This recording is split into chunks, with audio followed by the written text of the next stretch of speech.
thank Kevin. Kevin, raise your hand over here. Everybody knows Kevin. But without Kevin's logistics support, we still wouldn't be probably doing this. We're still working our way back to meeting in person again. And I want to thank everybody for coming. I see a lot of old friends, and I'm going to make a lot of new friends here. Looks like there's something over 40 of us here. There's 18 clubs here. So, I mean, that's really quite amazing for the first one back. And I really appreciate it.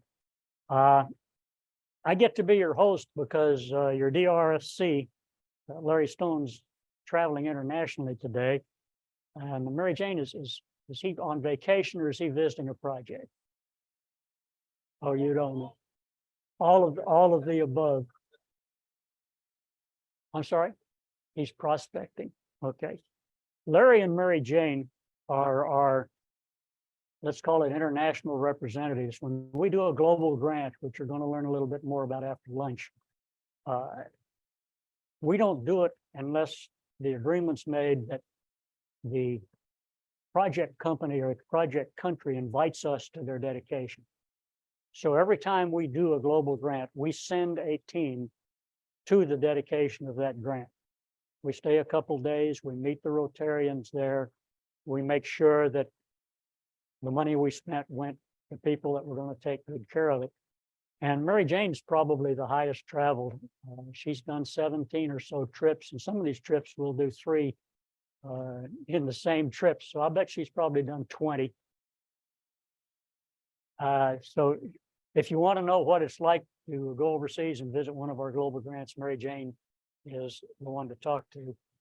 Larry Stone goes to virtually all of them also. We think this is one of the best ways for us to develop the global grant community, is to make sure that we're there on site. And now we've got friends in the other part of the world. So when time comes for us to do a project that we want to do here or that we want to do someplace else, these are people we can call on for their support and for their money. And you'll learn a little bit more about how the money goes as we get a little bit further down the pike. District Governor Dina wanted to be here with us today, but she had another obligation. So did Janine, but Janine's with us on Zoom. So we can all wave to her. We can't see her, but she can see us. So thank you, Chuck. She's promised me that in her regime, we're going to start having these meetings like we're supposed to be having these meetings, where we're having training. So we'll have district assemblies, we'll have foundation seminars, we'll have training on all of the various things that we do as a district to benefit the clubs. So I had down here that I've already gotten ahead of myself. Is Adam Jordan here? Did Adam make it? Well, maybe we're going to give him an award. He didn't come. That's terrible. That's terrible. He would have come the furthest way, 139 miles, 200 or 2.5 hours to get here. But even so, we appreciate all of you coming. So let's kick off with introductions. We're going to start over here in this corner, and everybody just stand up and give us your name and the club that you represent. Hi, my name is Mark White. I'm with the West Oklahoma City Rotary Club. I'm Natalie Bonney, and I'm with Edmond. Beth Case, Rotary Club of Edmond. Hi, I'm Carrie Sanders with the Rotary Club of Enid. Hi, I'm Jess Eastop and I'm with Chandler. I am Frank O'Leary with West Oklahoma City Rotary. Hi, I'm Tracy Soderstrom. I'm with the Chandler Rotary Club.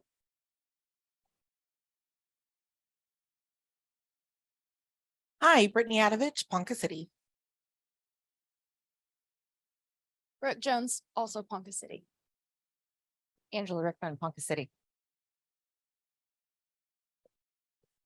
I'm Zach Robertson with Ponca City Rotary. TL Walker, Ponca City Rotary. Jim Lightfoot, Perry Rotary. Wes Morrison from Edmond Summit Rotary. Hi, Matt Murphy with Midtown. Shane Willard, Midwest City Rotary Club. I'm Randy Smith from the Midwest City Club. Hi, I'm Tegan Malone with Midwest City. Cam with Midwest City. Alfonso Nieves with South Oklahoma City Rotary. I'm Bob Franks and I'm from South Oklahoma City Rotary Club. Oh, I'm Jack Warner from South Oklahoma City Rotary. I'm Billy Bowden, Club 29. Susan McVeigh, Club 29. Sean Houck, Northwest Oklahoma City Rotary. Pete Taylor, Club 29. Hi, I'm Allison Brocksterman from the Bricktown Rotary Club. Hi, I'm Kathy Albright from Stillwater Centennial Rotary. I'm David Thomas from Stillwater Centennial. William Cole, Stillwater Centennial. Tim Harden, Stillwater Frontier. And by the way, welcome to Stillwater, folks. where there's not a hotel room to be had. I am Serge Balin with Bricktown Rotary.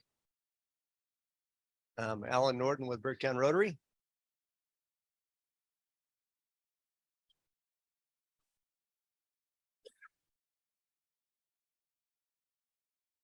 Bobby Freeman and for East Oklahoma County Rotary. Donna Groves, East Oklahoma County. Steve Shepowich, Club 29. Jane Curtis, Stillwater Frontier. Nicole Stevens, Eastern Oklahoma County. And for those of you who don't know, I'm Mary Jane Calvi with Club 29, which is actually downtown Oklahoma City Rotary Club. Actually, it's the Rotary Club of Oklahoma City. And y'all know what Club 29 means? That's right. It's the 29th club in Rotary. And just on a personal note for me, when we get people here, Allison over here is the daughter of one of my very best friends from Rotary, who I met when I first joined the Northwest Oklahoma City Rotary Club some 30-something years ago. So that shows you that Rotary runs in families. I'm Chuck Musgrave. I'm from the Edmond Rotary Club. I'm also have been with the Northwest Oklahoma City Rotary Club and the Bricktown Rotary Club and the Capital Rotary Club, actually, at one point in time. But now I'm with Edmond. Okay. Theme for the year is Imagine Rotary. Well, I can't imagine where Rotary would be today without the Rotary Foundation. You know, I can tell you for certain that if it hadn't been for the Rotary Foundation, I wouldn't be a Rotarian today. And kind of the way that works out is I was just a club guy. And I didn't think much about the Rotary Foundation. I just thought about, I'm in a Rotary Club. And in those days, we had what we called GSE, Group Study Exchanges. We don't have those anymore, but they were a big part of Rotary a number of years ago. And the clubs, they'd come through. This guy, they were from Australia. I thought that was neat. Some people came from Australia and kind of then they went away. And that was pretty neat. And they took me to a district assembly and they talked a little bit about the Rotary Foundation. But in those days, the Rotary Foundation was a much, much smaller entity. You can't imagine until we look at some slides to see kind of how this has grown. Rotary's grown in terms of their service to the nation, service to countries all over the world, from a place that just sent 30 or 40 scholars out to different countries that they paid for, and then these people came back, to an organization that spends something in the neighborhood of $400 million a year doing good around the world. And I'm very fortunate, Ghost Frakes, he was there about the same time I was, to have watched Rotary grow into these kinds of things. And it was 5 or 6 years in before it dawned on me that my obligation as a Rotary and the things that I could do in Rotary weren't just at the club level. There were things that I could do at other clubs. There was things that I could do around the world, whether I was there or not. And then I became what I call a real Rotarian that looks at themselves as a club Rotarian, as a district Rotarian, as an international Rotarian. And it's one of the reasons that I've been in Rotary now all the time that I have. The Rotary Foundation today, before, and tomorrow is what we're going to talk about.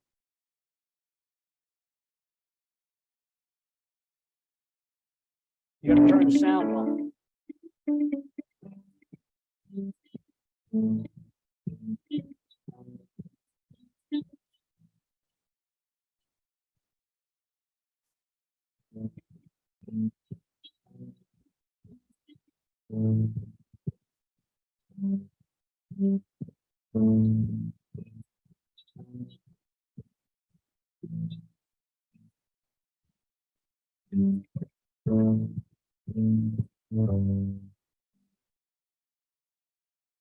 Somewhere out there, maybe on the other side of the world, maybe just across the street, today, every day, in places you'll never go or may never go. You'll meet people you never see and may never see through people you'll never meet. Rotary's still out working. We're saving infants' lives. We're conquering polio. We're immunizing children. We're providing sanitation. We're providing shelter. We're fighting malaria. We're educating the poor and girl child. We're providing vocational trainings. We're building solar ovens. We're building dams. We're breaking down social barriers that defeat progress. We're providing training tools and farming tools. We're planting trees and restoring watershed. We're providing medicines. We're provisioning hospitals and clinics and orphanages. We're making micro loans. We're giving the gift of sight. We're providing doctors and dentists. We're providing food. Everywhere Rotary exists, women and men, just like us, are giving their time and their resources to make life better for people in need, better today, better tomorrow, better forever. This is Rotary service.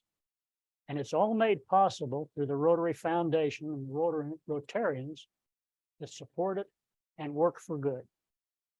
So what I want to talk to you a little bit first is the breadth of the things that we're doing within our foundation today. And this is an example of the things that we did last year. So we did 1,199 global grants. These global grants consisted of spending something in the neighborhood of $73 million. Totally, the foundation spent about $237 million, and Rotarians provided the foundation with $424 million last year. Now, we say the Rotarians raised $424 million. You got to remember that now Rotary counts Bill Gates' money. And Bill gave us $100 million to fight polio last year. So Rotarians themselves individually raised about $324. Mostly, the projects that were done in global grants were done in countries other than our own. And this is the same for all Rotarians that support global grants. The global grant typically takes place in a country that's not your own. The clubs also did 278 district grants worth $27 million. Now, these grants were almost exclusively done in cities and communities that were in the district that the Rotarians were in. Now, I said that mostly these grants were located, and global grants were located outside the country, and mostly the district grants were located inside the country. But as you'll find out a little bit later when these are talked about in detail, that's really not the case. You can do a district grant any place you have a need and a project that qualifies under the global grant guidelines to have the grant. And with a district grant, you can actually spend money any place in the world that you want to spend money, or your club sees a need and wants to meet that need.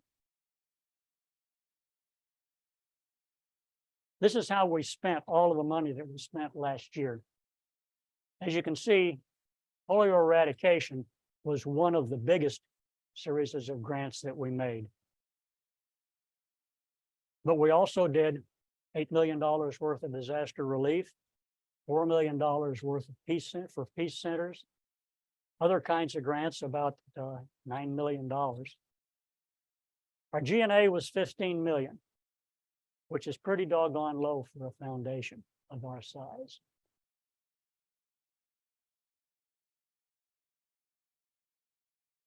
The global grant projects that we're talking about, 73 million.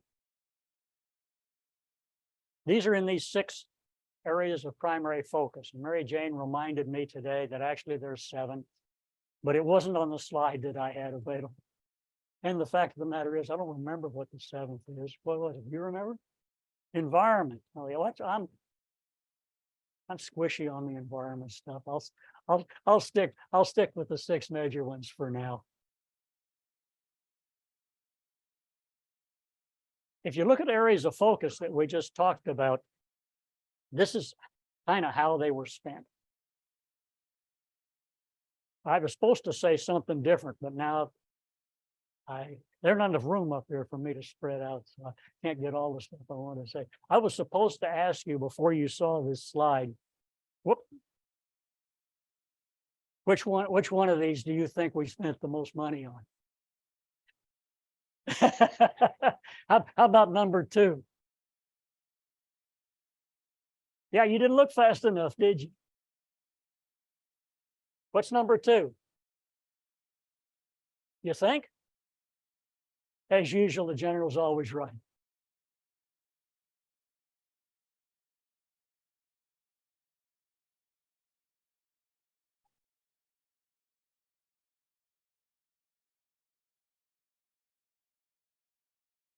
That's exactly right.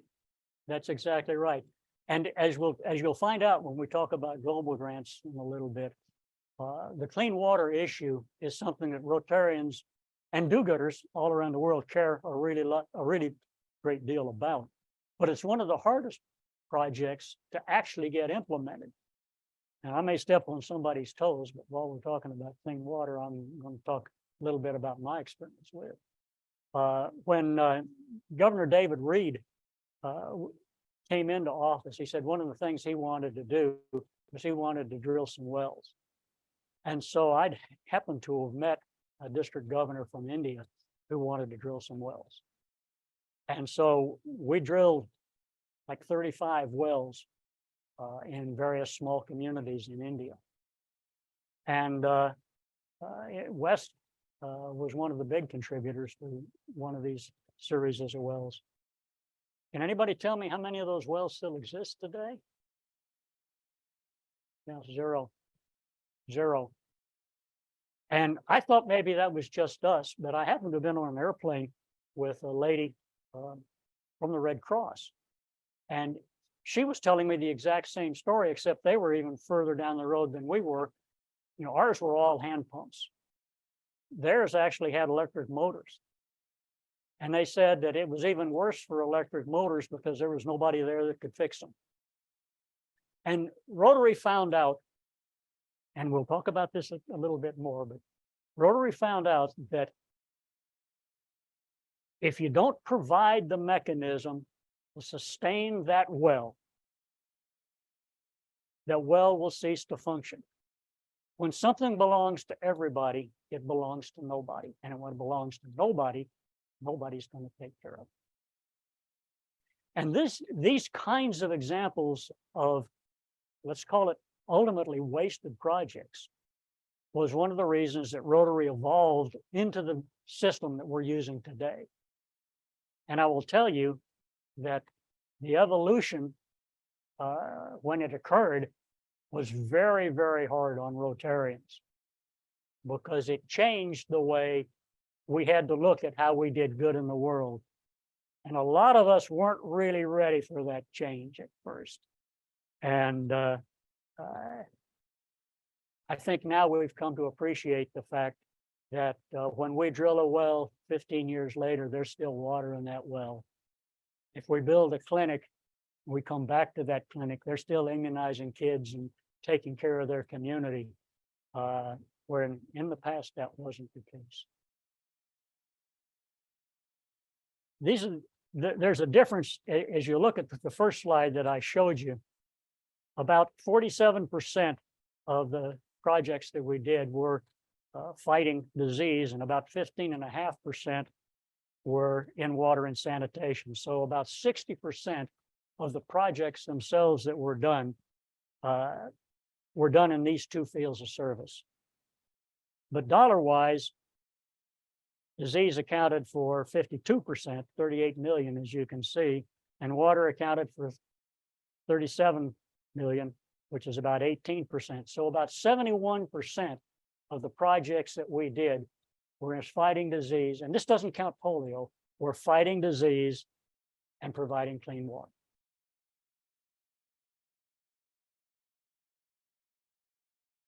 In addition to those that we just, on the slide that you saw earlier, we spent $150 million on polio. There were 33 separate projects. 150 million, yeah. There were 33 separate projects that were done. And we give grants for polio to clubs, to people like UNICEF, to our partners in the Global Vaccine Alliance around the world. So these are Rotary's contribution to the polio eradication kind of efforts. But Rotarians themselves aren't nearly as involved as they once were. Now it's mostly NGOs and some state-sponsored organizations. You know where we spend the biggest portion of money? Somebody tell me where the biggest portion of money is now spent? No guesses? Worldwide monitoring. The way we determine whether or not we have a polio problem is we monitor the wastewater in cities all around the world, even cities that have no polio and vaccinate most of their people, because what happens is the spread of people brings unvaccinated people into places where vaccination has been complete. You all remember the fellow in New York, I think it was, where that one block of people had this outbreak in polio because that particular area had let immunization for children go away. And this individual came over, he was unvaccinated. He picked it up accidentally from an area that the exposure was created actually by the vaccine itself, and spread the vaccine. The thing that we know from this, though, is that we can determine when we test this person and the wastewaters within the area where the polio originated. And so we know two things. We've got to fight it here in this outbreak, and then we have to go back to where this was. Now, who can tell me the only two places now that we don't have vaccinations going on and clear vaccine and clear polio? Afghanistan, Pakistan. There was a deal supposedly cut at the end of 2022 with the Taliban to permit us to again going out and doing the vaccinations. One of the problems that we have in these countries is that women do most of this work. And so we have a problem getting the women allowed to go out and do the vaccinations.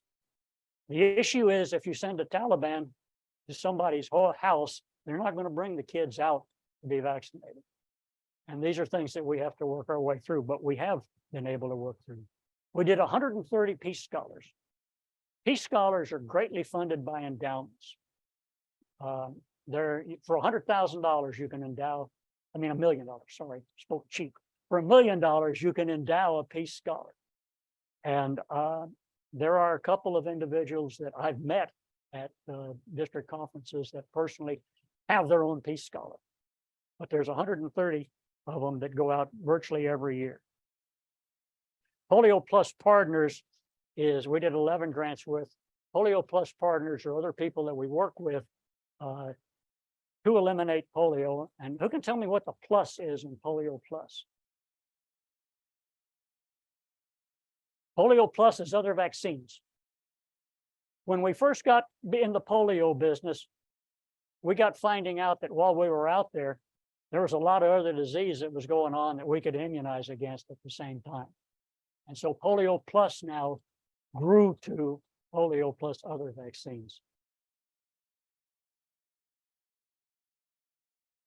678,290,000 kids under 5 around the world. But what's so important about being 5? Well, children who live to age 5 are twice as likely to reach adulthood. That's why vaccines matter so much. For 40 years, Rotary and partners have delivered vaccines globally, like here and even here in your neighborhood and around the world. Rotary is ensuring children grow up safe from preventable diseases.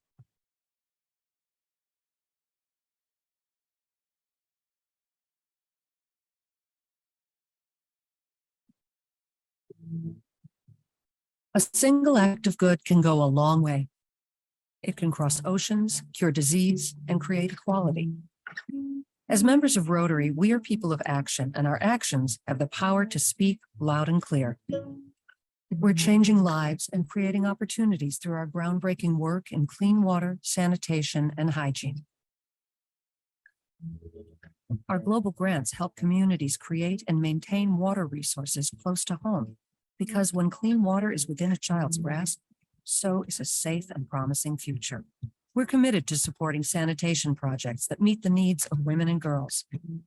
Our programs provide modern facilities and hygiene training to cultivate long-term health and wellness. From safe access to water to private toilets and programs to teach healthy habits, we're working in homes, clinics, and schools to help families live healthy lives. Rotary Club members unite to create a world where water, sanitation, and hygiene are cornerstones of self-confidence and dignity, well within the reach of families who need it most. With more than a century of experience in service, Rotary is uniquely positioned to meet the challenges of today and fulfill the promise of a peaceful, healthy tomorrow. Your contribution to the Rotary Foundation keeps families connected to a world of good. Every gift is an action that speaks volumes across classrooms, communities, and continents. Learn how you can support the cause that means the most to you. Hey, remember I told you that the Rotary Foundation is an evolving unit. And the trustees have been studying the problem of how do we deliver services to the world for a long time. And they finally come up, and I guess finally is not the right word, they eventually have come up with the 4 principles of what our activities are going to be, and created what they call an action plan. And there are 4 basic areas that the action plan consists of. And the first one is impact. We want to have evidence-based impact on the projects that we do. Reach. They want to expand our reach.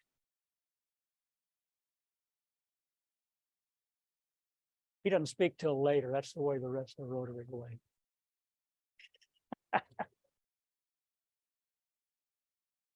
If we expand our reach, both into the areas that we serve and can serve, and within the communities that we exist, so that we can expand Rotary's influence within those communities, we can do better work within both the community and in the world. We want to engage. We want to engage our community. We want to engage ourselves, our clubs. We want to engage other clubs. We want to engage any place we can bring influence about Rotary to the people in our communities and in the world. And we want to adapt. And adapt for me is the cleanest, clearest thing. And it was the thing that was hardest for me to overcome when some of these things changed. Some of those that know me, I was really disappointed with the way some of the things changed, because they changed the way I like to do things. And they went to things the way I was supposed to do things instead of the way I like to do things. And it changed the perception of a lot of the folks that got their projects on missions. And they came back and couldn't do mission projects anymore. We had a lot of unhappy people. But the mission projects led to the failed projects that led us to waste hundreds of millions of dollars over decades and decades. We want to adapt the way we work in our communities. We want to adapt the way our clubs look and the way our clubs function, so they become the most useful for the Rotarians that are in your individual club and community, and in individual clubs and communities around the world. Let me talk about you a little bit to you about adapting with experience. First projects that we really did were what we call ambassadorial scholars. You remember I mentioned that to you a little while ago. Every year we sent scholars around the world to study abroad and quote unquote represent Rotary. And some of these people are really people whose names you'd recognize if I could remember who they were. But virtually none of them joined Rotary when they got back. They say, yeah, I was an ambassadorial scholar, but they treated it like they'd gotten a MacArthur grant or something. It didn't reflect on them what Rotary was. In 1978 was the first time that Rotary thought, we're going to really spend some money and do some good. And they invented what they call the 3H program. The 3H program is large projects that are trying to do good, health, humanities, and something else. And that's where polio eradication came from. In 1978, the Philippines thought, we've got to do something about polio. And the Rotarians there thought that if we immunized everybody in our country, would we be able to stop polio in its tracks? And so Rotary gave a grant, and I don't remember how much it was, but it was probably a lot of money. And we actually immunized every single kid under the age of 5, I think is where the cutoff was, in the Philippines. And hell, it worked. It actually worked. It stopped polio. And polio at that time was endemic in 178 countries. And it stopped it. And Rotary adopted the thing that we're going to do is we're going to eliminate polio from the world. That's going to be our prime principle, our #1 project, where we put all our money. And we've been at it since 1979, and we haven't quite gotten there yet. Turns out it was a lot harder than we thought it was going to be. But we went from 179 endemic countries to 2 endemic countries. And those of you that are old like me, Billy, you can remember when you were a kid going to bed at night wondering if you were going to wake up with polio. Because we all had kids in school that were in iron lungs or that had paralyzed limbs. And I can tell you, we didn't get to go swimming. And I was a kid, you know, because a friend of mine had polio. And nobody knew what caused it. And I can remember 5, 6 years old, 7 years old, thinking, is that going to happen to me? Is that going to happen to me? Is that going to happen to me? And there are now millions and millions and millions of kids that don't have to go to bed saying, is that going to happen to me? Is that going to happen to me? Is that going to happen to me? And that's because of Rotary. In 1965, they invented matching grants. And matching grants allowed 2 clubs, one in one country, one in another country, to do a project together. And we got to use the monies that we gave to the Rotary Foundation. It's called DDF. We're going to learn about DDF in a little bit. But it's the money that Rotary shares with us when we donate to Rotary. We did our first matching grant in 1997, 1998. So it took from 1965 to 1997 for us to get with it. But going back to 1965, there weren't very many of them done. They really didn't start to take off until the middle of the 1990s. And I know for sure that the first matching grant that we did in our district was done then because I did it. And it was my introduction to the thing that got me up here today, I guess, and made me a district governor, because Steve Gregert came to me and he said, listen, he said, we were really impressed with the session that you did in PETS. And I thought, yeah, really. You know, in those days, PETS was 2 full days. And I taught the session on Rotary Awards. And they had like 15 sessions that they had 15 people teaching. And I didn't realize I was being conned. And, I'd never spoken to a whole bunch of people before either. I had to actually learn to do that. And so that was helpful. But I asked him, I said, well, how am I supposed to do this? And he said, well, go find a project. And I said, well, how do I do that? And he said, I don't, well, yeah, well, you can learn about it at the International Convention. And I said, well, I'll tell you what, there's not one of those there right now.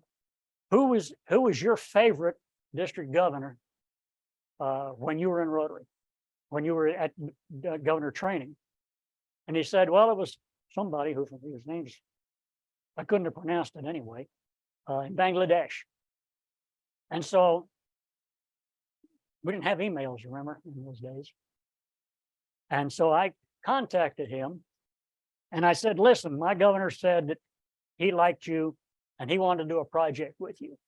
And the project we did was we built fishing boats and equipped them with fishing gear. And they used these boats to go out and get fish for the community, but they were in 3 groups. There were 3 8-hour sessions. You could have a boat and you had to turn half of your catch over to the community and you got to keep the other half of the catch and it rotated. And I thought that's really, really, really cool. And so the next year I went to the international convention and people would post projects on a pegboard. And so I'd go through the ones I liked and I'd pull them out and then I'd make an appointment to meet them. And we'd pick projects and we'd bring them back and we'd give them to the clubs and say, you want to do this one? You want to do that one? After the world began to figure out that if they went to the convention with lots of projects, they got lots of money from the Americans. And so the governors would show up now and everybody they met would hand them a stack like this. And so that kind of changed. In 2002, they came up with the idea of Peace Fellows. Now, I wondered about Peace Fellows, but as you'll learn a little bit later, I turned out to be wrong on that one too. Now, the Community Assistance Grant, who remembers the Community Assistance Grant besides Lance? The Community Assistance Grant was Rotary's first attempt to allow clubs to use monies within their own communities. And I'm taking credit for that. Yeah, take credit when it's available.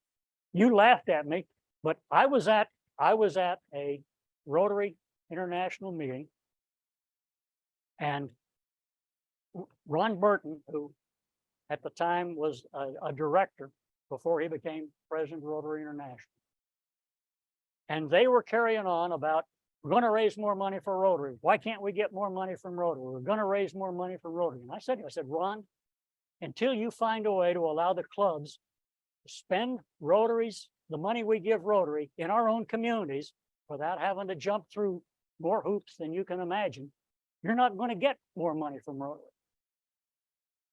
And probably nobody remembers, but at that time, virtually all of the money that came from Rotary were people that became Paul Harris Fellows. And who remembers what a Paul Harris Fellow is?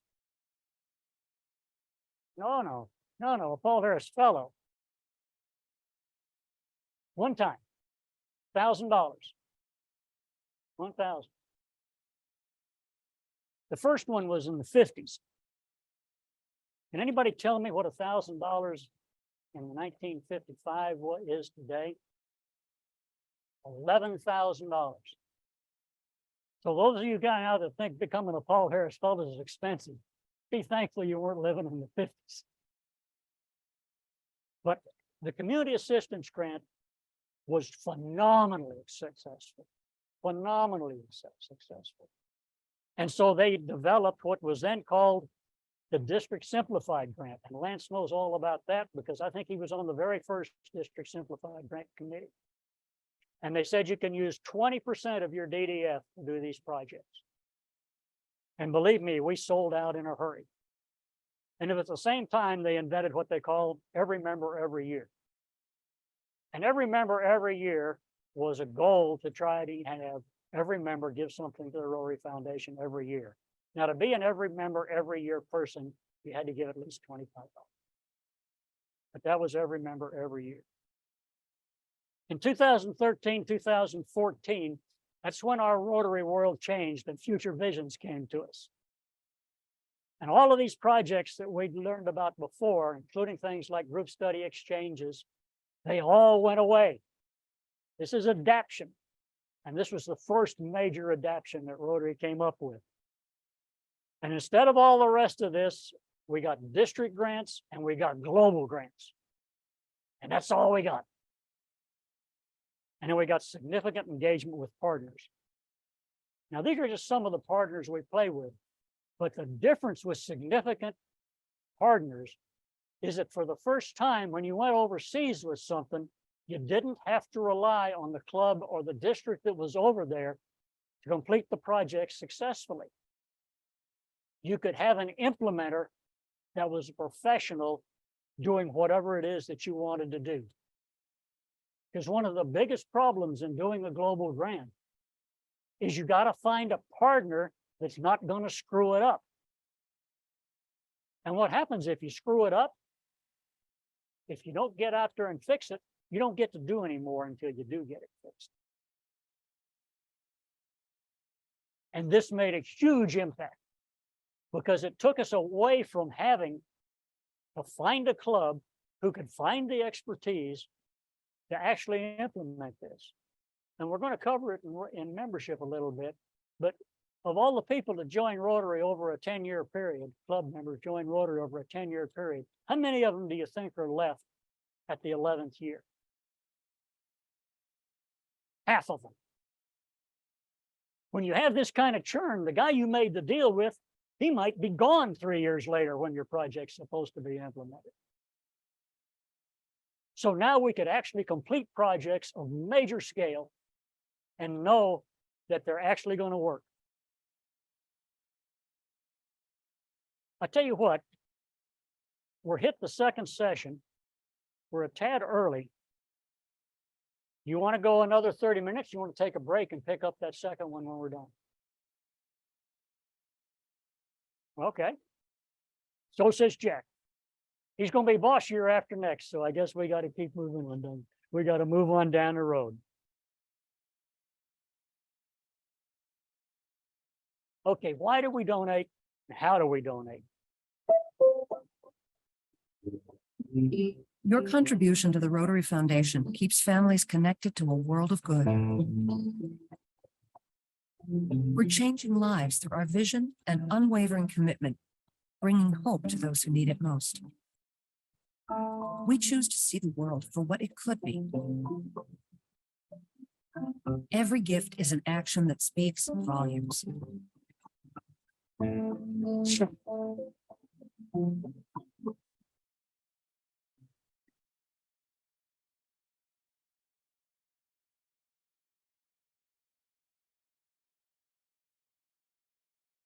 When we donate to Rotary, the bulk of the money that we donate goes to what we call the annual fund. Now, when you can donate to Rotary, there's like 3 places you can donate. You can donate to the annual fund, you can donate to the permanent fund, which is an endowment, or you can donate to polio.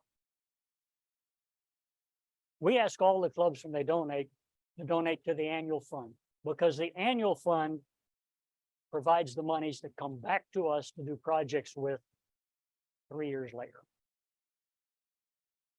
So when we give money to the Rotary Foundation takes our money and they sit on it for 3 years. And the goal is for the earnings from that money over a 3-year period to pay for the administration of the foundation. And then at the end of the 3 years, the money gets spent. If you look across the top, that's the amount of money giving to the annual fund that we've had in each of those years that it shows. So 204, 200, 207, 234.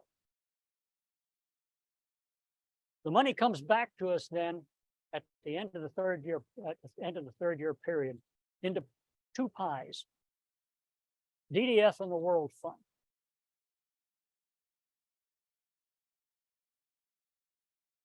Now, the $200,000, Rotary's now takes a 5% fee to help support the things that we're doing.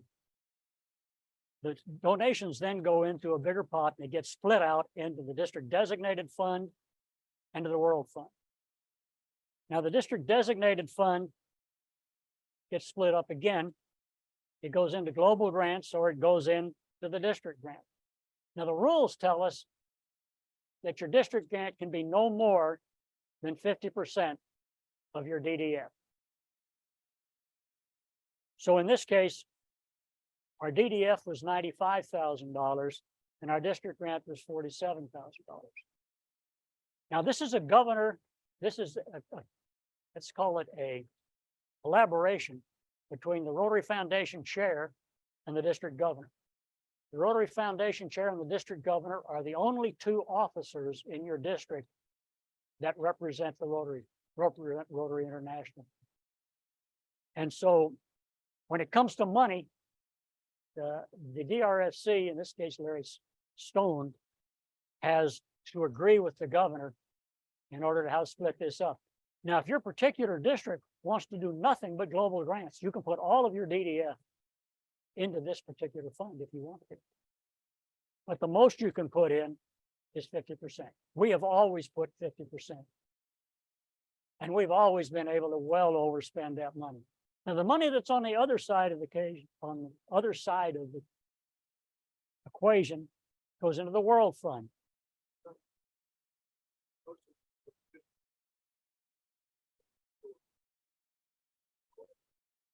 Ask the question. He wants everybody to hear you. They don't know you're loud. I heard you say that the most we could do is 50% on district, and I'm clear on that, but were you saying that we could go 100% on global if we wanted to? That's correct. That's correct. And there are a number of districts in the world that do that. There's a lot of reasons for this, but if you remember, we looked at the number of district grants that were done and the number of global grants that were done on that slide a little bit ago. Some districts can't figure out how to spend their district grant equitably. I was an advisor to a district in Texas that they decided what they were going to do is just portion it out per club. So they gave every club $900. We have other districts where they have a large committee that vet projects. And they say, we like this one better than this one. We think this one better than that one. And they spend their money that way. In our district, Matt's going to tell you how we do. But we always do 100%, 50% for the district. Now, there may be some evolution that we're going to talk about later as we get moving down the road, because the way the matching rules have now changed in the world, it may be beneficial for us to keep DDF over on the matching side of global grant. I take our DDF into the World Fund side or the matching side and make deals with other countries that have DDF that they'll send to us that we can rake up in cash instead. It gets a little complex. The Rotary Foundation matches is it 80% now on a global grant? Used to be they matched dollar for dollar. We put up $1 at DDF, they put up $1 of global grant money. Now they do 80%. The reason is they've got way more projects that want to be funded than they got money to fund. But is everybody clear? First, DDF means district designated funds. It means half of 95% of all of the money that Rotarians give to the Rotary Foundation 3 years ago comes back into our district to spend as we decide to spend it on either major projects or local projects. Yes.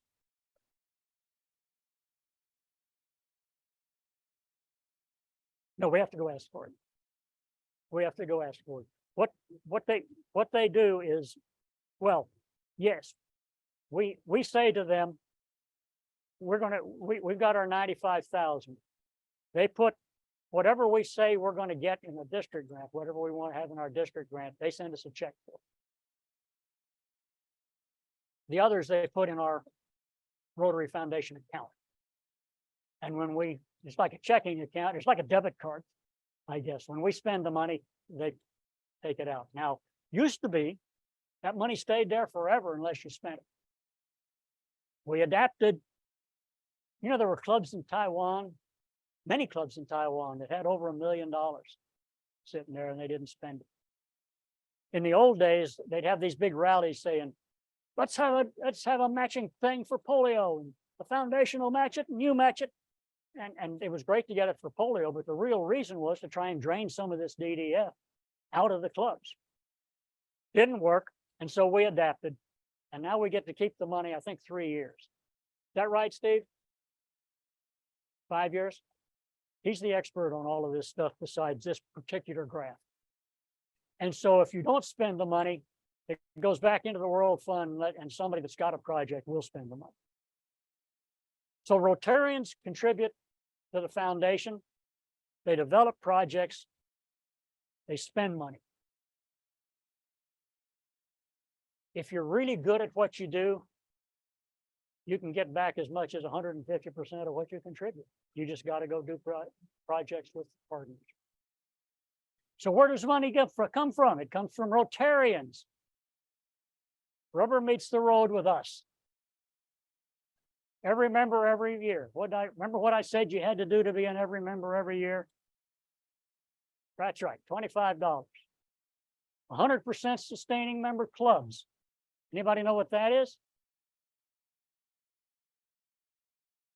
That's right.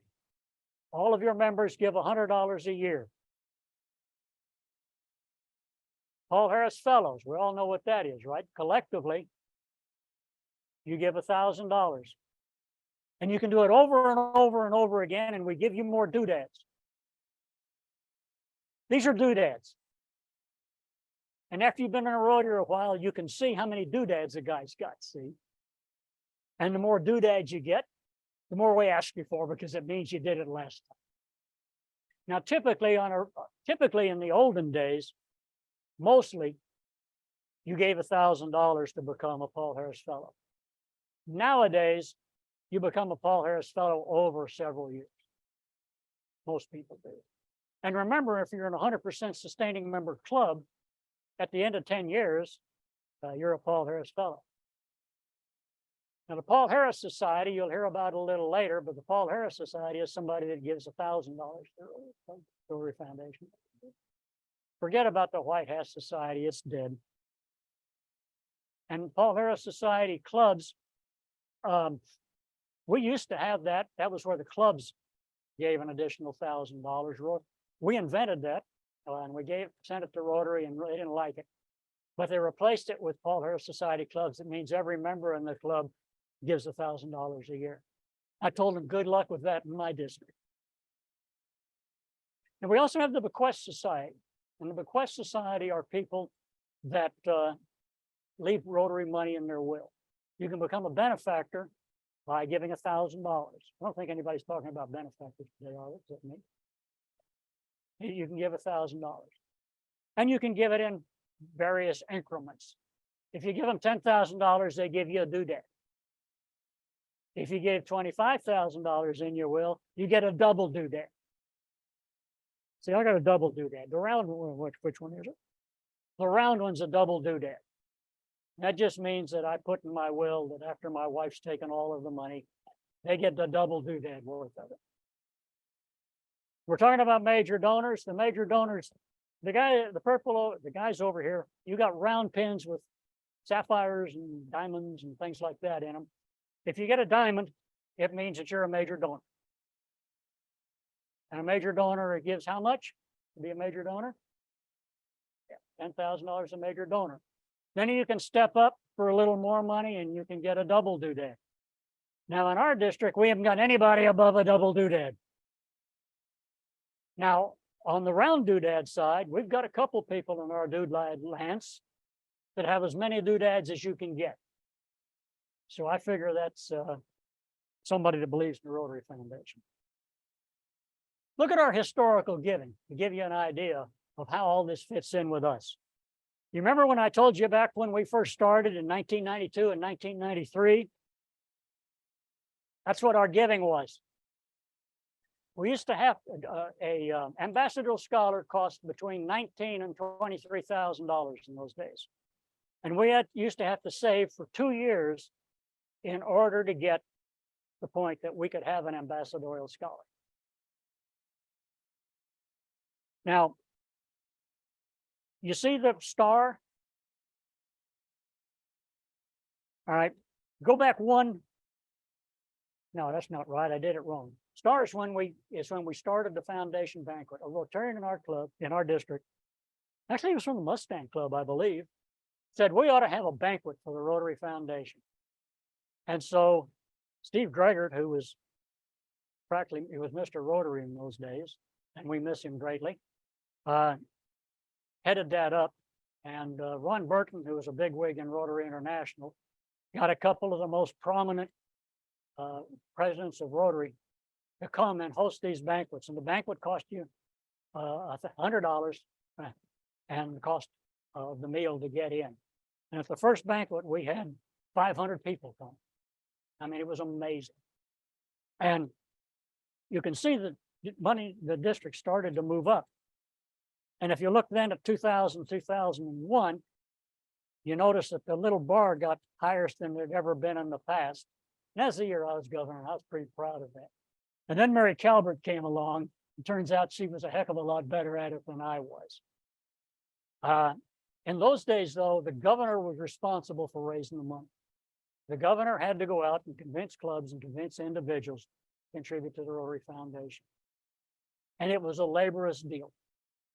And it meant that nobody wanted to see the governor, because every time you come to talk, they're thinking, oh, geez, the governor's coming. He's going to browbeat us to give us some money. They wouldn't come to a foundation seminar because, oh, geez, the minute we get in there, they're going to ask us for more money for the Rotary Foundation. And we couldn't get people to come to these. But the foundation banquet bumped us up into the $100,000 level.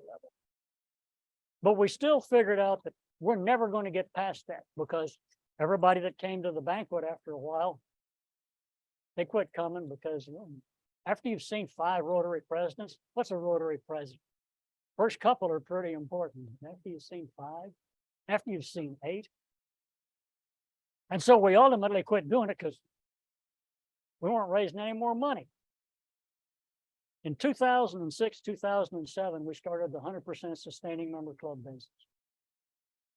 And what we postulated was that if we could get the clubs to buy into the notion that supporting the Rotary Foundation was a duty of Rotary clubs and a duty of Rotarians, that they'd vote to have their club be a 100% sustaining member club.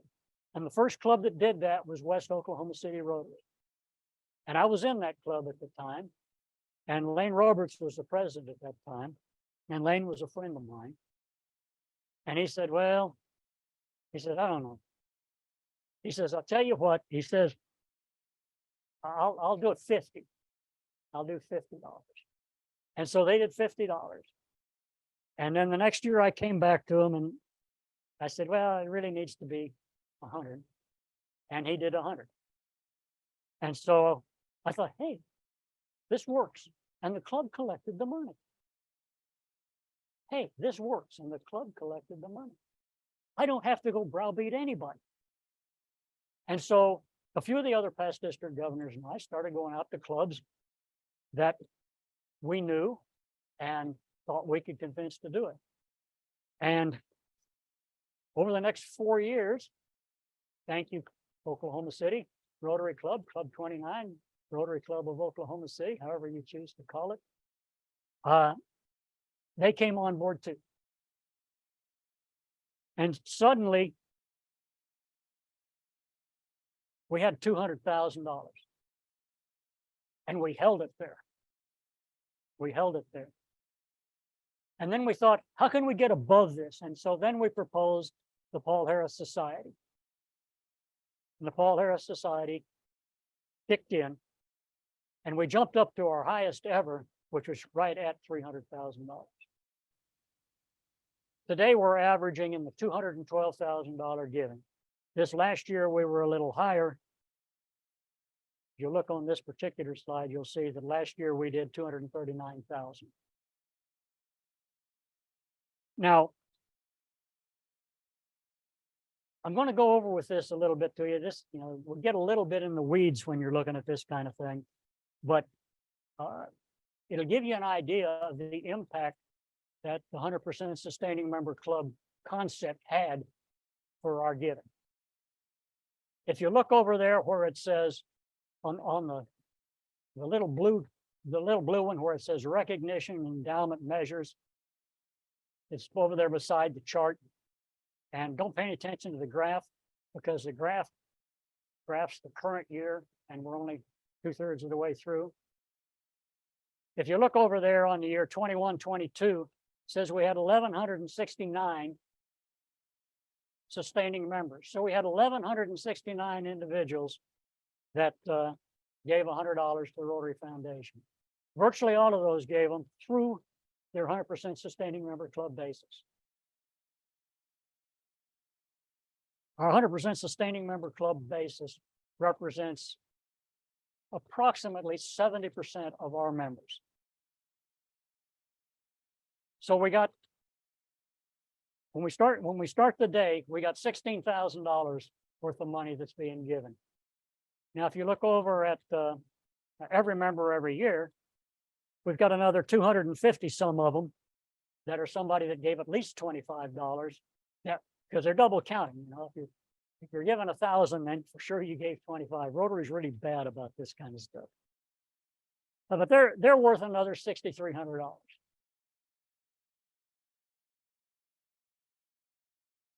Okay, the Paul Harris Society eligible, there we had 61 eligible. Now, what that means in Rotary speak is that this year, 61 people gave $1,000 to the Rotary Foundation. If you look down the chart, it was 52, 45, 51. These are people that gave. Now, on Rotary's eligible list, to be eligible, it means you got to do it once.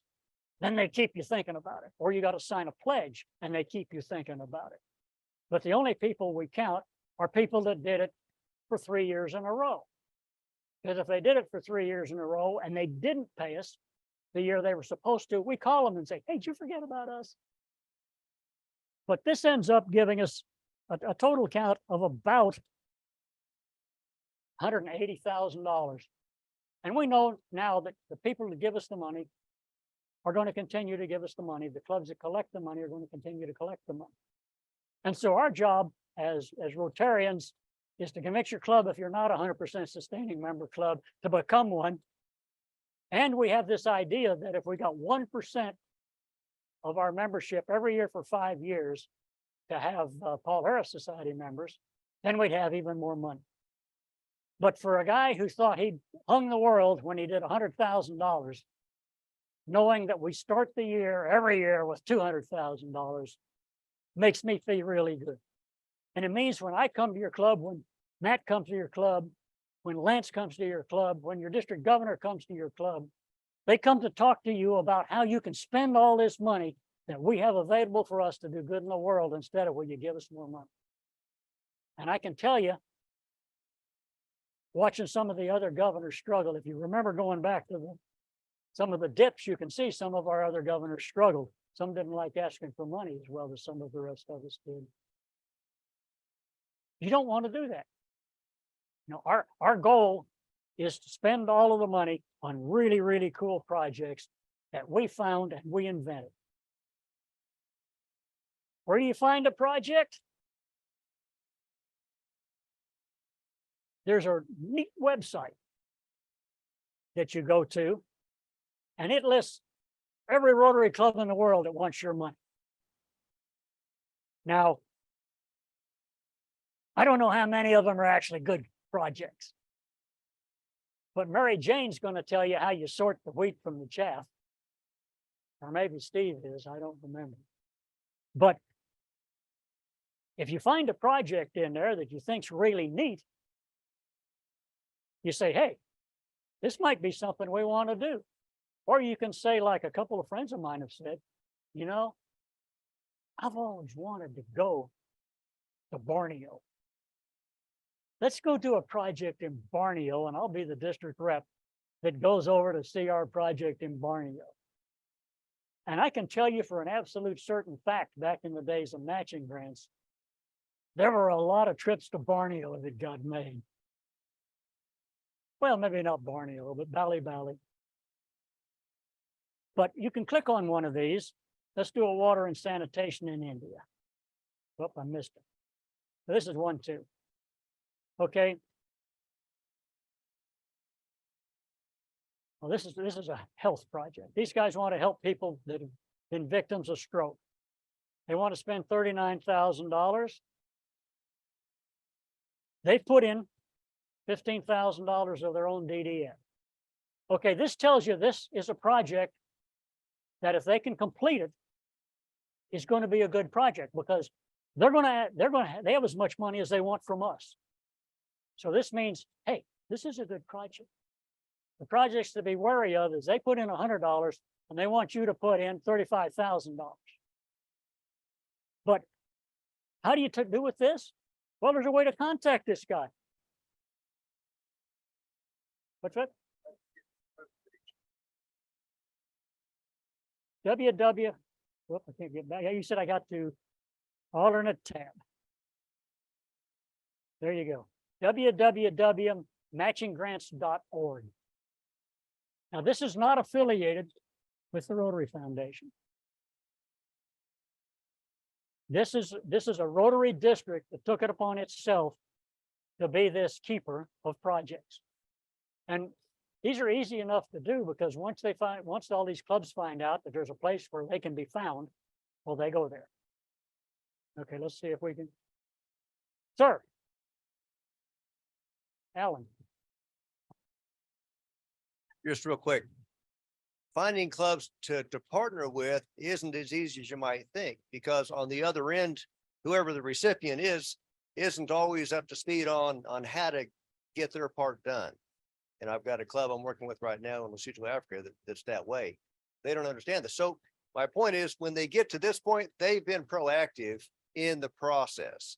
And it's going to be a lot easier for that deal to connect the dots and get it done because the recipient club is already on board and already understands their responsibility in the process. Is that a fair statement? That is a fair statement.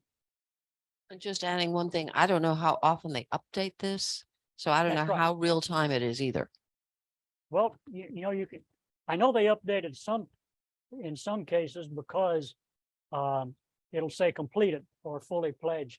Yes, Jeff. Chuck, I want to be sure I'm understanding, and I think I do, but there's a lot of ways we can donate money and the club can, but it sounds like as an individual, if I want to pledge $1,000 a year, the best way is the Paul Harris Society. Is that what you're saying? Yeah, well, it's a way. It's a way. If you give us $1,000 every year,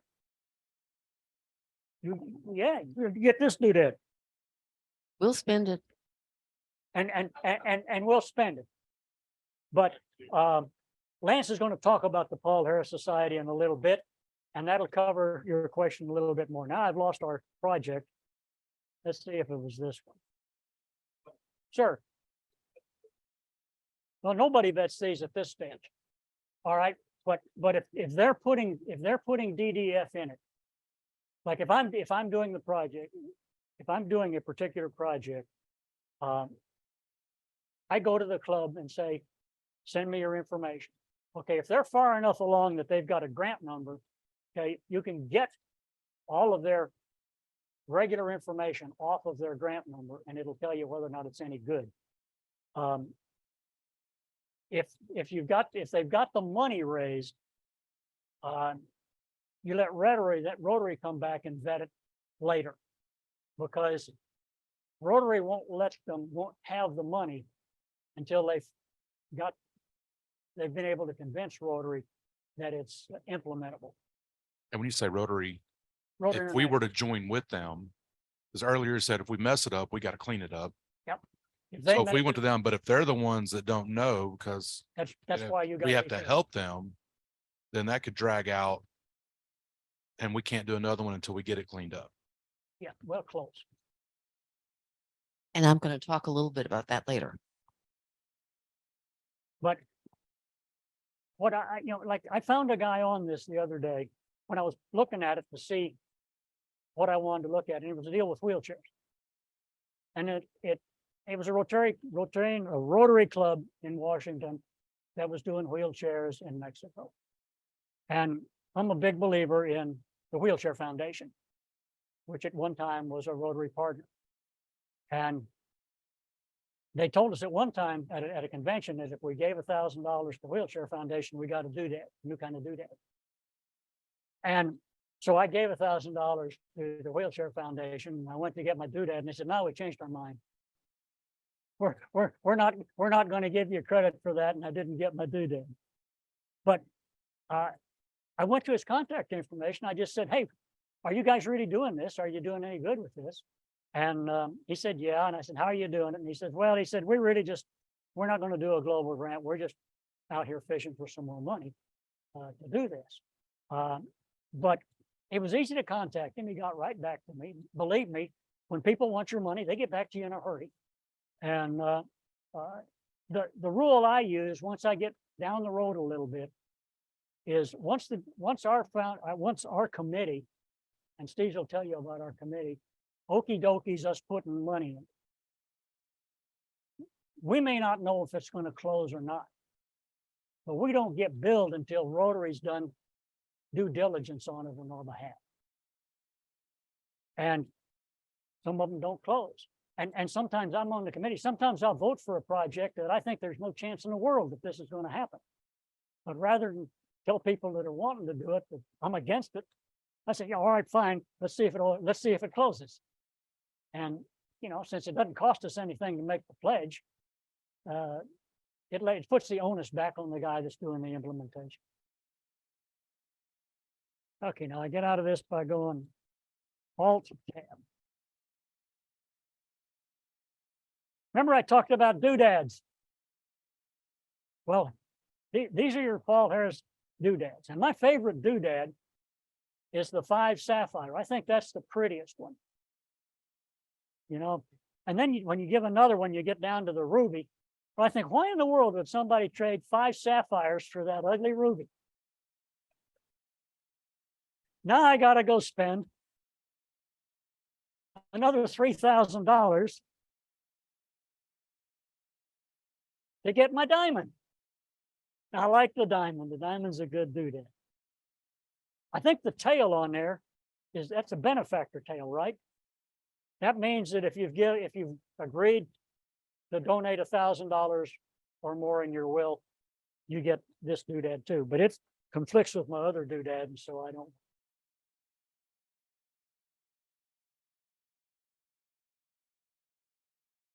And this is the same thing, round doodads. And then I don't think I didn't have that doodad there. But if you give a whole bunch of money to the Rotary Foundation, you get a really, really nice doodad. And we don't have any in our district.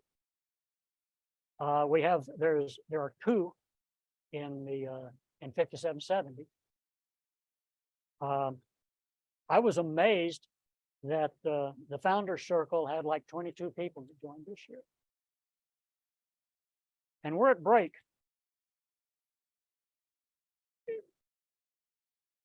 All right, this session is going to be with Lance Phillips, and Lance told me not to say anything about him.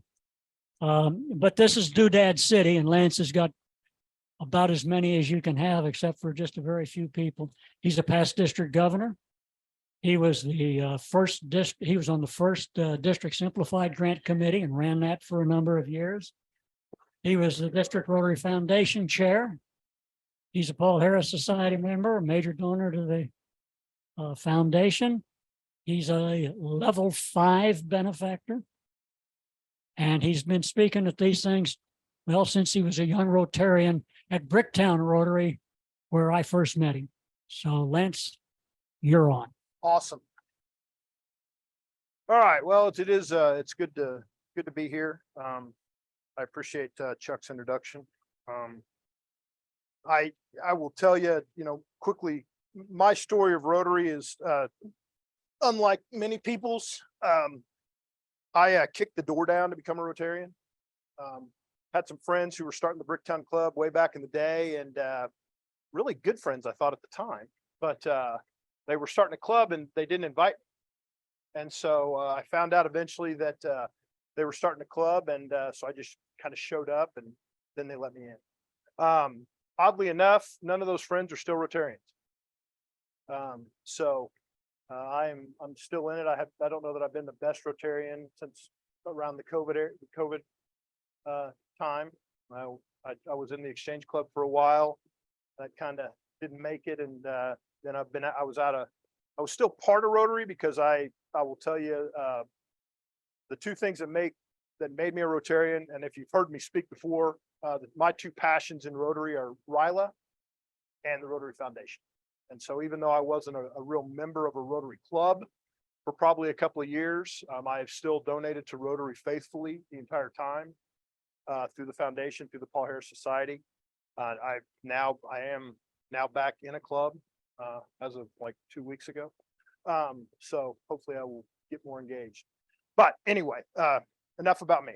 I'm here to talk about the Paul Harris Society. And as Chuck mentioned, this is it's something that's really near and dear to my heart. I think it's a really good engine to help the Rotary Foundation, which, as Chuck has already said, and I'll just second, does a lot of good in the world. And I appreciate all of y'all being here because it is something that I really love. Obviously, Paul Harris Society is named after the founder.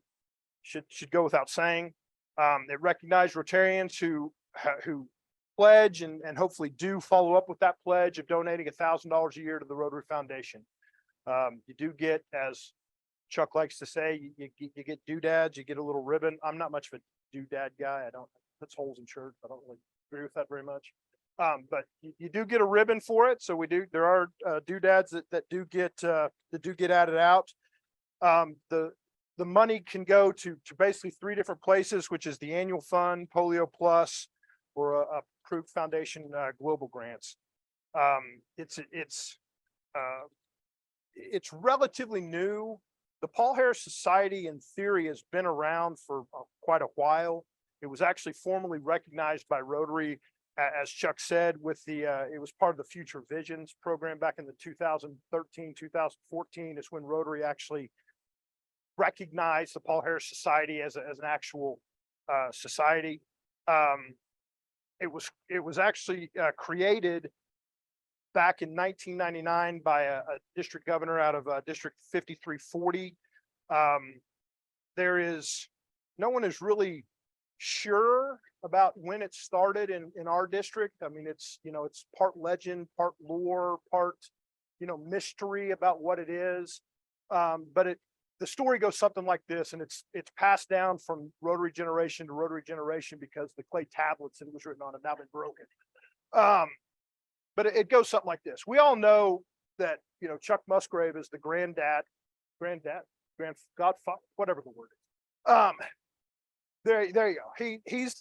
We all kind of identify him as the guy about the Rotary Foundation in our district, and that's true. He's definitely on the Mount Rushmore as far as our district goes. But he really stands on the shoulders of another guy, and he mentioned him a little earlier, a guy named Steve Greger, who, in my opinion, was really the foundation guy for our district, right? The guy that's really started it for us. And so at one of the early foundation seminars, Steve, they were kind of floating around this idea of, everybody kind of giving this money and doing it on a reoccurring basis. And so he just brought it up at a foundation seminar, something very similar to this. And from the back of the room, a younger gentleman kind of raised his hand and said, "I can do that." And that gentleman was Billy Bowden, who is not here anymore, but I was really hoping because he loves my impression of him. And so he was the first guy that said, "Sign me up." The second guy was Chuck. So that's really how the Paul Harris Society in our district started. Again, we don't know when that was. Could have been in the 20s. We don't have any idea. But those are the two guys that really kind of started it for us. So, like I said, what is it? It's self-explanatory. Give $1,000 every year. We hope that you continue to do it. And I hope that we'll keep doing it right now. So what does it do? Why do it? Why join it? Well, Chuck kind of hit on all of it. He kind of stole my thunder when he, gives his presentation at the beginning of these things. But, it's just one way of helping ensure what hopefully we all as Rotarians want to do, which is do good here, do good locally, do good around the world. It helps things like providing vocational training for teachers who are establishing an early childhood education center in South Africa. supplying water filters and toilet blocks and hygiene training to prevent disease in India, funding a scholarship for medical professionals in Italy to research treatments that help minimize mortality rates among premature babies, offering peace building seminars to 200 teachers and 1,300 students in places like Uganda, distributing and treating mosquito nets and offering medical supplies to people in Mali. So, I mean, that's what us helping out, those are the kind of the global impacts that we can have. And that $1,000 every year is a big part of that. It really is very impactful, as Chuck said. So some stats, everybody loves stats. Anybody have a guess on an international level about how many international Rotarians are members of the Paul Harris Society? Somebody give me a percentage, just throw a percentage out. Way too high, whoever said that. Still too high. 3% is the number. 3% of international Rotarians are part of the Paul Harris Society. But here's the impact. Of that 3%, anybody want to guess how much of a percentage those 3% donate to the Rotary Foundation a year? Throw a number out. I will tell you it's higher than the 20. Not quite. I wish it was that high. That'd be awesome. It's about, you're closer there. The number is about 35%. So you could see, I mean, that $1,000 from a relatively small percentage of people has a really, really large impact. We're talking over a third of what the number is for the annual fund of the totality of Rotary International. Here in District 5750, because we like to be better than everybody else, we're a little higher, not much higher. I'll tell you very candidly, about 3.5% of our membership is part of the Paul Harris Society. The good and bad, I don't know what that is. We account for about 25% of our annual giving to the fund. Now, there's some things that have helped us, the 100% sustaining member clubs. I mean, we as a district do a lot better job than a lot of districts in getting our Rotarians engaged with the Rotary Foundation through a number of different ways. So that's a feather in our cap, and that is something that I've always been very, very proud of, that we do. Even just given that $25, given the $100 a year, I mean, every little bit helps. You know, as Chuck showed you, the one graph with the giving and how it's gone up and gone up and gone up. You know, with our highest ever being the 2015, 2016 year. Can't remember off the top of my head who the district governor for that year was, but that guy should really be thanked. So,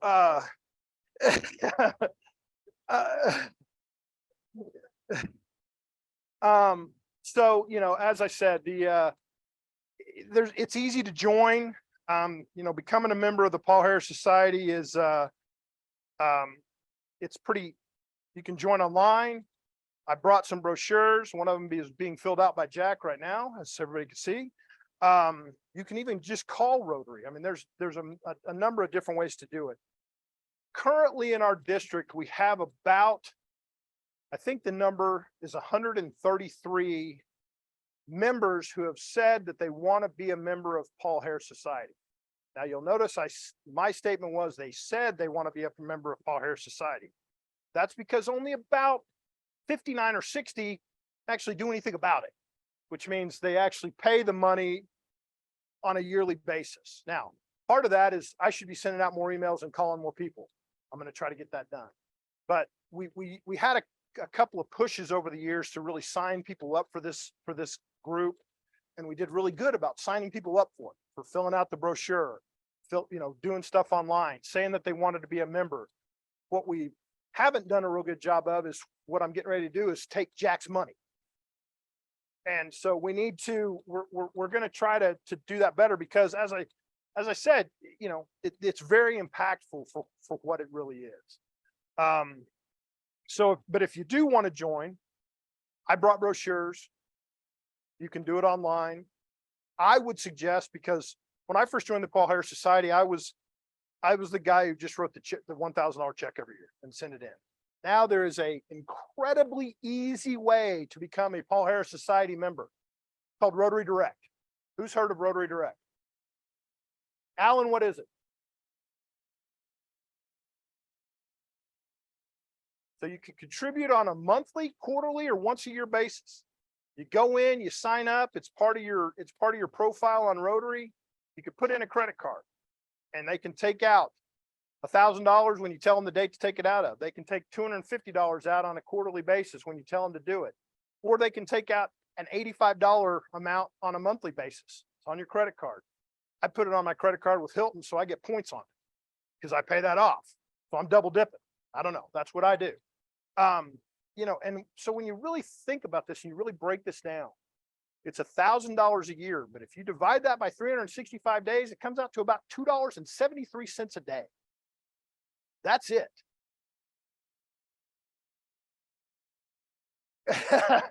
So, I mean, you know, it is not, I mean, $1,000 is $1,000. Don't get me wrong. I'm not saying it, but if you break it down, even at the $85 a month, I mean, this is a program that everyone can get behind. And I would encourage you to do so. Because as we've seen, as we're going to continue to see when Matt comes up, when we get our global grants, I mean, the money that we donate is incredibly impactful. And I guess I jumped ahead of myself there a little bit, but you can set the frequency of it with Rotary Direct. Yes, sir, Mr. Franks. Wait, do we have we need a mic? I mean, I'm loud. He's not. Oh, it needs to be recorded. There is another way. Pray tell us the other way. I turned 73 last year and I have an IRA. And I have enough money in my IRA. When you turn a certain age, you have to start taking money out of your IRA. Last year, I had to take about $7,000 out of my IRA. Because my IRA is in pretty good shape. When I did that, I talked to my wife and I said, I want to take $1,000 of that money and send it to the Rotary Foundation. Of course, my wife being the bookkeeper in the family and all of that, she kind of frowned on it and all that. But when I did that, I said, every year from now on, when we take a distribution, $1,000 is going to go to the Rotary Foundation direct. You do not pay taxes on it. So that is, to me, now I raised 3 kids and put them all 3 through school. And when I got into Rotary, I was younger, yes. we couldn't afford, you know, to pay for kids going to school. My wife went back to school. She got her degree and we just couldn't afford it. So I didn't do it. But now I just signed up for the Paul Harris Society. I haven't got my doodad yet. Look at that. Thank you. Well, that's the way to do it. And you guys out there that have IRAs and you're retired, think about taking some of that money or $1,000 and put it into the foundation. That's my story. I like it. Good story. Thank you, Mr. There's another way that and I do it is a number of years ago, as part of fulfilling my pledge to get my round doodad, I donated some highly appreciated stock to the Rotary Foundation in a donor advised fund. And the way their donor advised fund works is it's a regular donor advised fund. And their deal is that they think you'll forget about it. And when you leave this world, they're going to suck it right up. But typically I earn enough money on that to pay my Paul Harris Society dues. And I just once a year, I write them, tell them take $900 because my club takes 100. Now, the other way to, another way that you can do this kind of stuff, and we haven't ever gotten, we had a couple of clubs do it, but you can be a Paul Harris Society club, and we've actually got a flag that we can give you where your club can contribute $1,000 a year, and your club gets a doodad, and you get lots of points. Or you can have, this isn't officially recognized, but we've had a couple of have a couple of clubs where they had members that would, 4 of them would agree to give $250 a year. And each one of them get a new doodad on a rotating basis. Every 4 years, somebody gets another Paul Harris Fellow. And we call them Paul Harris Society Friends. So we're talking doodads.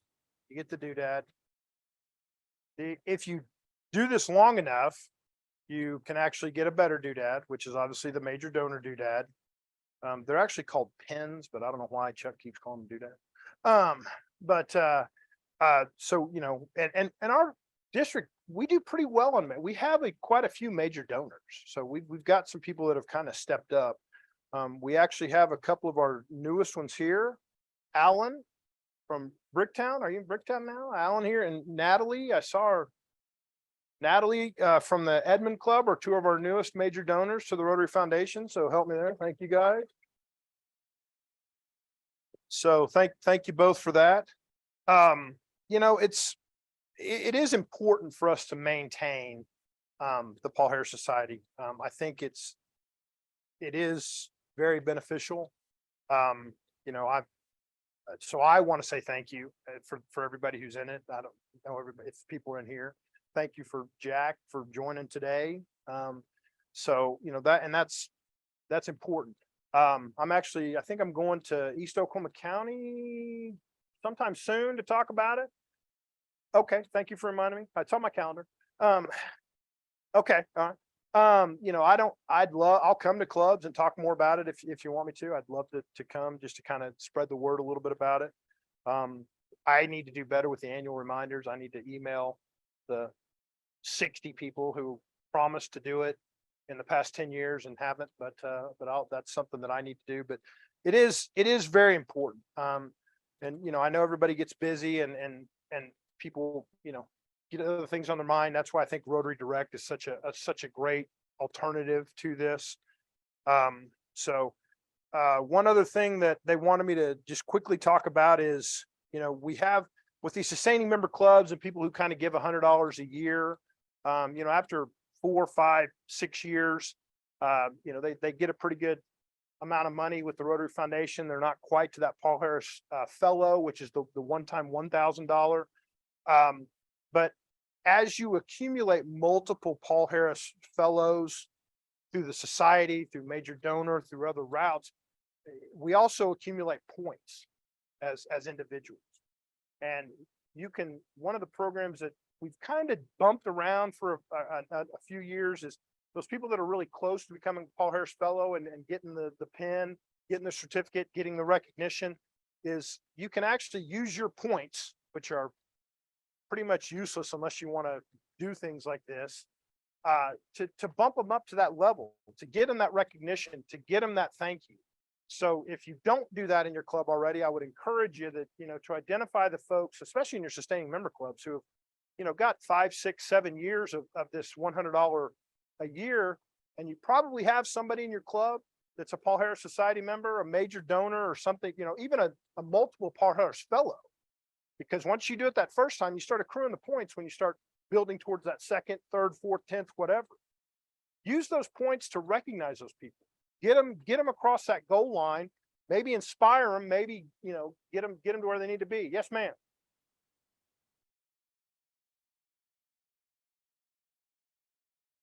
Whew, glad I know that now.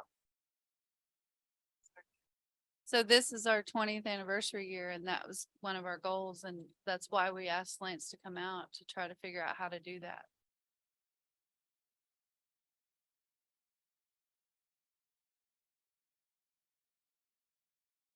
So the points, I became a Paul Harris Fellow. That means I get the pin because there was some matching going on and somebody wanted to help me get there. And I did. So what's the difference between that and the society? So a Paul Harris Fellow means that cumulatively you've given $1,000 to the Rotary Foundation one time. The Paul Harris Society is a pledge to do that $1,000 giving on a yearly basis. So a continuous pledge of $1,000 a year to the Rotary Foundation. So if, let's say, for example, I don't sign up for a year, but next year I wrote a check for 1,000. That means I get another thing on my doodad? Yes, you get multiple things on your, that was the Chuck's gripe about rubies versus sapphires. So yeah, you'll get, as you became, like, say you gave $1,000 last year, say you can't do it this year for whatever reason, things come up in people's lives. But say next year that you give another $1,000, well, then you're a multiple Paul Harris fellow. Okay, but So what's the difference between that and Paul Harris Society? Well, the Paul Harris Society is if you gave $1,000 last year, gave $1,000 this year, and gave $1,000, it's a pledge. It's a pledge is all it is. A pledge. It's a pledge to every year give $1,000. You can become multiple Paul Harris fellows. Over 20 years, you can be a multiple Paul Harris fellow 10 times. But the pledge is, the society is making a pledge that a yearly, continuously, I am going to give $1,000 to the Rotary Foundation. That's what the society is. It's the pledge. It's not the money. And how do you distinguish a pledge versus a non-pledge? See this little doodad? Oh, the little ribbon that goes on. Okay. That's the distinction. All right. All right, I've gone way over my time, but we have time for one more question because she's a judge. Thank you. So the doodads are nice, and obviously giving money to the foundation is nice. But what benefit to my club do we get for either becoming a Paul Harris club or anything, so that I can say, we need to do this because it's going to benefit our club and our community and then globally? So that's a really good question. And my really short answer to that is Matt Murphy. He's Okay. going to talk to you about that in just a minute. Any other question? All right. Thanks, guys. All right, yeah. Thanks for everybody for coming this morning. Insert joke about being the only thing between you and lunch. So I'm going to run through some slides real quick. This gets pretty dry, but I'd really like to turn this more into a workshop. I know some of you have some specific questions. Maybe you've done some grants in the past. Maybe you've never done a grant before. So we'll get through this stuff and then, yeah, we'll have some fun. So I wanted to talk about district grants today. These are these smaller grants that you can do within your club. To answer this question from Tracy, you know, one of the reasons that we want to give from our club, especially that $100 per member per year, is because that's one of the first things I look at when you apply for a district grant, right? So you'll see that the number or the amounts of grants requested here, they vary quite a bit. We try to honor everybody's requests, but really, if you ask for 20,000 bucks and your club's only given 20 bucks per member per year, I'm probably not going to grant that, right? So so our committee does give preferential treatment to those that you know, at least at that $100 per member per year. So so that's a good reason for you to give.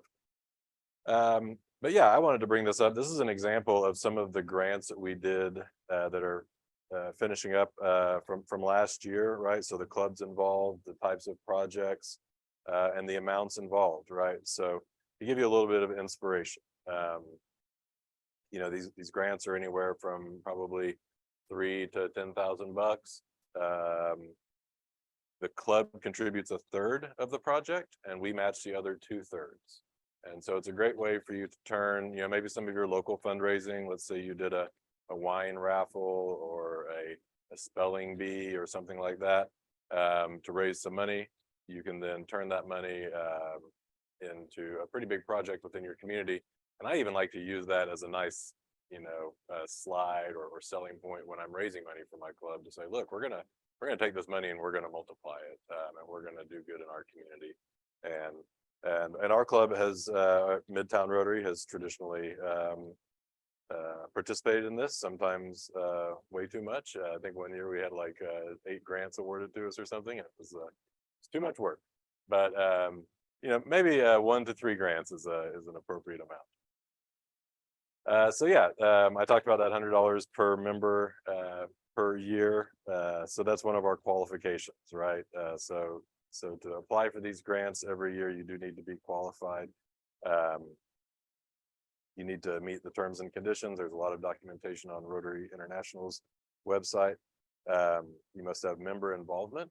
And that doesn't mean that you have to have all 20 of your members deliver the park bench one day, but it's good to have people involved in that process. And I like to use the excuse of the fundraising counts too, right? So if you had your whole club involved in the fundraising for those funds that you used in the grant, then heck, that looks like involvement to me. So don't overcomplicate that part, but yeah, get your club members involved.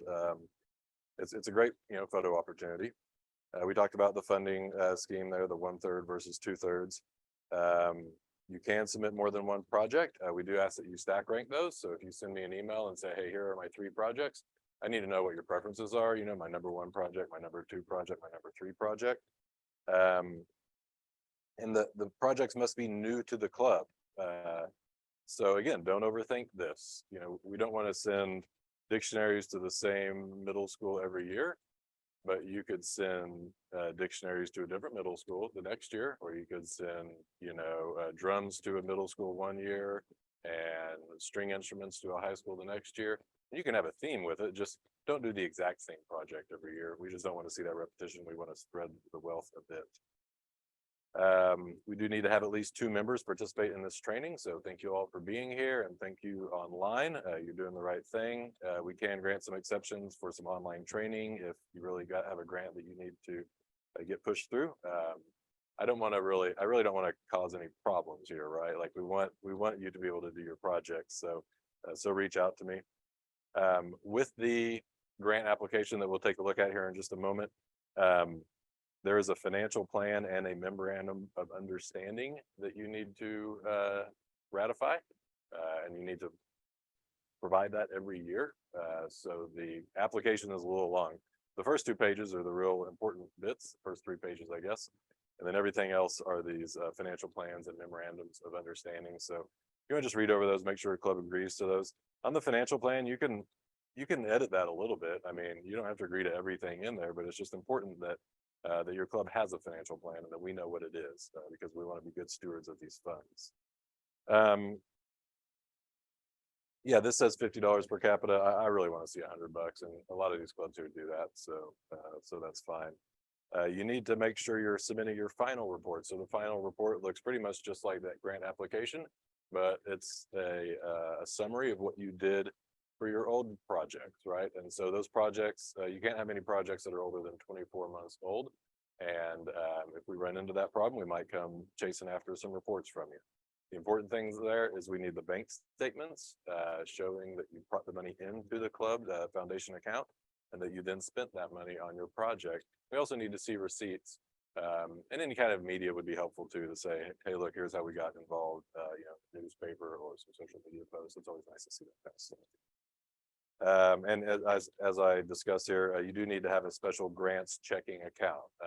So work with your bankers. Sometimes that's a little annoying. There might be some additional fees because it really needs to be zeroed out. You need to receive all the funds. You need to put your club's money into that and any other partners' funds into that, and then distribute those funds and have that as a pretty clean paper trail for us to review for your final report. Here's some contact information. My email address has recently changed due to a career change. So we're just going to go with my personal Gmail account there. I enjoy text messages. I don't answer my phone. So if you need to get in touch with me, leave a message or shoot me a text message, or an email would be fine. And you can submit those grant requests to me before May 15th. If you get them to me on the 16th, I'm not going to cry. I'm not going to throw it in the trash, but I'd prefer that they all be on the 15th. I start to build out our collection of grant requests, and then we have a team meeting. We've got a great grant team. Some of y'all are here today.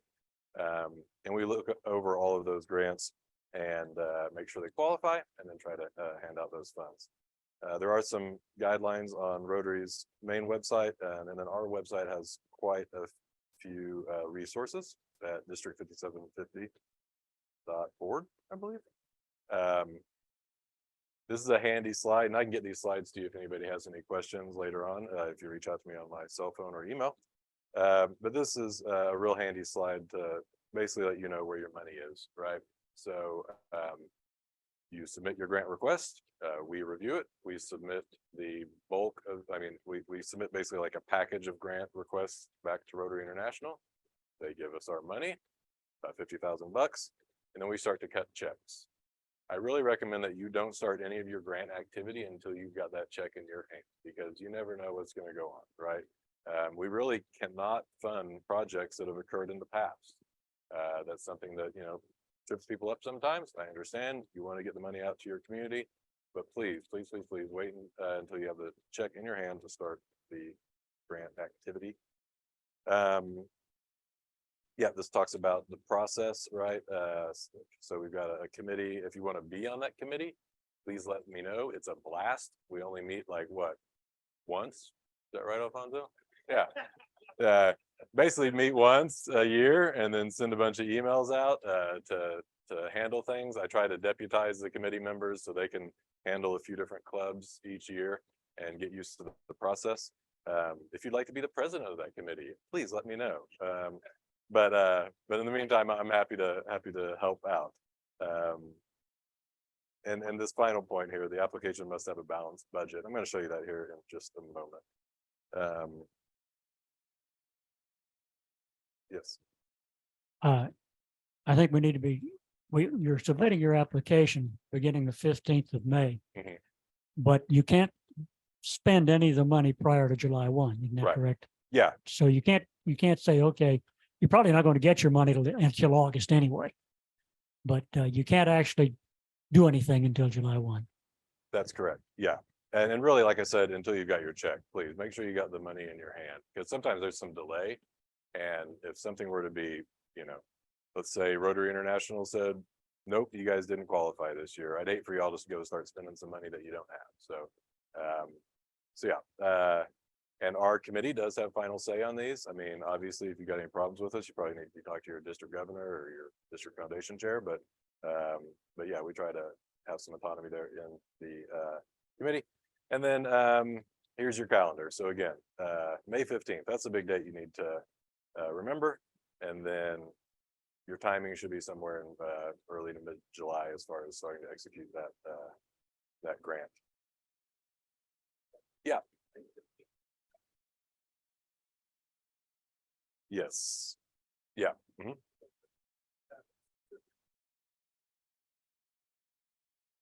And asked us to help them with an event that has not gone on in the past 3-4 years. Okay. So they reached out, and the event, they did their event.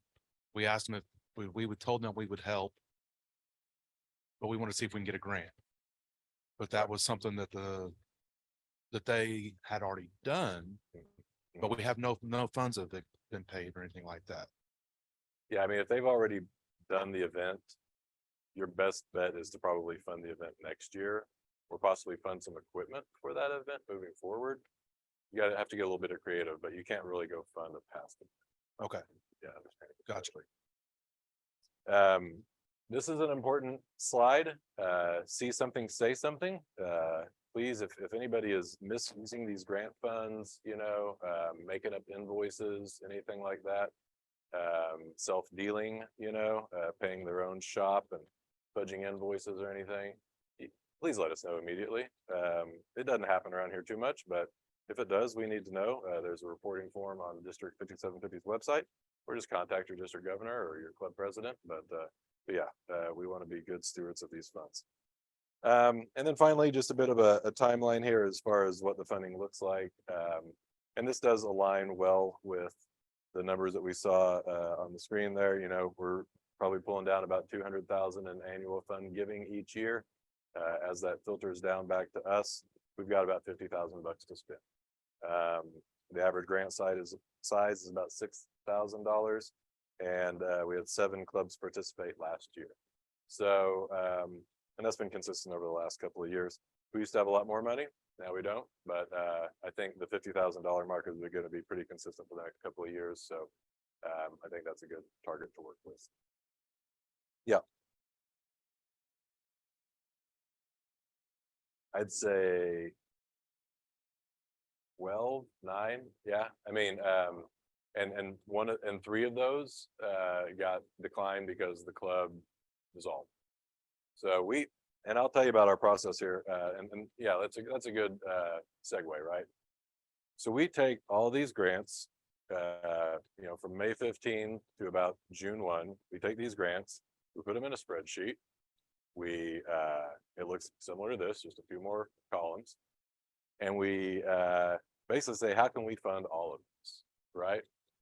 And typically what we'll start with is your first grant request. So remember when I asked you to stack rank your request, if you're submitting more than one grant, we're gonna look at your first grant and we're gonna check to make sure the club qualifies and do our due diligence and tie up any loose ends. Maybe you didn't know that you had an old report out there, right? And we need to remind you. And we'll work with your club to make sure that we can get past these hurdles. And then if everything qualifies and we have enough money, everybody gets paid out. And it's kind of worked out pretty well over the last couple of years. We've had a few short years where there were a whole lot of requests, and then we start to get creative. And we don't always have consistency with that creativity. I definitely want to make sure that every qualified club receives some sort of funding for their grants. That's very important to us. But maybe there's one of those grants that's like, oh, that's a stretch, we'll give them half. But maybe we decide we're gonna spread out the pain and everybody gets 80% of their request, right? So it just depends year over year. We try to make it fair. We try to do our best.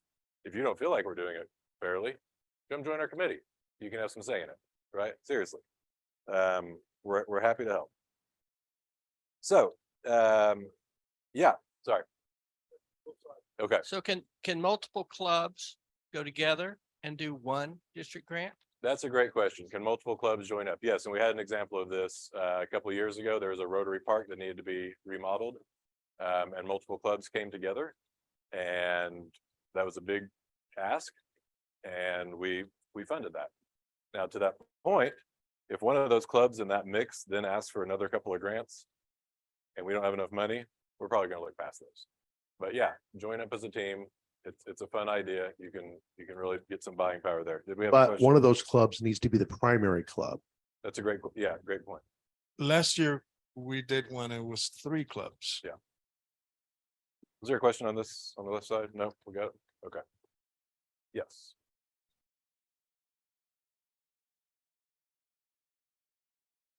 In the past, there seemed to be some rules about the type of projects you could do. Have those, I haven't heard you go over like it has to be something that could stay there a long time or that was tangible or different things. So is it just our imaginations are the only things that limit us, or are there some rules about the types of grants or the types of projects? Yeah, no, that's a great question. My preference is something sustainable. It still doesn't have the same sustainability requirements like a global grant has. So this is way more flexible than a global grant, as far as what you can fund, those types of things. I think as Rotarians, we probably have a pretty good understanding of the fun kind of things that we can go do as a community. But there are some guidelines. I think Rotary International's website has a better grasp on that, but our application has some details as well. So I wanted to show you that. So this is the district5750.org website. It's a great resource. Make sure you check it out. My contact information is in here, somewhat inconsistently, but I'll get in touch with you. And we do have some grant rules listed here, and grant reporting. This will get you the application when you are submitting your final report. But I wanted to bring up the application here and just kind of workshop this a little bit with our last 15 minutes. But before we get too much into the weeds there, maybe let's just get some interaction here. Can I get a raise of hands? How many of you have actually worked on a district grant before? Okay, so a few people that haven't, so hopefully this is some helpful information. How many of you have sustaining member clubs, those 100% sustaining member clubs? Right, yeah, so that's really what's driving this. Do any of you want to share about one of the grants you've done recently? Alfonso, okay, can we get Alfonso a microphone? Sorry, Mary Jane. Getting a workout. We went in partnership with two other clubs and we provided, so in Oklahoma, in Guthrie, there's a camp. And it's a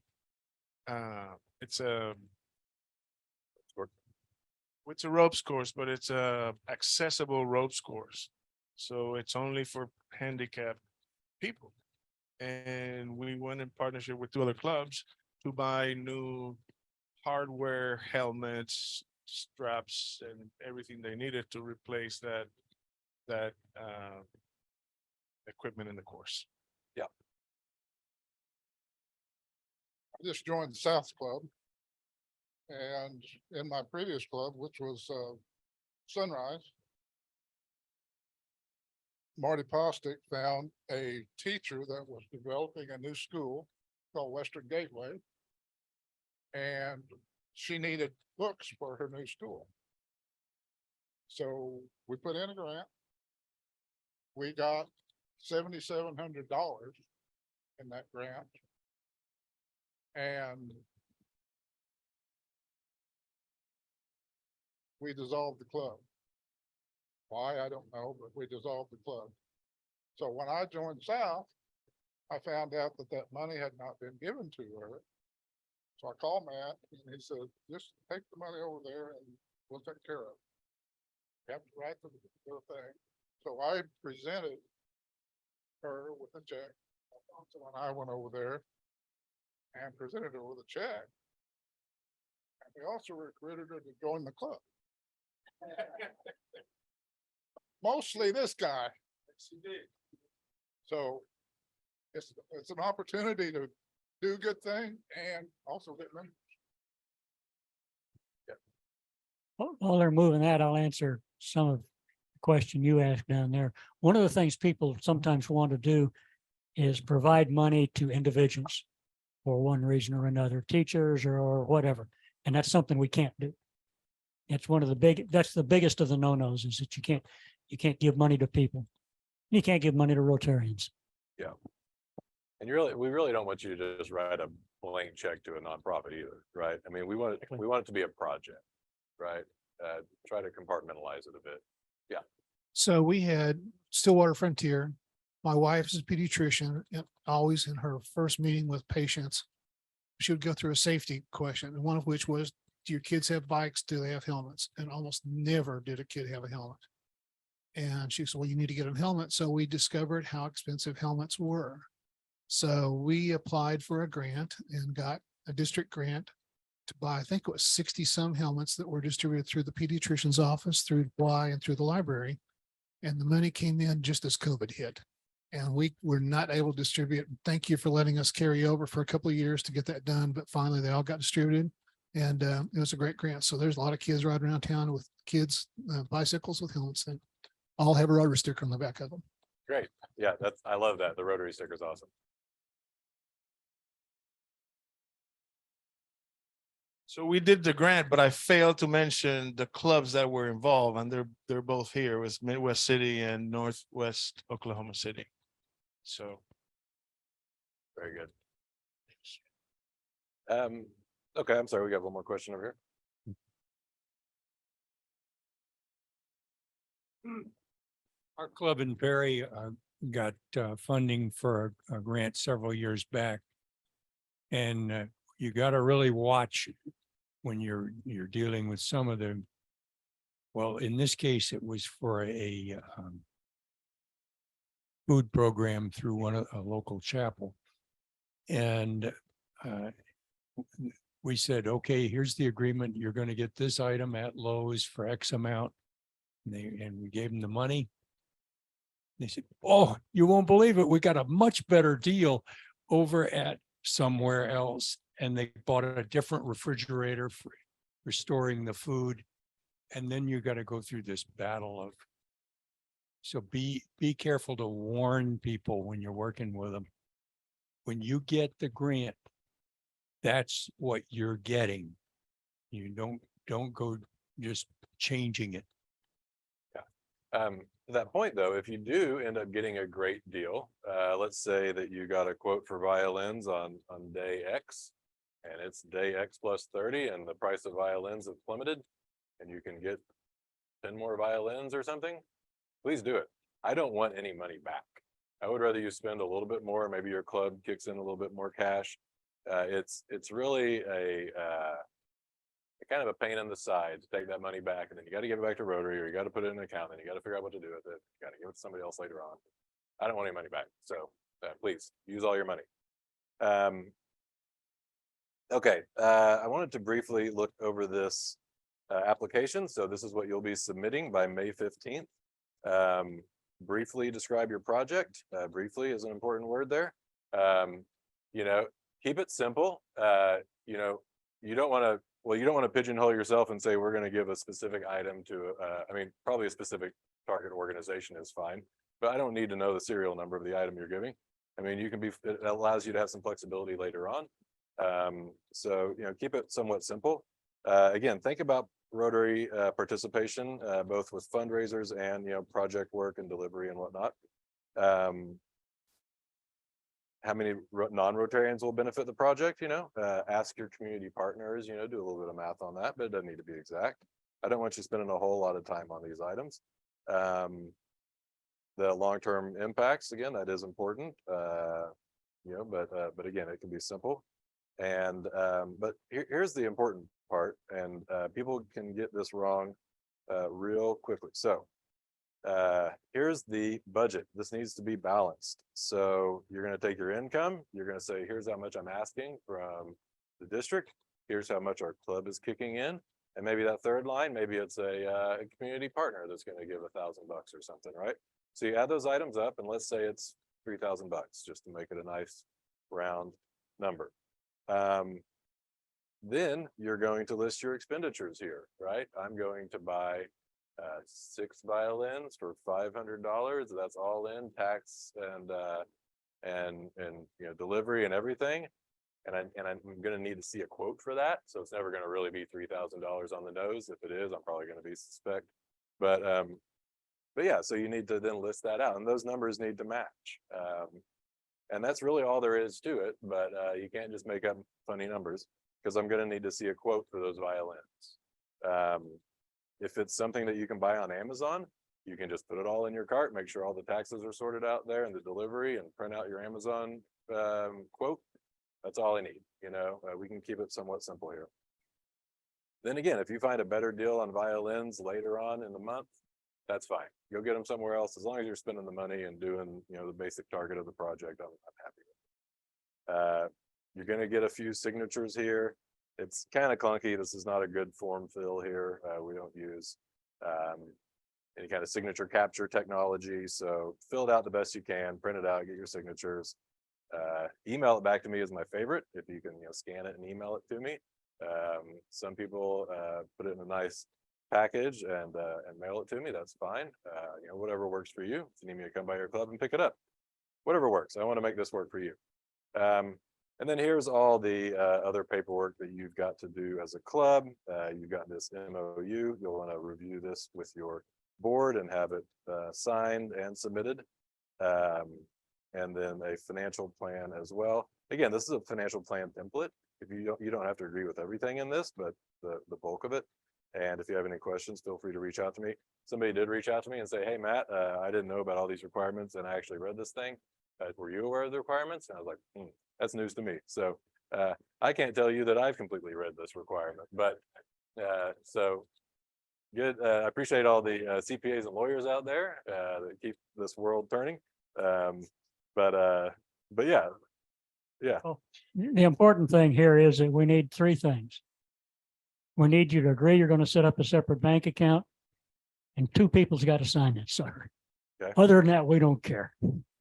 Very good. I appreciate that, Chuck. So that's the general process. Cam reached out to me and said, hey, can I get some examples of some grants? Maybe the actual grant application. I don't have those here with me today. I don't want to just sign into my Gmail account on this computer and stuff, but I can get those for you. Reach out to me. That email address is on file, or the phone number. So if you need some inspiration to see what does a filled out successful grant look like, be happy to share those with you. We've got a big, file on the Google Drive full of all of our history of these efforts. And if you need to know how things got calculated last year, you just want to see, how we went about making those decisions, I'm happy to get you that spreadsheet. I mean, I'm an open book if you want to ask questions about the process. So, yeah, any other questions, comments, concerns?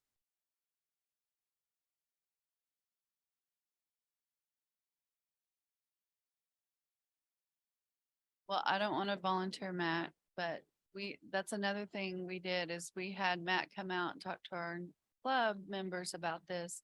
Because while it's great that we're here and we can relay a lot of the information, I think it's really highly beneficial that every club member, or as many as possible, have a pretty good working knowledge of what kind of grants we should seek out so that they already know that. And when they see a need, they can say, oh, that's a great idea for a grant. So. Yeah. And don't overcomplicate that process. If you're only going to be submitting 1 to 3 grants, don't reach out and ask the community for 20 grants, right? It needs to be pinpointed. Yeah. Matt, quick question. Yeah. What is one of the mistakes that you see the most when not a grant is, I guess, submitted to you? Sure. Yeah, that's a great question. So I'd say the number one thing is just the budget piece, right? They're not submitting a balanced budget with a matching quote. Yeah. And then the things that we usually find in an audit is that maybe they haven't completed a grant that's older than 24 months old. I have a follow-up question about the specific checking account for that. And also whenever we're collecting funds for our contribution for the district grant. My thought was to have everybody write a check to our Rotary Club. We would take those funds and put it into the checking account. Okay. Do we need to get so specific that we write that check to the grant checking account to accumulate those funds? I think of it this way. You probably want to have that account, let's say a nice clean break at $0 when you apply for the grant. And then you're going to receive the money from us and then probably transfer some funds from your club general account into the grant account. Good. Okay. And then show me a statement showing that money leaving. Good. Yeah. And the reason we do this is when we first started, we had clubs that still commingle their money. And when we come to audit, what they give us is their bank statement for a year with all the money that moved in and out of their club. And we had to sort it back out again. And at that point in time, those of us that were on the committee said, we're going to change these rules. And if you're not going to follow them, you're not going to get a grant because it's a major pain when you have to audit. Yeah. So please, please, please do this like we asked. Crazy. If you have a community partner, what are we required to do as far as showing? Do we take their money into our account or do we have a pledge statement or something from them saying, we're going to give 1,000, they're going to give 1,000. We're asking the foundation for, 2,000. How do we do that? Yeah, I mean, I think the cleanest way would be to bring those funds into your account and distribute them. But I think as long as you can show, some other, let's say that the total project's $5,000, they contribute $1,000. You can show some sort of evidence that they contributed $1,000 and that your club made up the other 4,000. I think we're okay with that.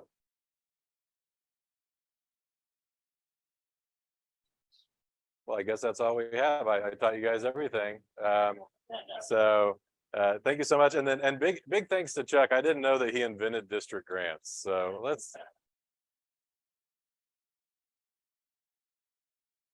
enjoy your life. Good afternoon. How's everybody doing? Great. That was a great lunch, great start to the morning. And I think Chuck really laid it out well, kind of gave the foundation.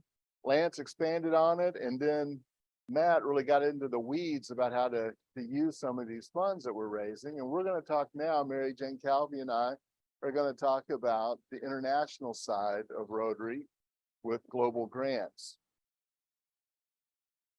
And as we talk about this, we're just going to kind of paint a big picture about what can be done, what Rotarians are doing, and how you can get involved. We're not going to go down as deep as Matt did, in part because we don't have the, the time deadline of May facing us. We do this on a rolling basis. Also, this work takes a little bit longer time. And so there is that freedom to kind of move through it with a more relaxed timeline. So today we're going to give you the kind of the overview, and then we'll be able to start to delve down in it as you start to look at this work. But first, to get us started, I want us to continue the conversation a little bit, all right? We were all really talking at our tables, and I want you to take just a few minutes to answer these questions with the folks at your table. What is an issue that you care about? Okay, just share that. What's a place that you care about? We know that Chuck likes Borneo. We've heard that this morning, right? And then what kind of project could you see happening out of that? So each table, just kind of kick around some ideas. What's a part of the world you're passionate about that you'd love to go visit, that you have visited, that you may have family in now? What are some of those issues that really drive you? And what could that look like as a project? All right, about 3 or 4 minutes.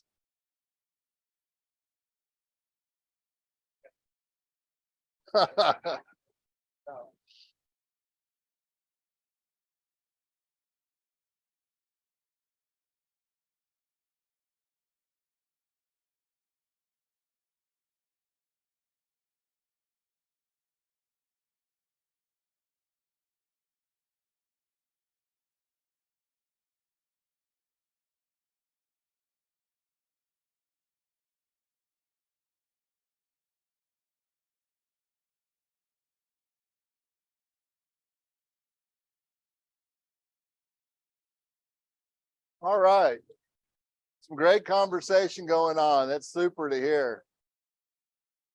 There's no way we can talk about Rotary's global grants without getting excited about it. So let's hear a couple of ideas from the tables. Any table want to jump up? Say what yeah.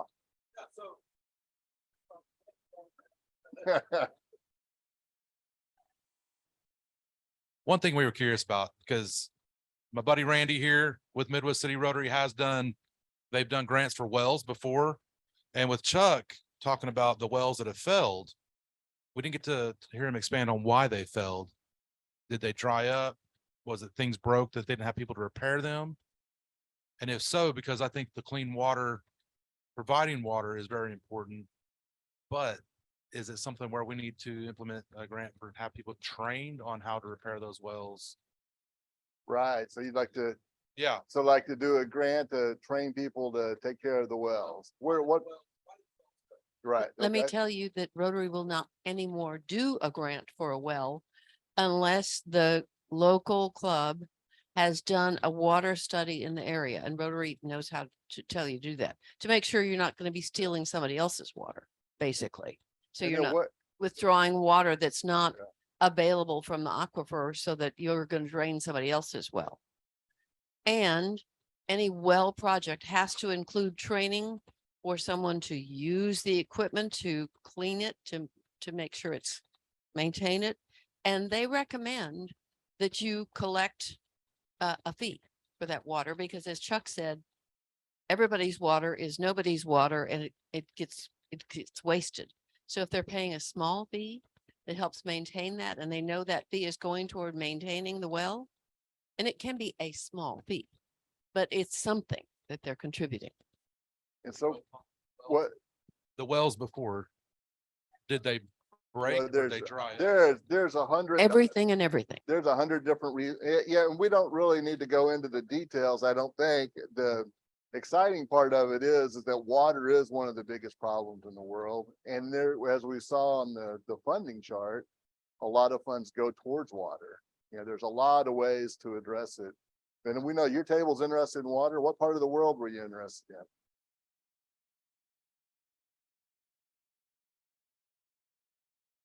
Okay, great. So India. Now, what they do with water, to advance on what Mary Jane said, is that typically they'll either have a community water board is set up. The community sets up almost like a taxing authority, and they manage the input of the water and they collect the fees. Other models are this kind of the same, like if they're actually plumbing water out to places, they actually set up a company there that manages all of this, collects the fees, cleans the water, puts chlorine and the like in it and runs it that way. All of the systems though typically require some sort of funding to be brought from the community for the water. If not, yeah, nothing's free anymore, if you need to have it maintained. All right, so another idea from the table? So I met the president of a Rotary Club in Puerto Rico and in Houston at the convention, and we have stayed in touch, and we're like, man, let's work together. Let's do something together. What do I do next? What's Okay. next? That's a good question. And Have we'll people be, interested in, right. so and we'll talk a little bit about that. Good. Other ideas? Anybody come up with a place they love and a interest they have? The issue we picked is schools and it is catering to the youth, and it could be either education or sanitation is what we were thinking. If it is in a school, David, you spoke about the toilets right here in the US. Putting money into that kind of infrastructure, you already have an agency like a school that will kind of maintain it, take care of it, and ensure it is serving and it is sustaining the design and it's taken care of. That's what we. So just kind of to add on to that, how often do you see grants, global grants coming back to the United States for those types of needs? We're always in the habit of looking for needs elsewhere to care for. But if there is a rural school district, for example, that doesn't have the funds to update their sewer systems or their bathrooms to make them ADA compliant or whatever, are there global monies available to bring back in from other countries? Excellent question. Good. All right. And so interest in doing something with schools and doing it in the US. It's a good question. Another idea? Well, we are not submitting this as a global grant, but we have been talking, kind of when Ukraine was ramping up, we wanted to send a shelter box over there. And I think we're at the point now where we're sending it to Turkey because of the earthquakes. Sorry. And so, I mean, that's an idea, and you could do more than one, I guess. Great. So issues of housing in a disaster. Great. All of these things are ideas that can work within the context of a global grant. And, you know, when I first got involved in this work, or not work, when I first got involved with Rotary, I had lunch with Chuck, and Chuck told me, he said, you can do whatever you want. You can make it happen in Rotary, whatever your passion is, right? My interest is in India. And over the years, we have now 2 projects that we're involved in India. I haven't been there to visit them, but my love is in India. And those projects are, you know, have been approved, they're good, they're sustainable. And I was just able to say, okay, let's focus in on India. And I know other folks have, you know, focused in on Turkey, our club focused in on Ukraine because of some connections and issues there. And so what I wanted to ask you all about is to be able to think, you know, what is your passion that drives you? And then what is your area that you want to have it in the world? So we can make it happen. Bob? I can do our microphone here. For years, they've been talking about no brick and mortar. Does this not apply to global grants? Well, you know, and that's where we get all down into the weeds. The first thing is saying, hey, this idea and the passion, and then how do we make it happen? Then how do we make it happen? And so I think we can look at some of those things. Yeah. So let's start talking a little bit about what is the mission around global grants. I mean, it's very, very broad in terms of, you know, this quote, contribute toward the world's supply of happiness. I believe this has been attributed to Paul Harris. Not exactly sure he said it, but he well could have, and it makes a lot of sense for us. What can we do to contribute to the supply of happiness in the world? Mary Jane will talk about, you know, the 7 categories that we focus on in Rotary. Chuck kind of teed that up earlier this morning, but pretty much the field is open. We can do just about anything to fit in that. Within our district, very loosely in our International Service Committee, we have this general mission of partnering with Rotarians around the globe on projects supported by global grants, which gives us a structure to meet local lives, local needs, improve lives, and build community. So a couple of pieces on there. One is that we're always partnering with other Rotarians, right? If we're working on a project in another country, there's always a local Rotary Club involved in leading it there. Supported by global grants. We generally like to focus on global grants because it provides an extra layer of accountability and transparency just by going through that structure and getting approval. So it's a lot, it's an easier sell, it's harder to do, but it's kind of worth that extra structure. And then we're really meeting local needs. And as we've heard Mary Jane talk, and she'll talk later some more, there always has to be this needs assessment. And that's to prove that whatever we're trying to do is needed and wanted by the community that's there. We're not imposing our ideas on them. They're saying, hey, this is what's needed, and we're partnering as a true partner. And I'm going to give a couple of quick examples, and then Mary Jane's going to talk about some more personal examples she's been involved in. But these will kind of show you 3 examples of how different types of global grants our district has been involved in. One a couple of years back was helping to support the Mercy ship.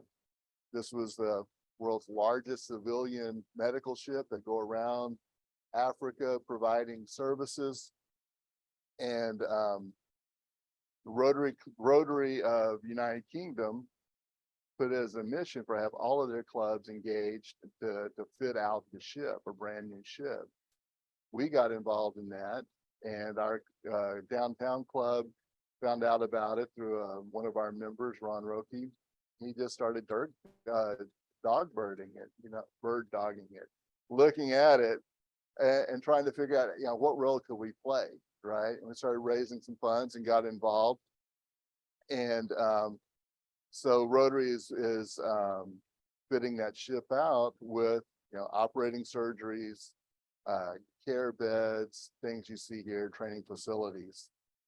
And as you'll see, 31 districts around the world are involved in this, over 340 clubs, right? A couple of clubs here in our district are involved, and our district supported that as well. Relatively low involvement for us, and it's a way any club could jump in on that and kind of put your toe in the water and see how you start, talking with folks and learning about these programs. Ron actually attends many meetings in the UK now virtually, just because he loves, folks in the UK, and he attends meetings and he's developed some other relationships. Guatemala Growing Up Healthy is a multi-year project in a very rural, isolated area of Guatemala that's looking at a kind of holistic village development program led by a club in Washington State. And about 20 clubs are involved. Stillwater Frontier is one. A club in Macau, of all places. I put that on there just because it was very surprising. We didn't realize there was a club in China actually involved in this. And $300,000 budget for 2 years. That sounds like a lot of money. I mean, it is, but there's clubs that can put in $1,000 just to be a part of it. And they have great communications with us, with all the participating clubs. We've had their implementing partners come to Oklahoma City. We've had a dinner with them before. We've had them present at our clubs. So very accessible way of really start building that relationship. And we're looking at an opportunity to go visit Guatemala to actually see it on the ground. This third one is a very large project. And this one we got very, very involved in. Oklahoma City Club led this as the international partner. The Rotary Club of Muyinga, Kampala, Uganda is the lead host country club. $1.2 million grant. And that includes $240,000 raised by Rotary clubs to receive an extra match from Rotary International. And then $400,000 from both World Vision and 400,000 from Gates Foundation.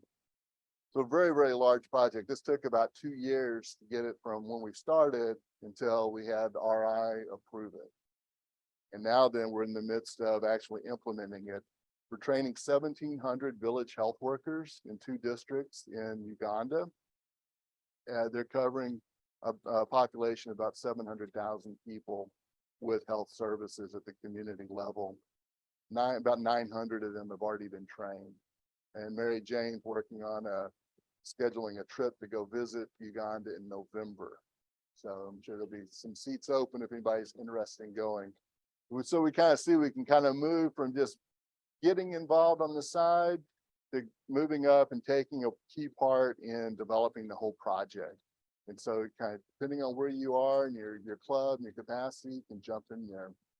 In this project, we had one district in Indiana, about 30 clubs. Every club put money towards it, right? Some of the clubs, $50, $100. We had a club in British Columbia, Canada, wrote a check for $100. You know, and they said, we want to be a part of this. It's 1.2 million. We have $100. We're the same as every other Rotarian Rotary Club. So you can get involved at every level and start learning and building those relationships. Any thoughts or questions about these types of projects? Any ideas that kind of jump to mind? So how do we go about it? Well, at the district level, we have the International Service Committee, and we really encourage every club to have a International Service Committee or a World Service Committee at your club level to look into this and look at opportunities. At the district level, we have representatives from a number of clubs. You'll see the names here. We had a new member join today. If you would like to be involved with us, let me know. We'll get you signed up. We meet virtually about every month to 2 months to discuss projects to support and match with funding. It's open to all Rotarians. We really focus on stewarding this DDF that we had that Chuck talked about. And then we really work with clubs to support y'all in coming up with a new project idea or looking at ways that you can get involved in an existing project. You'll hear about one of those from Mary Jane in a few minutes that you can all jump in on. So that's really our role. If you find yourself thinking, gosh, this is way too complicated, really not. Jump in and we'll help you get involved on your first one. We'll talk just a little bit real quickly about the funding. And one of the things with a global grant is it has to have a minimum size of $30,000. That's the main, one of the key pieces on the funding side. Mary Jane will talk about a couple of other requirements, but $30,000, you think, my gosh, how are we ever going to get to $30,000 for a project? It can be pretty quick. Because one of the things is that district designated funds are matched at 80%. So if in this project, for example, 3 Rotary clubs come in and put $4,000 each into it, then the district will look at that and say, okay, we'll put in 10, we'll match that. Then Rotary International comes back with it at 80%. So that's an additional $8,000 that comes in. So you can see pretty quickly we can get to that minimum of 30,000. And I think we usually see, I think kind of a good size project is around 70 to 100,000 is a nice size of a project to look at. Very doable, very understandable. In, kind of in the wheelhouse of a lot of clubs internationally and here in our district as well. So we can get there pretty quick. Any questions about that? That's one of the nice things about, when we split the funding up, the DDF to kind of the district grants into the international service side, when it gets to the international global grant, it does get that extra 80% match. So that gives us a little kicker.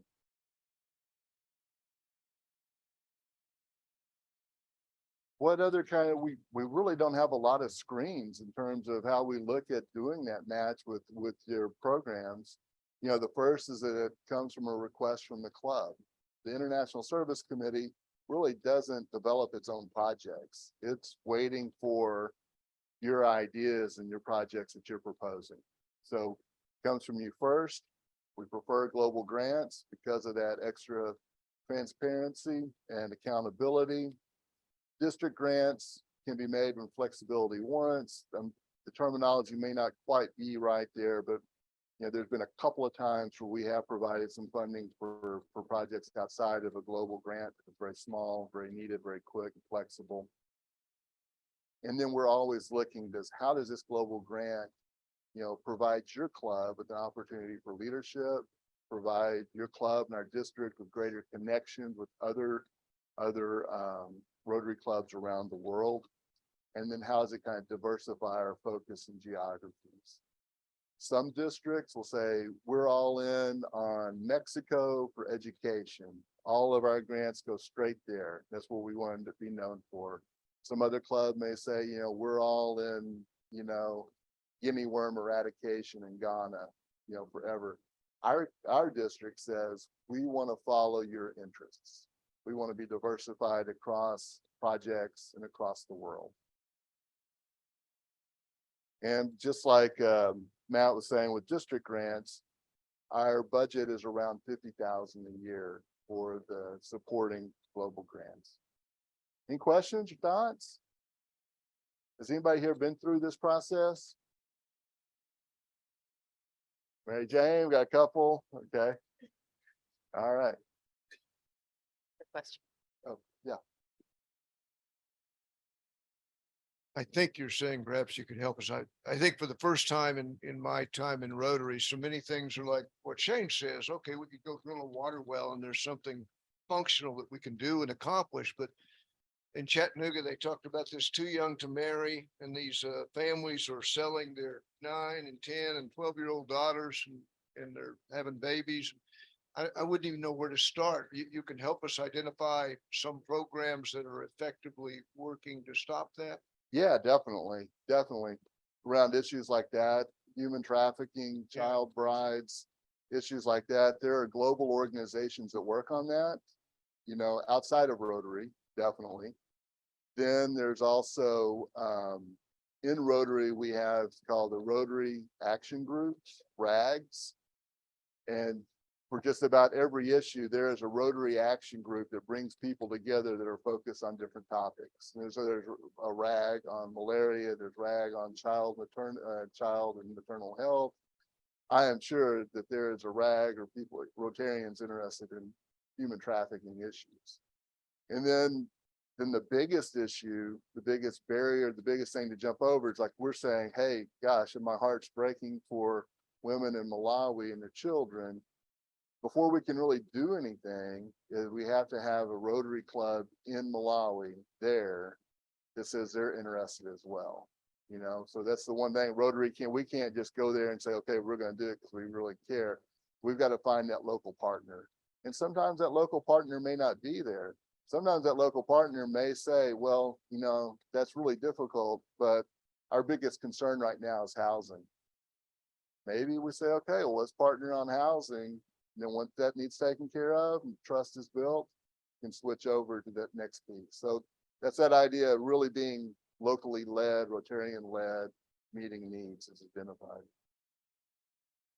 Now, yeah, it's Alan going.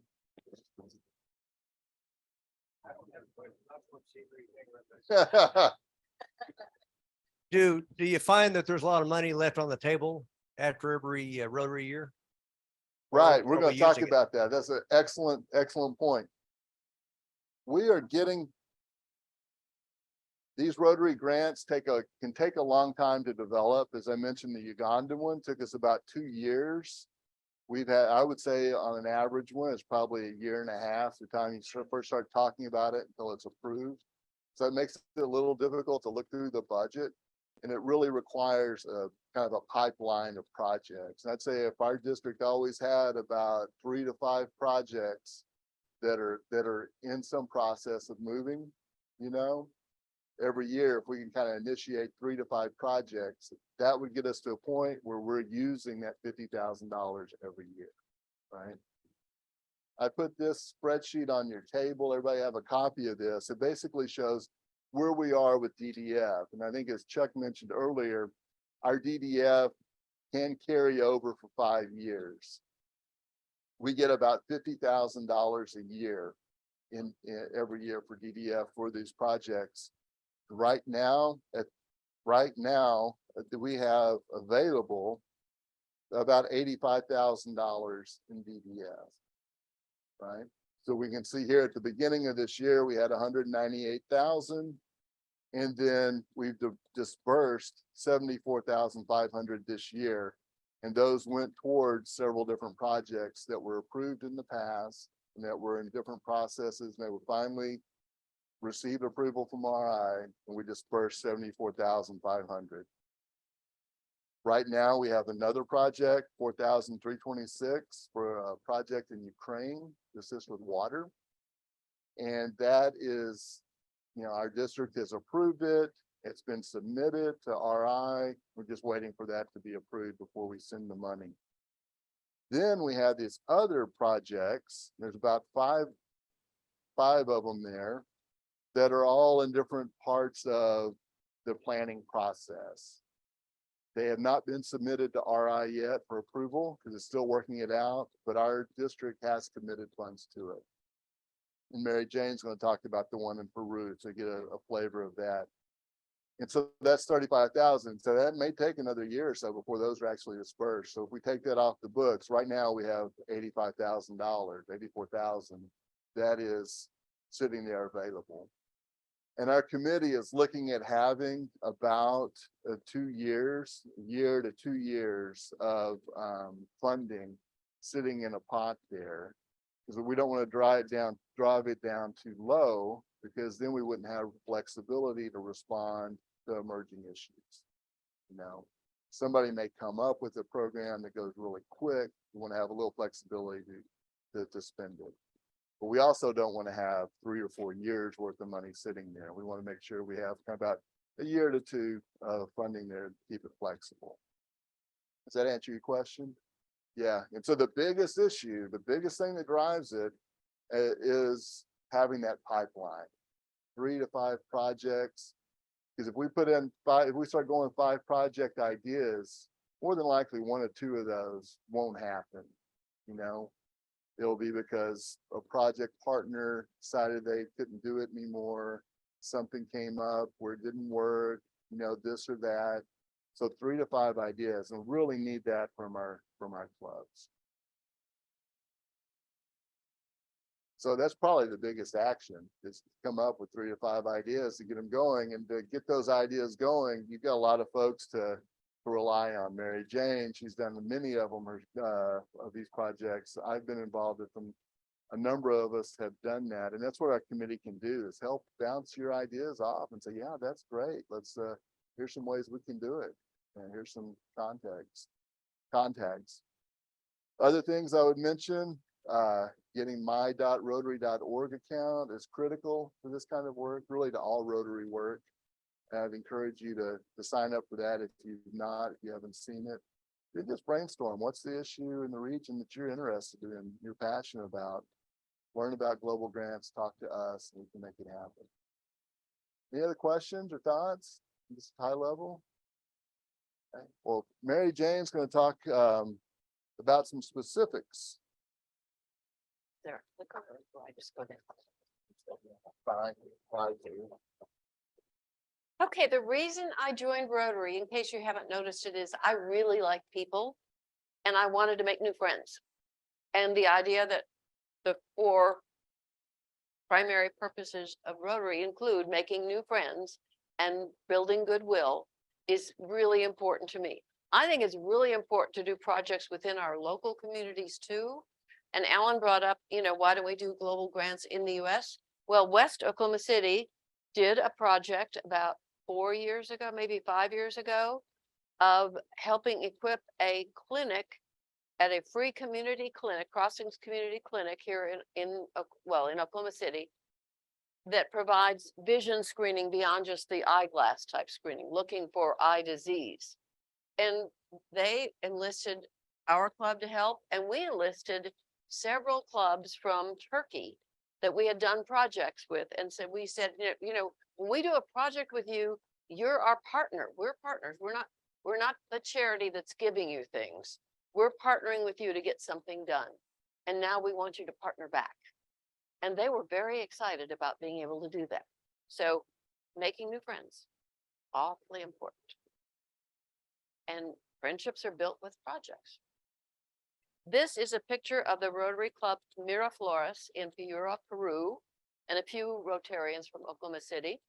We did a project with them about 4 years ago, maybe 5 years ago now, to help equip a classroom in a vocational technical school to teach young men and women how to repair car engines and do repairs on cars. Because they identified, the club came to us and identified that there was a need for young people to have a profession beyond just the training they got in their primary school. So this was their identification, their need. They worked hard on it. We worked hard on getting the money. The vocational technical school was our partner because it's a locally managed, church managed school, but it is open to all. And these people do this. They took us to see all the projects they've worked on in the area. And this is one where they take very poor people and help provide lunches for community members that maybe don't have good nutrition. That's not a global grant project, but they took us to see every project they've done in years. This is in Constanta, Romania. This was a project to help develop motor skills with young people who have neuromuscular developmental issues like muscular dystrophy and things like that.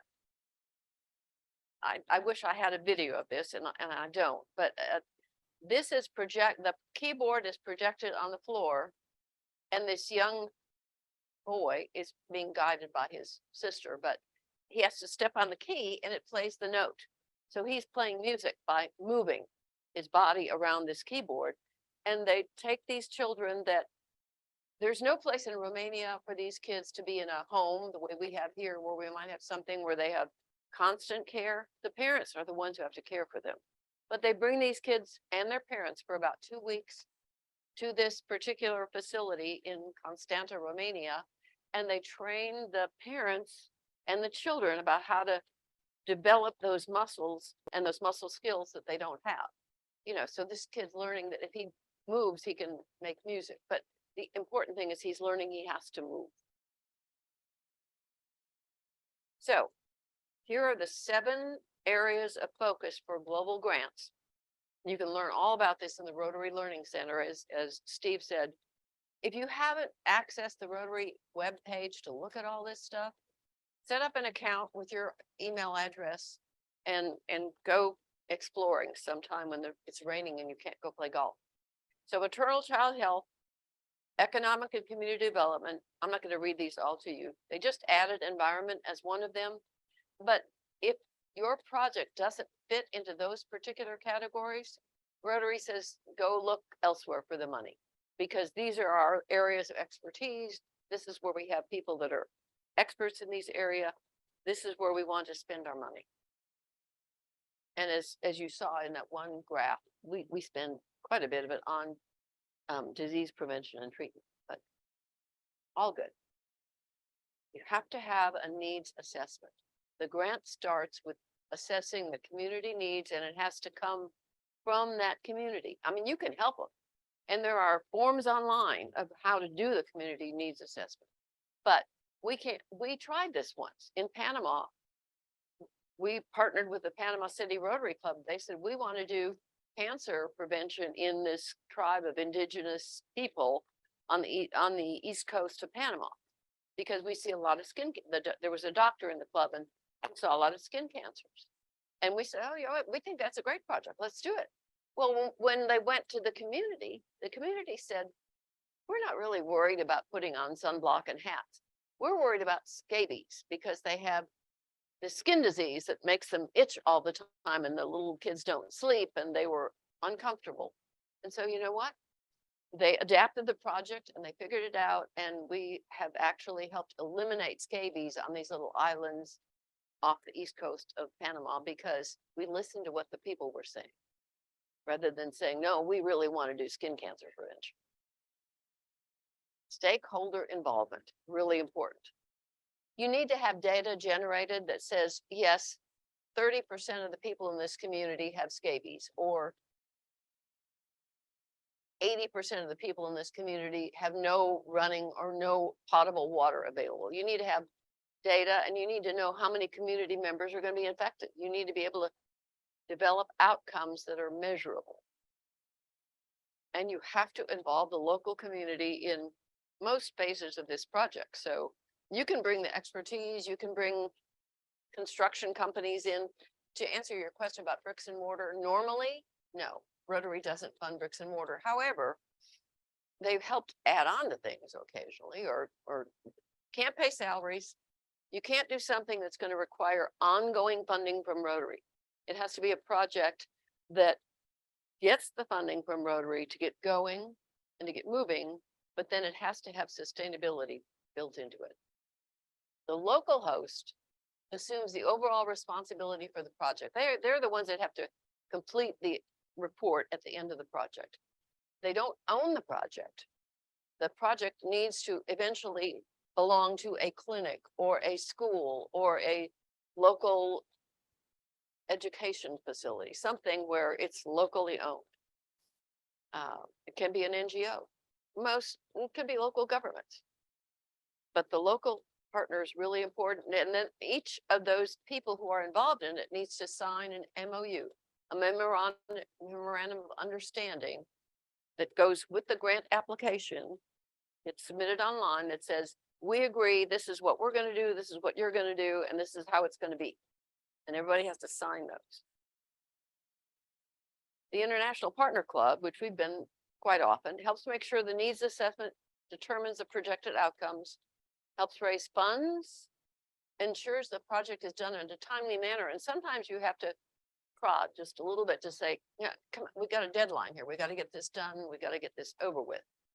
We participate in discussions, mostly online, although I have gone to look occasionally at proposed projects, some of which we decided not to do, just because it didn't have all the things that it would. We try to participate in their celebrations because they're fun, and their kickoffs because it gets things going.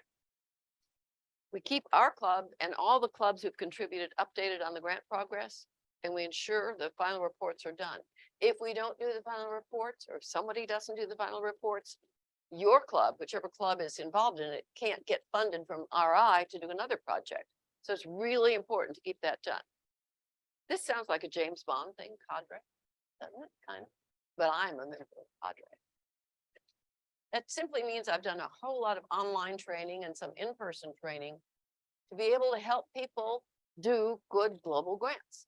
And there are cadre members all over the country that are Rotary members that have been trained to help people get the grant application done the right way to get it through the process, but then also to go back in and do evaluation afterwards to help Rotary understand that it isn't like the black hole of Calcutta.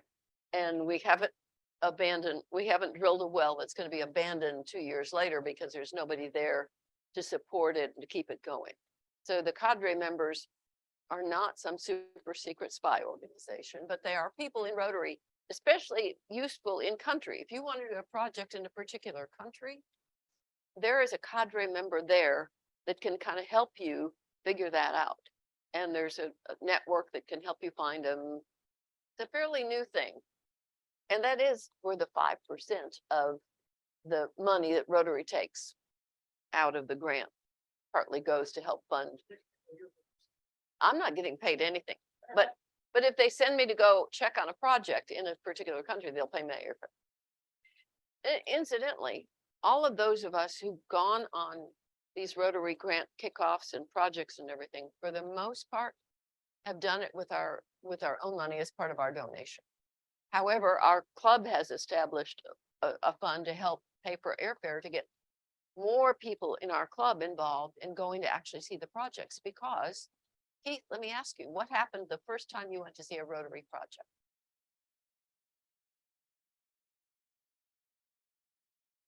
Take the microphone.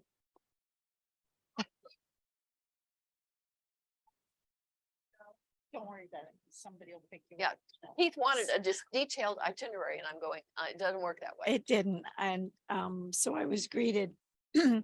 I was greeted in Russia with flowers and a Rotarian who took me where I needed to go. The Rotarians who run those projects are remarkable. They are so happy to share the fruits of the project and show what's going on. It was wonderful. They couldn't have been more hospitable. And the projects we saw were so much fun to celebrate. And yes, we did it on our own nickel, but and I wondered whether that was the highest and best use of my money, whether it should actually go into project funding. But in some ways, it's only redoubled my commitment. It does tend to get people really excited about doing international projects. One of the things we've been discussing with the committee is to try and find a way to make it easier for other Rotarians to come. And we're going to be lobbying our incoming district governors. We don't have them both here, but when the budget gets set, we're going to try and get a budget allocation set aside for international travel for club members to get some supplement, particularly on the airfare. So going over so that more people can afford to go. Now, whether or not we can get that accomplished or not, kind of just depends on how stingy our incoming governors are. But I suspect we have some pull over that because I was looking at our books the other day and I think we can afford it. So I think that's one of our committees, going to be one of our committee's biggest recommendations to these people when the budgets get developed. There's no denying it's awfully important to put as much money as we can into the project itself. And I think it's important for us when we're talking to our clubs to say, our primary focus is our local community. It's really where we do the most good, but we're not really Rotarians if we don't recognize that there's an international component too.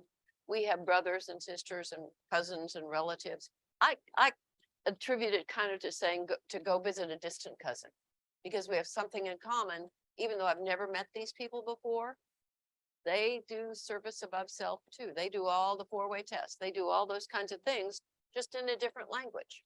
And so we're kind of related and it's really good. So now I'm going to try and sell you on a project.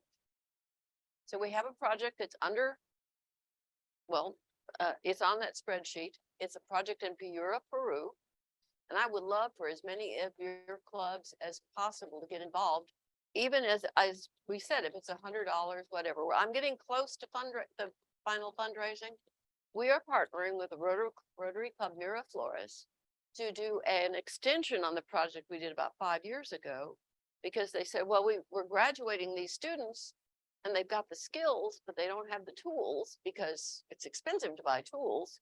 So we want to build a service bay on the side of this vocational technical school where community members can bring their vehicles, have them serviced for a fee, and part of that fee will go to help keep the program running so that we can buy the equipment we need, but some of it will also go toward these young people so they can begin to save money so they can buy the tools to start their own little shop, repairing automobiles or tuk-tuks. And so the club from Miraflores has pledged $4,000. And they're getting some money from their district governor as well, their district designated fund.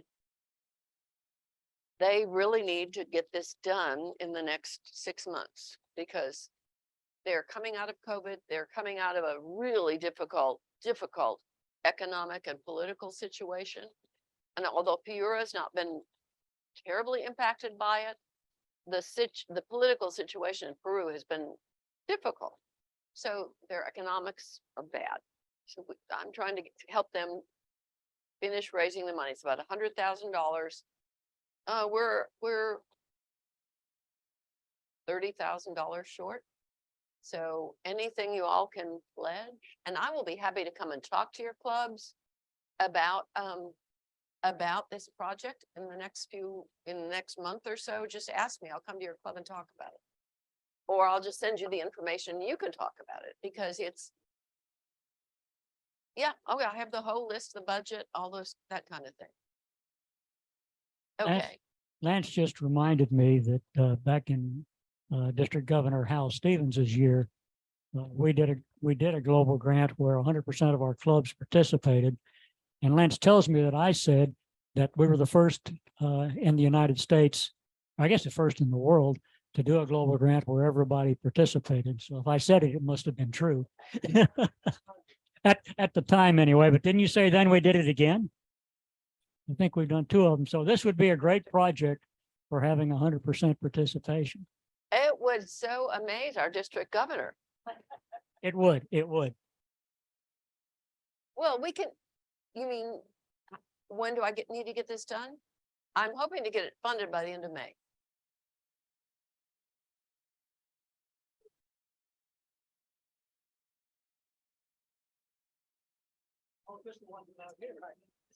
I'm talking to you now. No,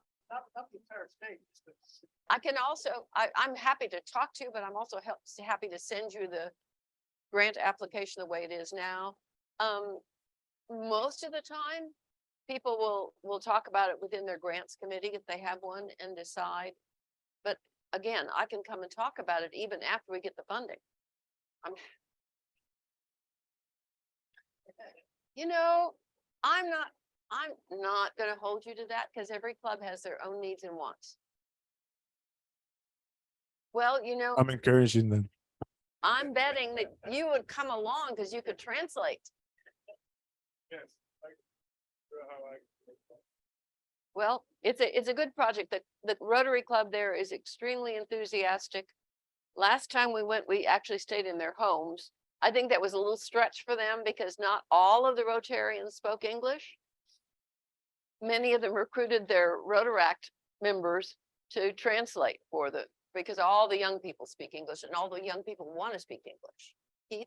So when a global grant is submitted, they go in under one of the areas of focus. Is this going in under economic or under education? Because it can't go under education because the education is basic education and literacy. And this is more than that. So it's economic development, community economic development. And so when people submit grants, they should actually choose one area of focus under which to submit. Yes. And that's a good point, because when I first started doing these, I thought, well, let's just check off all the boxes. It's going to help have healthy babies. It's going to do this, it's going to do that. And they said, no, please choose one, because the way Rotary evaluates the grants, they send it into that box. Yes. Okay, if a club, say, wants to help out and partner, say with $1,000, how does that affect the DDF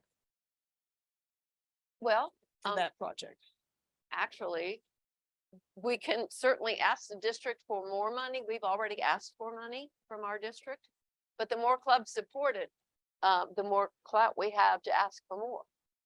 So, and just to get it finished off, sometimes we do ask the district for more DDF so that we can stop saying, I need 100, I need 100, I need 100. We can go and say, I need to finish this. Did you have a point? Yeah, no, and I think this is a great example. You know, a lot of times we wonder, like, what is the connection to Oklahoma? You know, why should we get involved?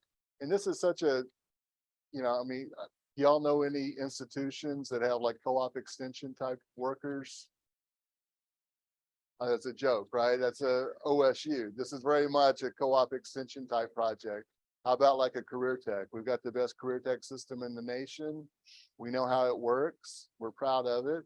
This takes both of those and does it in a neighboring country that we can easily go to. And Mary Jane and other members have already been there. It's a great opportunity to really build a strong relationship based on our strengths, their needs, and we would gain new insights as well.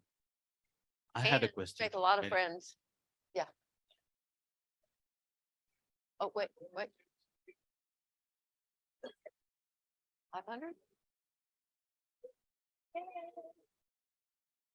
Have we done any, like, not just committing funds, have we been in the leadership role or as the main district or club that has done a global grant? Can you tell us more about any of those kind of things where it's been a club from our district that completed a global grant with their leadership?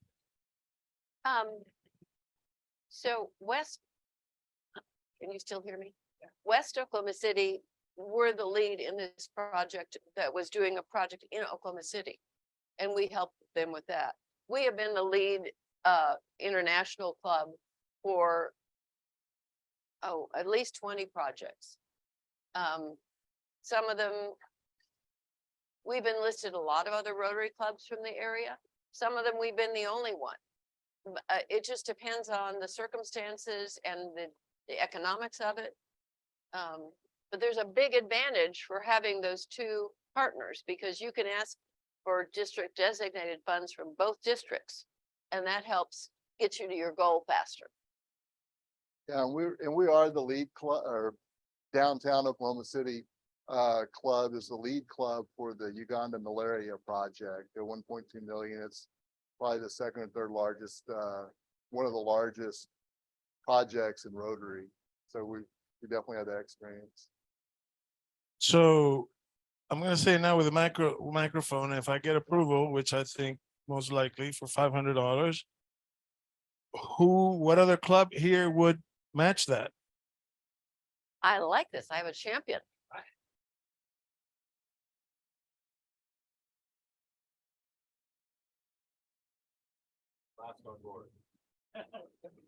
There's a back here. Stillwater Centennial will. Oh, somebody write this down.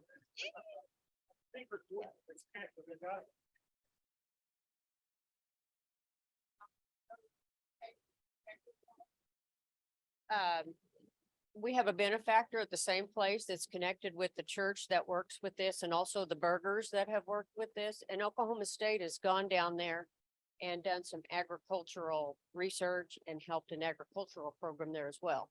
It's a big community with a lot of poor people. And so I want to stand behind Mary Jane and try to get this thing funded because it's amazing work they're doing down there. Thank you. And I'm going there this summer. Oh, good. Thank you. Yeah. Thank you for matching that. And Matt, you're gonna check with your board, you said, right? So, what I'm assuming, not only we're contributing to this grant, but it also gonna help us learn about the process and learn what you guys doing, as far as what the grant involves. Absolutely. So see, there's more value to it. Any other matching clubs? We're out of time. You gotta turn in your lavalier. Somebody's gonna have Okay. All right, my Kevin's turn up. now. All right. So the good news is, even though we're running late, I think we get us back on schedule because I do not need a half hour. So we're gonna talk about Peace Fellows and Global Grant Scholars. So what is a Peace Fellowship? Basically, it is a fully funded fellowship. If you look at that list, it's tuition and fees, room and board, it covers everything. And it happens at Rotary Peace Centers, and participants develop the capacity to become effective catalysts for peace. These began in 2002. We've done 1,600 of these since 2002 for people who are working in 140 countries. And you can see the kinds of places they work in those countries. Each year, the Rotary Foundation awards up to 50 fellowships for master's degree programs and 40 fellowships for professional development certificate studies at premier universities. And the application deadline is May 15th. So there's really not much practical opportunity for us to do that this year, but we've not had any of these in a long, long time. So we need to have all of you out scouting for candidates who can participate in this program because we would love to be doing this. They study peace and development issues with research-informed teaching. And these are 15 to 24-month studies that include a 2 to 3 month participant design field study. They design their own field study and get to go out and do it. Here are the requirements. English proficiency is one that I guess I'm not surprised about because you have to have a common language to be part of this. But being a global organization surprised me a little bit. But you have to have a bachelor's degree, you have to demonstrate a strong commitment to cross-cultural understanding and peace. You have to show the potential for leadership, and that's going to be important when we talk about the next one. They have to have at least 3 years of full-time relevant experience and be at least 3 years away from your most recent degree. And finally, Rotarians and Rotary employees are not eligible for these. The certificate program is a 1-year blended learning program, and it is you gain practical skills to promote peace within their communities and throughout the globe. They complete field studies, they earn a postgraduate diploma, which I think really is just a certificate upon completion of the program. The eligibility list is very similar, but instead of showing the potential, you have to demonstrate leadership skills to be eligible for this. You have to have at least 5 years of practical experience instead of 3. So there are some differences. Actually, we're going to back this back up. There's a video coming up, and I promised I would give a warning before we did that. We're going to hear from some of the voices of the people who've been through this program. I'm the CEO of Red Dot Foundation. It's a not-for-profit in India as well as in the US. And our main work is sexual violence prevention. Right now, I'm based in Bangkok, building up a social enterprise network, supporting smallholders farmers in moving to sustainable agriculture. One of my passions is working with youth, providing mentorship and drawing out the leadership and skills that so many of our young people have. I've been involved with Aikido for over 35 years. I have been working a lot with traumatized clients, and especially from abuse, from domestic violence. I'm the founder and CEO of The Female Voice, a global hub for females to empower the world. My work is to build bridges between communities, to make sure that communities understand each other, to create receptivity for immigration. I work now at the Sanitation and Water for All partnership. What we do as a partnership is to really catalyze action around the water, sanitation, and hygiene. Some of the skills that I took back from the Rotary Peace Fellowship program was, better communication in the nonviolent space. If we can support the economic development in a very sustainable way, I believe that we have a chance for building a peace platform. First of all, we are a family of Peace Fellows, and we see ourselves as change agents in the community. The fellowship creates sort of this hotbed of growth and evolution for peace builders, for people advocating for social change. The training for me, it helped because I did not just come out as somebody who understands development policy, but I also have this insight into peace and conflict resolution.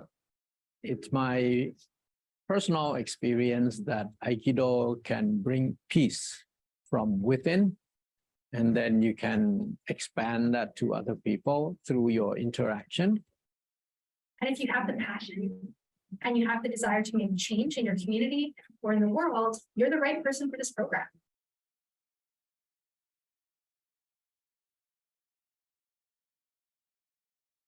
All right, so we have had 4 Peace Fellows here in our district, 2 of them for each type of the program.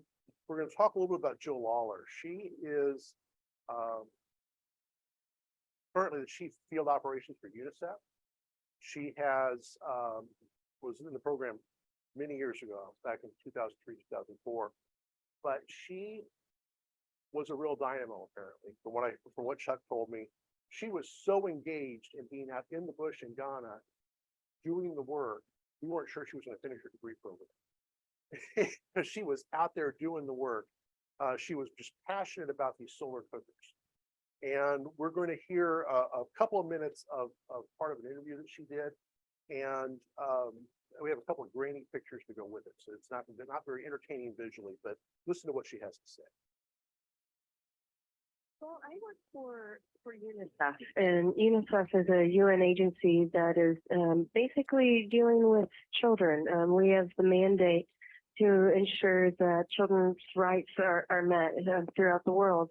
And we're based in a number of countries, and the UN must absolutely be culturally sensitive and neutral at the same time. To work in an environment outside of one's own culture and to be culturally insensitive is a recipe for disaster. It's what basically leads companies to shut down before they've met their program goals, or for businesses their bottom line, and to be asked to leave. And I've seen that happen. It's for international organizations as well. I've seen that happen where an international organization had behaved in a way that was considered culturally inappropriate and had been asked to leave. And so for the UN, working for the United Nations, we on a day-to-day basis are very much aware of that we work in the context of many different cultures. And we're invited by the host country to work and engage with national partners as well as international partners to move forward on common goals. And it's important that we're respectful of any kind of cultural dynamics, but then also we stand up to what the principles of the UN are.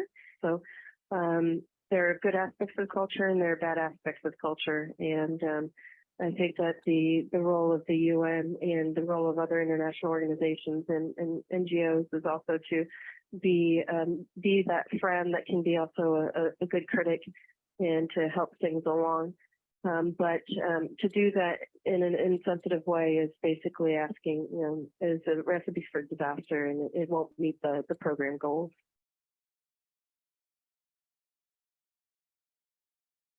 Okay, so there is an example of somebody who we had an opportunity to help, who is making a huge impact in our world. She has a position of significant influence and importance in UNICEF. And that's exactly the kind of thing we want to be doing with this program. Now we're going to go on to global grants now. We have had one global grant scholar. She recently finished her program. But global grant scholarships are a subcategory of global grants. They still have to have $30,000 minimum, just like any other global grant project, but they don't have all the project requirements. You don't have to have a needs assessment, you don't have to have a sustainability plan, but you have to cover most everything else inside the global grant requirements. The participant must be a graduate student. The degree program has to fit one of the 7 areas of focus. The scholarship, and by the way, that makes it sometimes a little harder to find somebody, because it's not just any college that you just finished bachelor's degree can jump into a global grant scholarship. It has to fit who we are as an organization. So it's hard to find those candidates. The scholarship program can last 1 to 4 years and may include an entire degree program. It's funded with DDF, cash, directed gifts, and the DDF matches 80%. Now, the one that we had, we snuck her in under the line because that was right as they were changing from 100% to 80%. So Natalie snuck through with 100% DDF match, World Fund match rather, to our DDF. Now, Natalie was just recently here back in our district. She was a remarkable young lady. She first came to me through somebody at OSU, referred her to a member of my club who sent her right to me. And I didn't know anything about global grant scholarships and didn't know anything about her. So she came to my office, we sat and visited for a while, and I was just blown away by her. She was a really sharp young lady. She was finishing up her Bachelor's of Science in Biosystems Engineering with an environment and natural resources option and a minor in entrepreneurship, just because she had spare time. She had previously done an internship with an organization called Water Mission, and they're out helping people solve their water problems in really rural parts of the world that are having significant water problems. She developed a passion for WASH projects. And so she was wanting to do a program at University of Edinburgh, gets an MSc in Environment and Development. Her dissertation was a study into climate justice and people of faith. And she's now working for a company in Austin as a water resource engineer. And her long-term vision is to go back to Water Mission or a comparable organization and work for a nonprofit solving water problems. That's exactly who we want to have as a global grant scholar, exactly those kinds of people. So these are some pictures. Oh, and something else I wanted to mention is that while she was over there, she was heavily engaged in Rotary. She went to at least one Rotary meeting every month. She presented to 8 or 10 clubs. She presented at the district conference. She was involved in projects, and she worked full-time, so she had spending money. She volunteered with other organizations too while she was there. I don't know how she did it all, but she did. So these are just some pictures of Natalie. The one, we'll just go clockwise. The one on the left is when she's working her dissertation. And when she came back to visit with the clubs that sponsored her, she said, I look like I'm smiling and happy in this picture, but if you look at my eyes, I am absolutely stressed. So she but she did a great job, and she graduated with exactly what she needed to do. The top picture is her and one of the other Global Grant scholars. There were 5 of them there working on some volunteer project. Then that's her graduation picture. The picture on the bottom is when she was visiting the clubs. She visited all the clubs who sponsored her twice. Before she went around and thanked all 4 of the clubs. When she came back, she came and made a presentation about her experiences and what happened and what she learned and how she's going to apply it, and did it again. So this is her picture here in this room when she presented to our club before she left. The last picture is all 5 of the Global Grant scholars that were in Edinburgh. 5 different clubs sponsored them.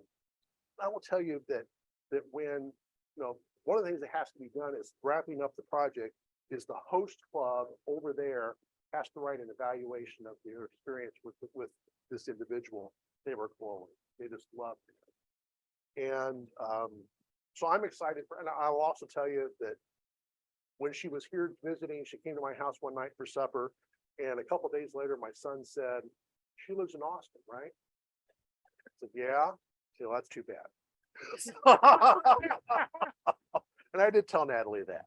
But anyway, she's a delightful lady. I think the world of her. I'm excited about her future. I know she's going to become a Rotarian. She is so grateful to us and what she would, because she would not have been able to do this had it not been for the $32,500 that we provided to a Global Grant Scholar. So that's what I have. Anybody have anything else? Questions? All right, I'm going to stop the recording. And if you don't remember anything else about what I said today, I want you to remember this, because it's the only thing that I remember from the first day when I was going to be a governor. They started trying to train us. It was the thing that they told me, and it stuck in my mind, and I repeat it every time I get a chance to. If you always think what you always thought, you always get what you always got. And nothing, I mean nothing, is more important than thinking about that when you think about membership. Because membership is the biggest challenge that Rotary faces every place in the world. If you'll notice on the website, they now talk about, we now have 1.4 million Rotarians and Rotaractors. Well, we got 1.1 million Rotarians, but we didn't want to sound like we were losing. So we included Rotaractors to get the numbers back up. We do this in Rotary a little bit. You remember I said we raised $400 million for Rotary programs. Oh yeah, but Bill Gates gave us $100 million as part of a match program. You know, when we talk about, you remember the chart where we had the 200,000 and we had higher numbers and lower numbers? Over the last 7 years, our clubs have lost 155 members from clubs that were 100% sustaining member clubs. So this is how guys in the foundation talk about things in membership, because we want the $15,000 back. Now, the thing we didn't understand in Rotary is churn. Y'all know what I mean when I say churn? Rotary clubs churn. They churn through their members. And what happens is when we don't train properly, when we don't bring people into Rotary properly, we enhance the potential that they're going to leave us. I gave you all a handout. Let me see if I can find it here. Well, I don't have a copy of it, but it's the one with the lines that, no, the ones that with the lines that very light and gray.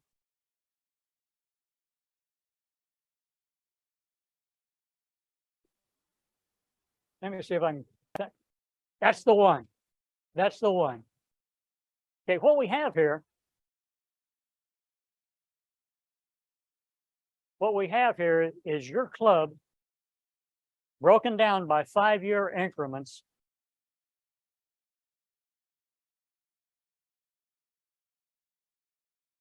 That's a different one. I got too many handouts. I should have stapled all these together. Okay, so you got two handouts. You got that one. I just dropped my mic. And you got this ugly one.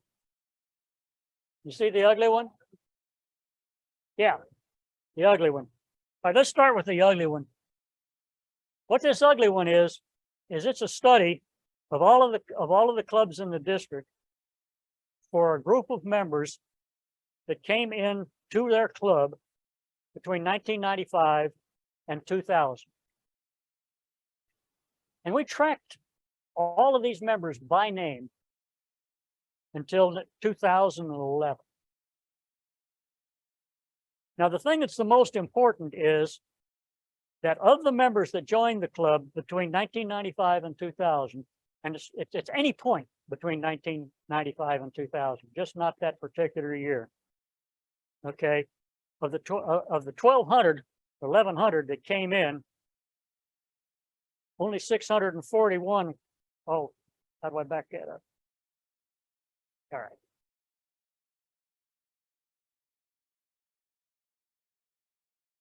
All right. Only 641 of them were still in Rotary in that club. So 42% of the Rotarians that joined clubs in a 5-year period were gone by the day of the starting of the 6th year. Of those that were still around at the start of the 6th year, only 223 were left at the start of the 11th year. Is that not shocking? I mean, is that not shocking? And this is what I mean by churn. This is what I mean by churn. Oddly enough, until we developed these kinds of data, Rotary International didn't understand this either. Rotary International would tell us every year, we had a membership loss of 21 members, or the district had a loss of 21 members. No, they didn't have a loss of 21 members. They gained 100 new members and they lost 98 old members. They had a loss of 98 members. They thought thinking about net loss. Okay, now your data at the club level now shows you what your churn is. It shows how many people came in a given year, how many people left in a given year. Okay, now that chart that I asked you to look at that had the lines. Okay, these are your clubs broken down by when the individual member in that 5-year bracket joined the club. Okay, it doesn't tell you how old they are. They don't have that data. But what this tells you is how your club is divided up in terms of how long they've been in the club. So if you look at the clubs on the far right, the clubs look on the edges of the far right, you'll see what percentage of your members were 2021 to now, and what percentage were the previous 5 years. Oddly enough, in this particular one, if you look in the middle, there's a whole bunch of not very many. And I thought that was really interesting. But what you're finding that, okay, roughly 40% of the members that are in your club are members that I would call new members, because they've been in your club someplace in the neighborhood of 7 or 8 years. And if you look at the far left, you see people like me. Well, we've been in Rotary for a long time and we love our club and we're still here. The only way you get rid of them is they die or they move off to assisted living. So you don't have to worry too much about them, but you got to worry a lot about the ones that are over here on the far right that have been with you for 7 years, because they're the people that 42% of them are going to be gone in the next 3 years. Does that shock you?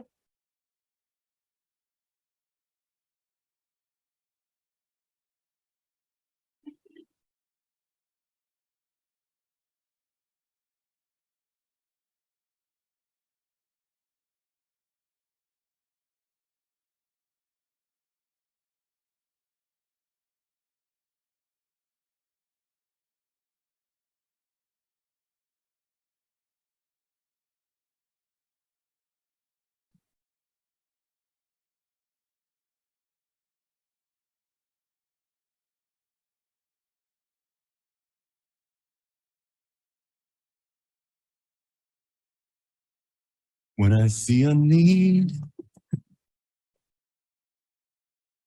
I like to lend a hand. We all need someone to understand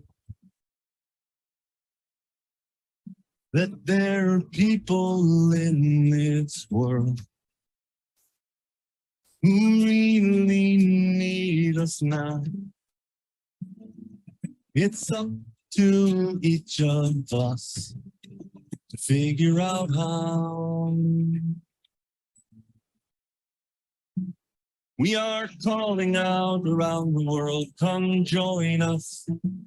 There is work for you and me. We are building communities and bridging continents all around the world.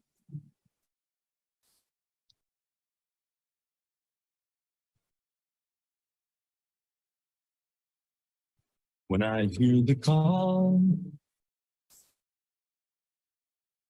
service above self. It's not just a slogan on my office shelf.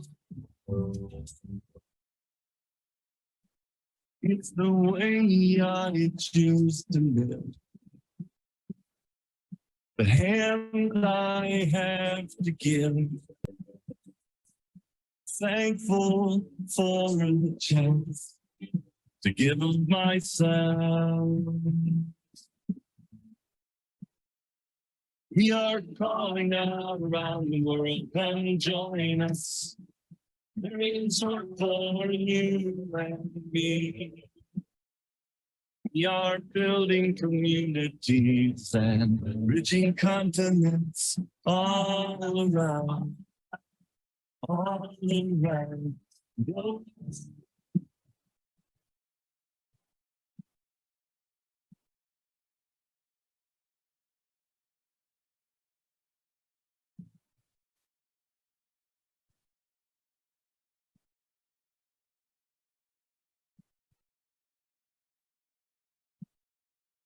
We are calling out around the world, come join us.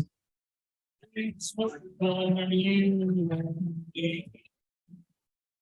We are building communities and bridging continents all around, all around, all around.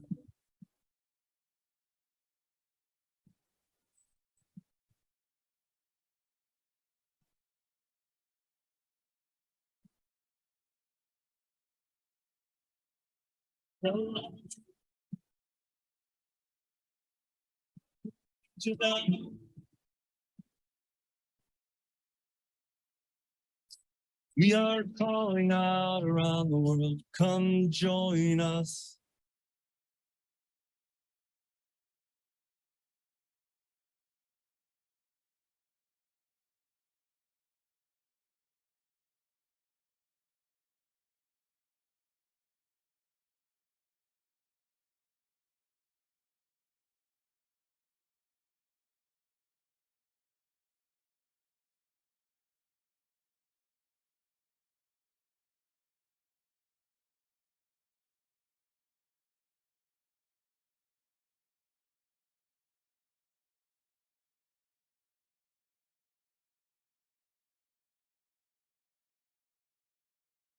Oh, there it is. Okay.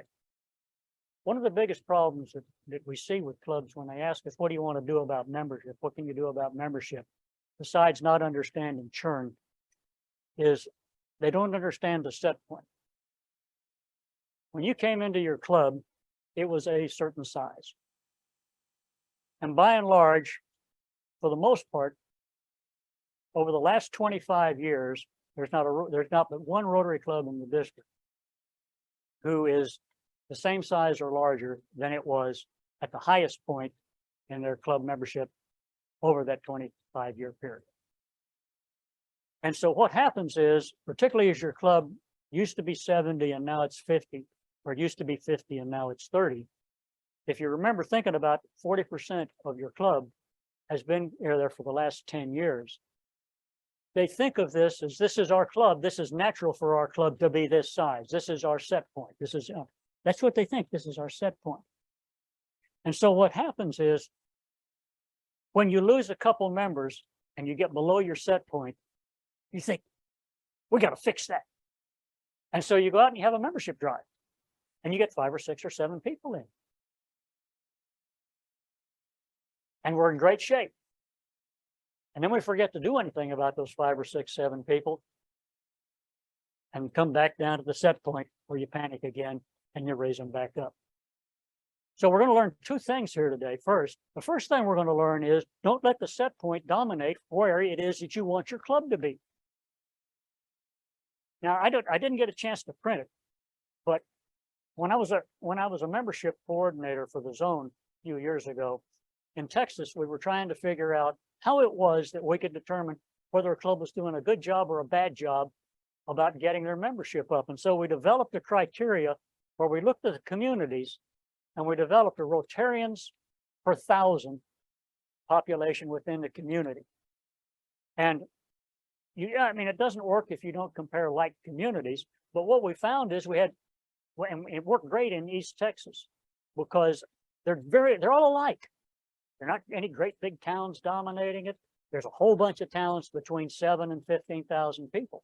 And when you looked at these, you'd have some clubs that had 7 Rotarians per 1,000, and you had some clubs with 1 Rotarian per 1,000. And so when the people with 1 Rotarian per 1,000 tells you there's just nobody else that wants to be a Rotarian, well, you know somebody's selling the story wrong because the guy down the street, he's got 5, and the one over here, he's got 7. So when we look at clubs and they ask us to help us, I look at their set point and I say, well, guys, you said it was really bad, but the guy right next door has got 3 times as many Rotarians as you did. So when you think about, do I want to grow my membership?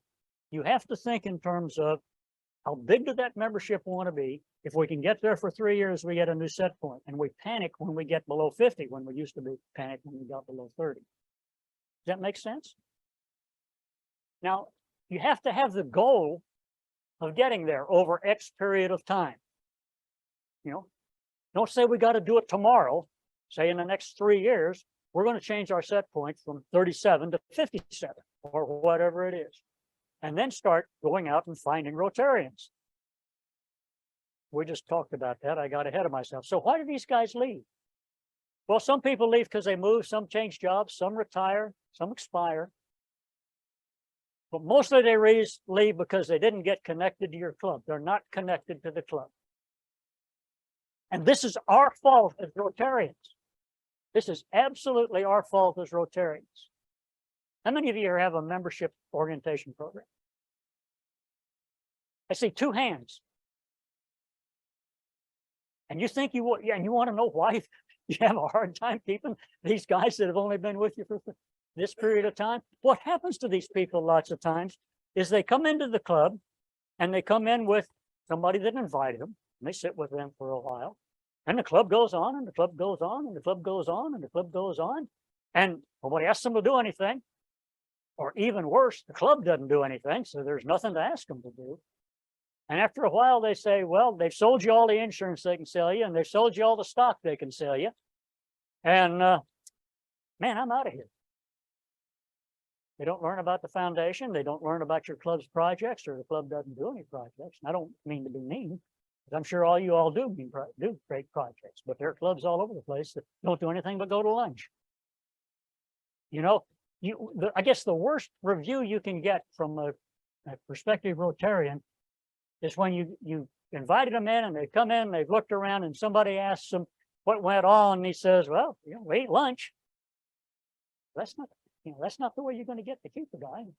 And if that's the image you got out there, then you're in real trouble. I mean, I'm sorry, but you're in real trouble. So the goal is to, okay, how do we fix this?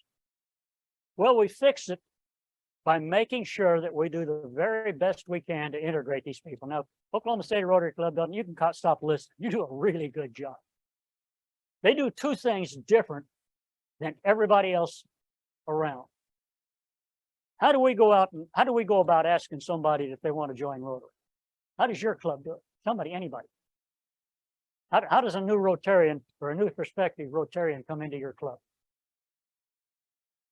Somebody invites them, right? Then what happens to them?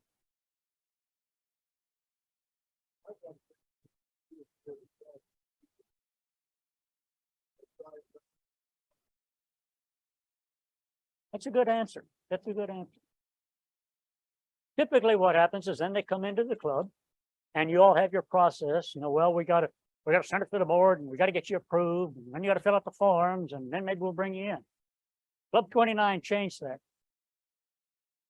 When they were growing from a 400-person club to a 600-person club, they said, we're going to target people in our community that ought to be members of our club. And we're going to pre-approve them. And then we're going to go out to them and we're going to tell them, you've been nominated for membership in the Oklahoma City Rotary Club. And we'd appreciate it if you'd come to lunch with us and see what we're all about and see if this maybe isn't a fit for you. And you see how the dynamic changes when, well, you think maybe you'd like to come to lunch at my Rotary Club with me, who our club's nominated you for membership, and we'd appreciate it if you'd come by and take a look at us. You know that fewer than 10% of Rotarians have ever invited anybody to come to a Rotary Club? Now, that's international. I'm sure you all are a lot better. But the truth of the matter is only 10% of Rotarians ever invite anybody to a Rotary Club. And it may be that because they're, I mean, it's not because they don't know anybody. It's just nobody asks. Everybody here is a member because somebody asked them, but we're not asking a lot of people. And a lot of people, it's just, people don't do it. I don't know why, but people don't do it.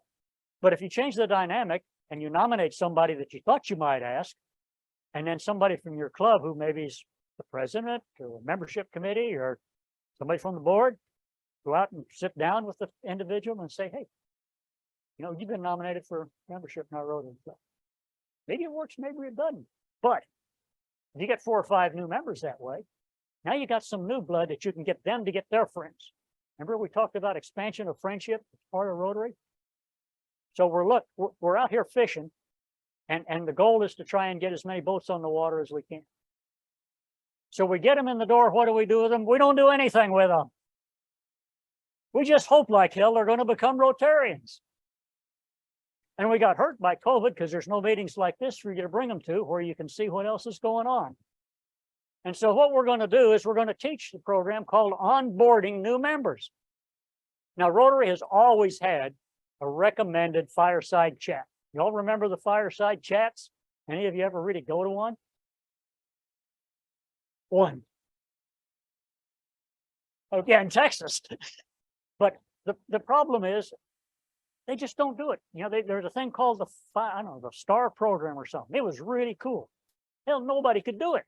Everybody agreed it was great, but nobody could do it. So what the goal is here is to have a program that's simple for you to follow, that allows you to have your new member train themselves, that integrates the new member into the club as rapidly as possible so that he knows enough people that he's afraid just to leave. So you start by having them sign up at My Rotary. Everybody, can you put My Rotary on your account so we can play with this? Well, I don't know what my password is. If it's not my computer, I don't know the password.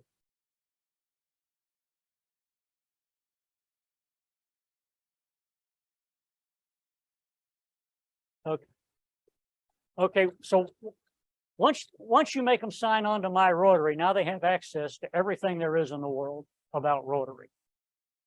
And what the first thing you want them to do is you want them to learn a little bit about what Rotary is. And Rotary has a little book called Rotary Basics.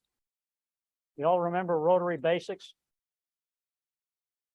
Okay, that tells you in a nutshell everything it is that you need to know about what Rotary is. And so you tell them, you go sign up for My Rotary.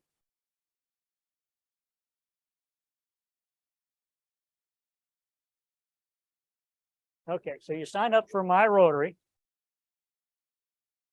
And then you go to learning and reference, I think. Right?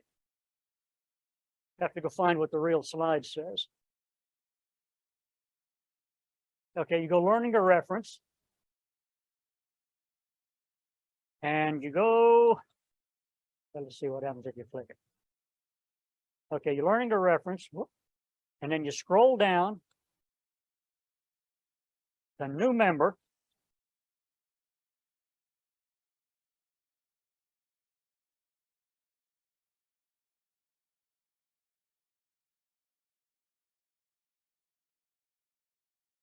And then you watch the video. Welcome to Rotary. With your unique skills and perspective, you are joining a global network of problem solvers, drawn together by a desire to make a difference. Together, we can be bolder. When you share your ideas and connect with others, it's not just your community that benefits.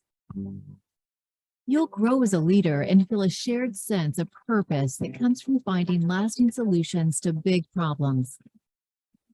Get involved in a way that's meaningful to you. Find a mentor. Sign up for a training. Volunteer in a service project. Or attend a global event.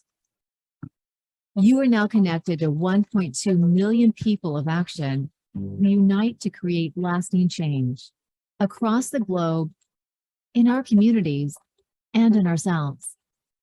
Welcome to Rotary.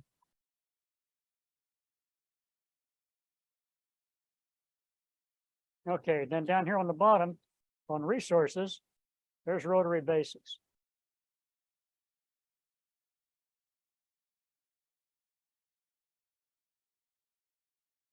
Oh, it had to download it. All right, but then you can download it and you can print it off. You can read it on here, but now you've gotten them to at least educate themselves a little bit about this, about what Rotary is. So now they at least have a basis to ask you questions if they're going to be doing something. Okay, how do I get back to where I want to go, Kevin?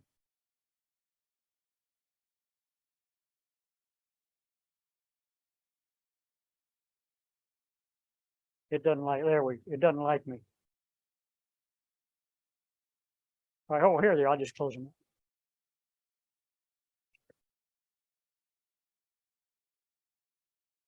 All right. Okay, there. You can also just click roll. Instead of clicking new member, you can also click learn by role, and it tells you new member. You watch Rotary Basics. Okay, now they can go on to the Learning Center then, and there's a course they can actually take about what they learned while they were doing that, and they get little credits for having taken the course.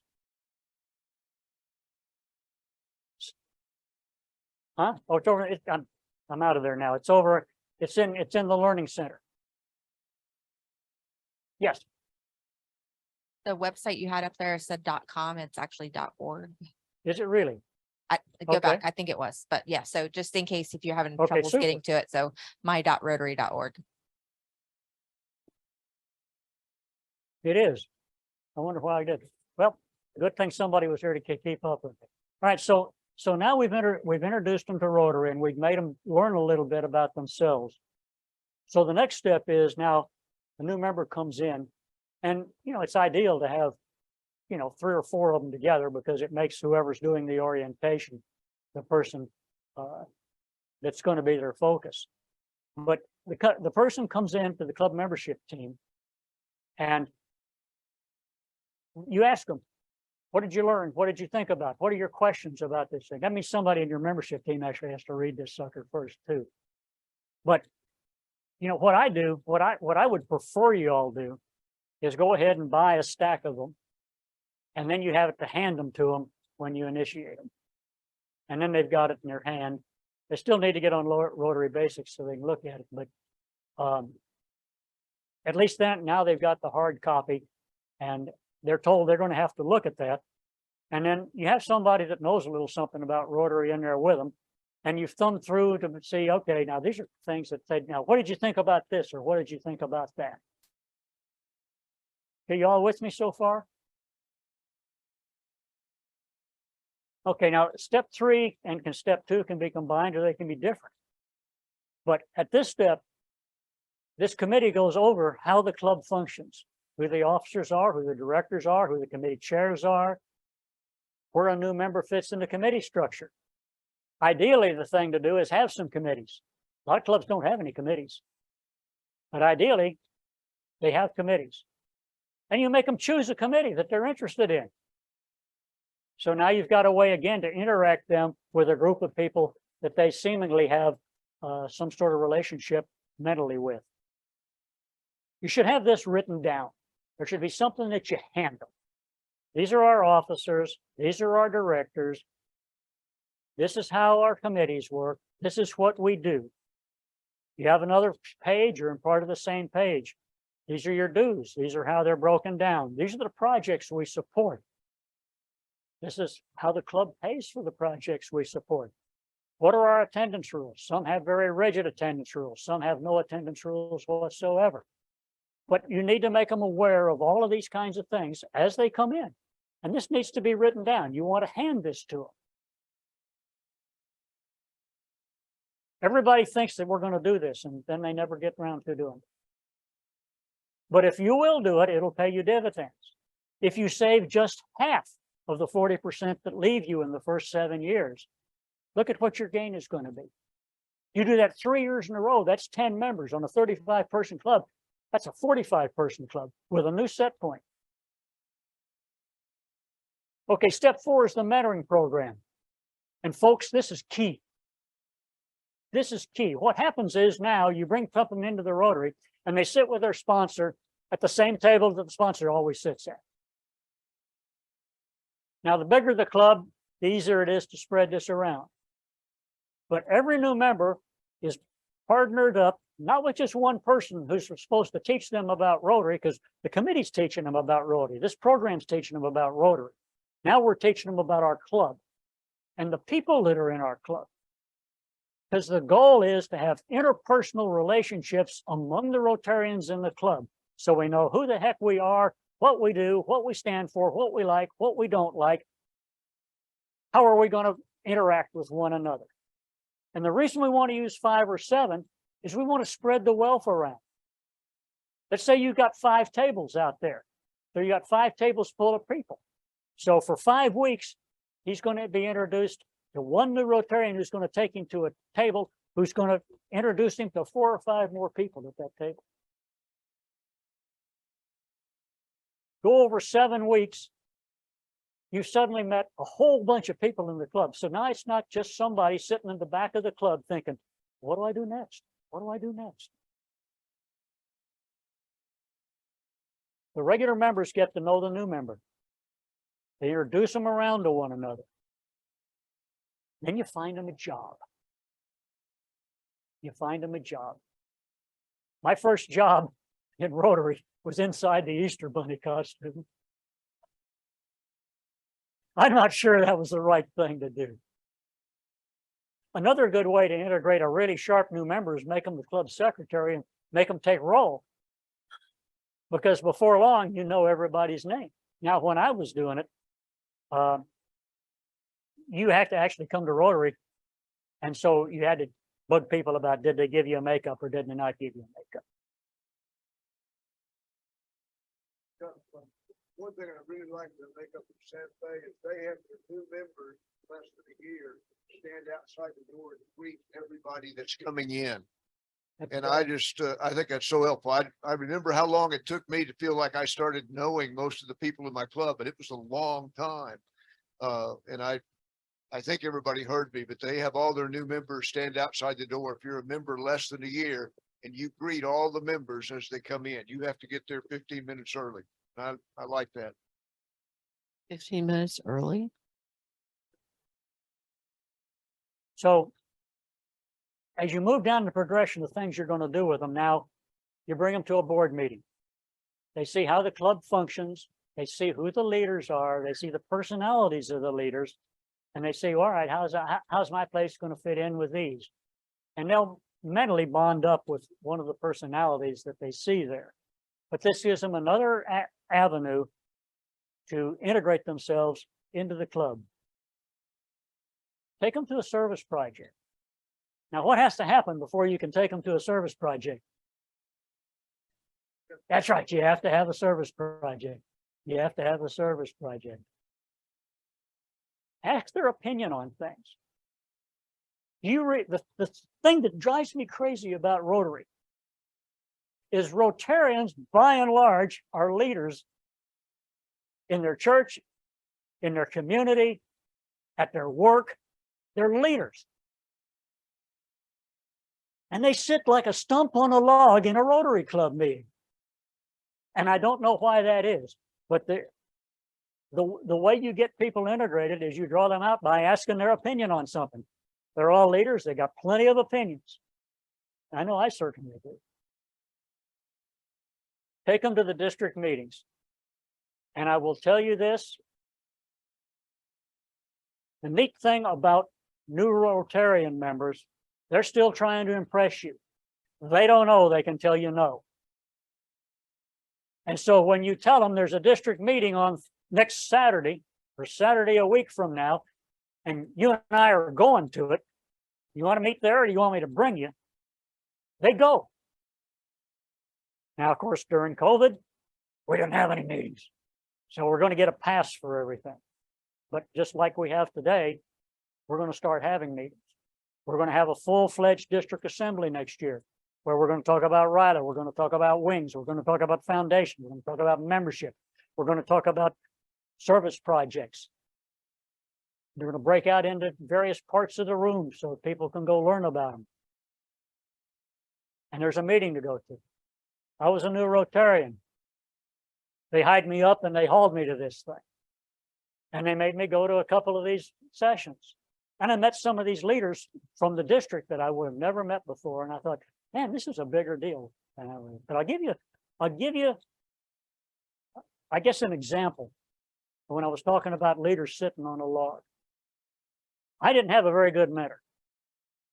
Just turned out that way. He sponsored me into the club. I got into the club.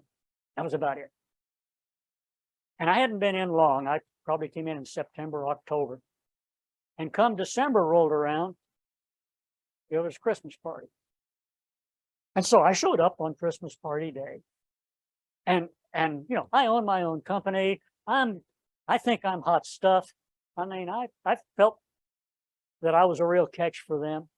And I walk in and all these people are carrying presents.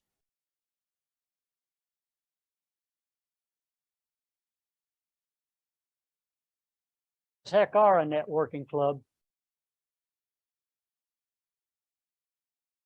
We network with one another on civics, on civic things, on school things, on things that we think about. The greatest thing a Rotary Club brings to a community and to the members of the community is the ability for their various activities within their community to meet informally outside of the open meeting law. You know, your mayor can actually say to the school superintendent, geez, we got a problem here. I wonder what we can do about that.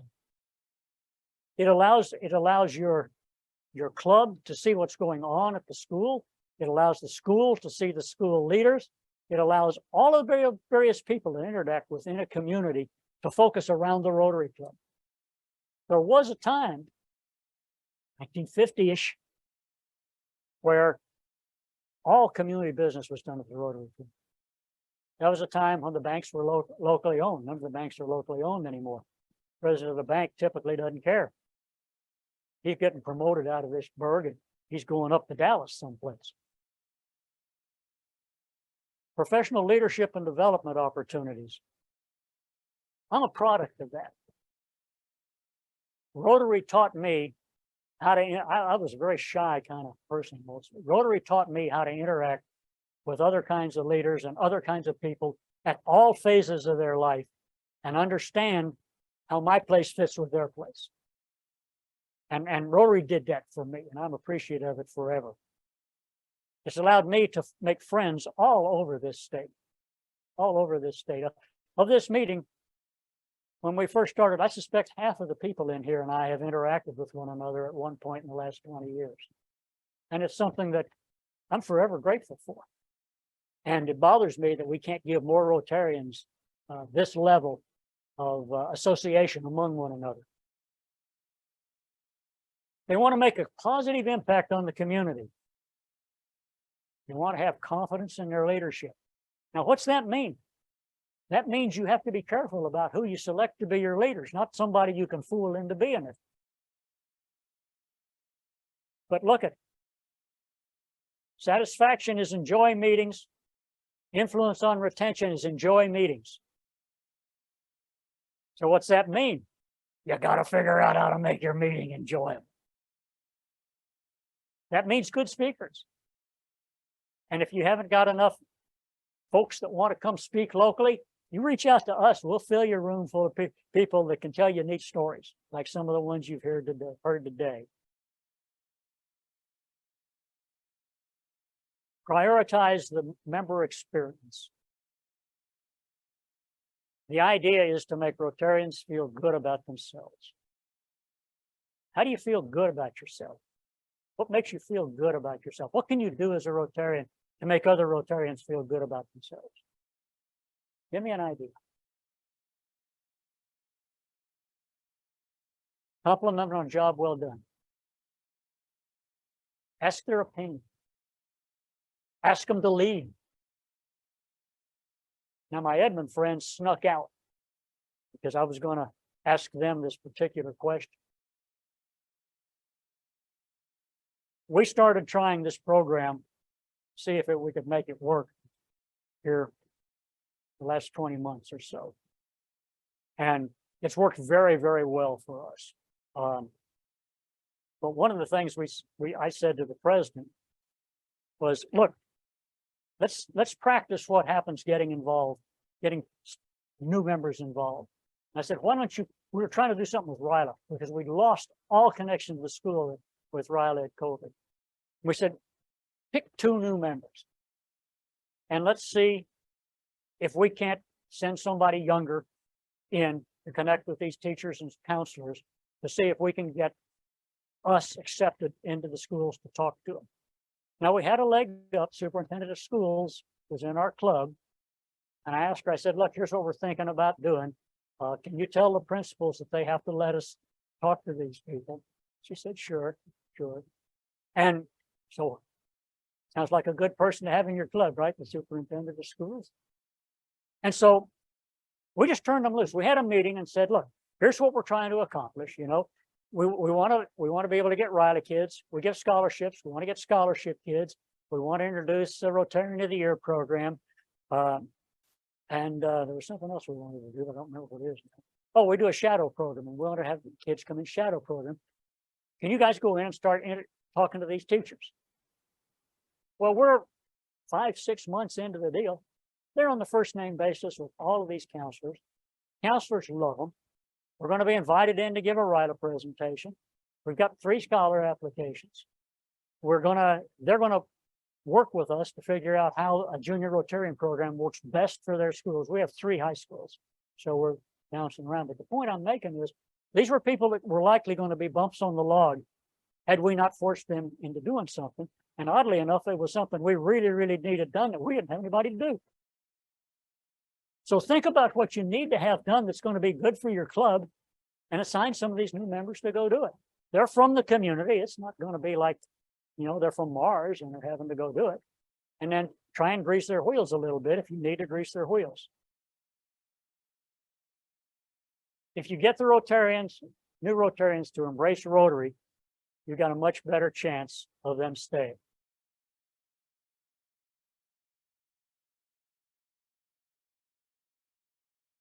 We've talked about all of this. Enhanced participant engagement. I've just talked to you about this.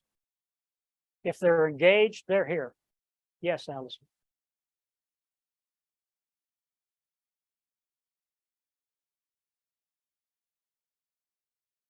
I'm a lover of lists and I like your step-by-step onboarding program. What? How did you keep track of what had been done for each person? That's your membership committees. That's your memberships committee's deal.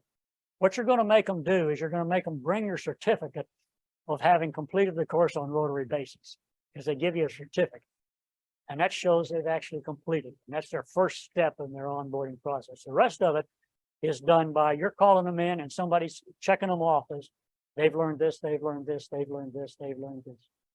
I was thinking that, I don't, they could have like a new member passport They can. and That's a have. great idea. You could have each stage in a passport and it got stamped that they That's got a it great- done. That's a great idea.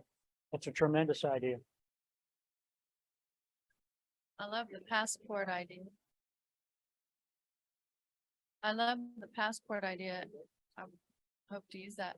When I first came into Rotary, I was an Interact sponsor, and that's how I found my way to Rotary. So, I have two things I wanted to say. One, in regard to what you said, we had a literal checklist for new members, and we had a red badge. And then when we completed the checklist, which I know was a thing, right? It became a blue badge, and that was an official member.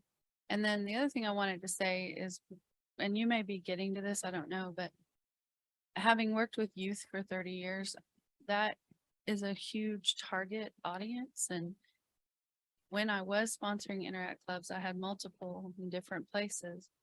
We had an open door policy all the time and we, first of all, we opened our club to every kid in the school, no matter, you know, what their circumstances were. We wanted them to feel like they had a place they could go to serve. And all kids want to serve. They don't always realize it, but they do. And so we had an open door policy with our Rotary Club, and the one I remember most that the kids took most advantage, we were a breakfast club, and it worked perfectly with the time that high school started because it started a little later. So all they had to do was sign up, and we would take about 3 or 4 kids a week. And they were thinking free breakfast, but many of them went through Interact. They went on to RILA, they started Rotaract programs at their colleges, and they became Rotarians. So that's a huge target audience, is the high school kids. I agree with you fully, but that's beyond the scope of where we're going. But I guarantee you, we're going to be talking about that at the district assembly the next time we get people together, because one of the goals for Rotary is the development of Interact and Rotaract clubs. If you look on this particular sheet, when you get on the back page, you'll see a bunch of Rotaract and Interact clubs on there, and virtually all of them have no members. We've been decidedly unsuccessful in maintaining this. The only people we've been able to really maintain out of the university programs are the people that are linked into our RILA operations. Now, I'm through pretty much with the membership section of this. My goal is to have you understand that the people that joined your club in the last 7 years, and particularly the people that joined your club in the last 2 years, are the most important people for you to make sure that you get integrated into your club. Because those are the people that if you leave them alone, 41% of them will be gone 3 years from now. And unfortunately, the data does not lie. And I've been keeping track of it for 25 years. And it doesn't vary. Data do not. Data do not. The grammar police is with us. Okay, so we're going to talk about, instead of looking about, well, we need to be 1 or 2 more members, we're going to talk about looking at a set point that we're going to try and build our club over the next 3 or 4 years. We're going to remember that we're not going to try and do it all of the time. We're going to try and do it over 3 or 4 years. But we're going to remember that what we're going to do is we're going to bring in, if we bring in 4 people and we do it right, we're going to keep 2 of those where we normally would have lost them. So think about your club and think about its size. And don't take for granted that if your community is small, your club has to be small, because we have lots of small clubs within our community that have 5 or 6 Rotarians per 1,000. So it's a question of thinking about where they are. We're going to think about, if we're having trouble getting people to come into Rotary, getting people to ask for Rotary, have brainstorming sessions about who we'd like to have in the community, from who we'd like to have in our club from our community, and go out and nominate them for membership. We're going to develop a program that has them teach themselves, starting with Rotary basics, We're going to provide them in writing with the things that they need to know about our club, who our members are, who our directors are, what our rules are, what our service projects are, what we wish we were able to do within the community in writing so they can think about it. We're going to assign them mentors, but we're going to vary the mentor every week for at least 5, depending on the size of your club. In my club, we have 11. But the idea is to get them to meet 50% of your members, sit with 50% of your members over a 5 to 7 week period. Yes.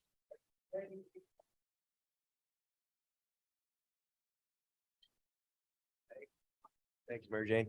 Are you training these mentors? Are they qualified? Or how are you picking the people that you'd like to be the mentors? Mentor is the wrong word. These are just simply Rotarian guides of the day.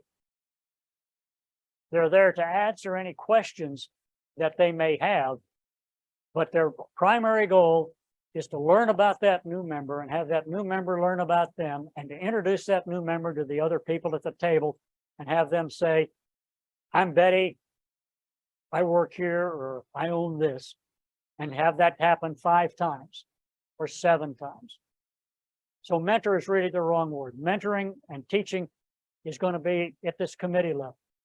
Once they're integrated and they've been through a bit of a time, leadership's responsibility is to find something for them to do. And that'll help them integrate themselves. Does this make sense? You gonna try and do it? No.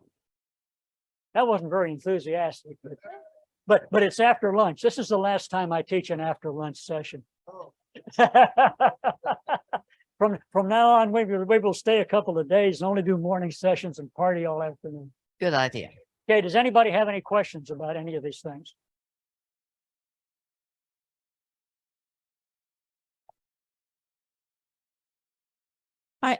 My club's a little large to do this, but I used to visit Heartland, and one thing that they generated a lot of knowledge and intimacy among their club was to have what they called happy dollars, and they passed a hat at the beginning of every meeting.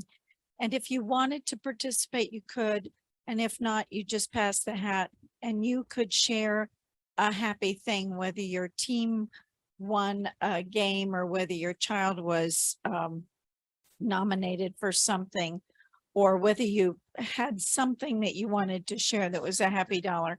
Occasionally it was something, oh, my spouse just completed chemotherapy. So that club got to know each other very, very well. And it didn't put anybody on the spot. It was pretty cool. I visited the Northwest Club and they were implementing a new thing. Do you want to tell, Sean, or do you want me to tell?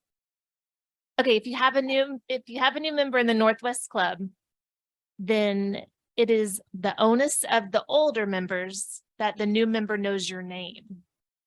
And so, do I have that right? The idea is, I constantly hear where people will sit at a table and they'll get clicked up, if you will, and they won't get to know everybody, and nobody in the club gets to know the new members. So the idea, and this actually came from when I was growing up, when I was a senior, I had to go to the Rotary Club. Every member in that club had come up and introduce themselves to me. I was there for 4 weeks. At the end of 4 weeks, I had to go around. I had to name every person by first name. Anybody that I could not name just by first name alone was fined $1. Okay. So this is where the idea came from. So as new members come in, I may have to do some tweaking on this, but I let it go for 8 weeks. We're actually doing this on Tuesday. The guy is terrified. Have them come up and have them go around and list each person by first name. Any member that cannot be named, I'm going to have them stand up and introduce themselves to the individual. And then we're going to fine them $1. Now, if they go around and they can name everybody, then I'll give the 20 happy dollars to our club. but it's a way to get new members to know the current members, and also for the current members to introduce themselves to the new members. I'm part of the Northwest OKC Chamber and I'm an ambassador there. And one of the things that I encourage everybody to do, make sure you know everybody in the room, because this actually happened one time and I can see it happen in Rotary. We had a community coffee. I was standing trying to work my way around to talk to everybody. I saw a couple in the corner. No one was talking to them. I'd never seen them before at any meetings. Before I got over there to them, they walked out the door and never saw them again. That could have been $1 million member to the club, to the chamber. Think about someone who's just entering into a Rotary club. Nobody comes up and introduces themselves to them. Like Chuck said, when he showed up at the Christmas party without the presents, what does he feel like? What am I doing here?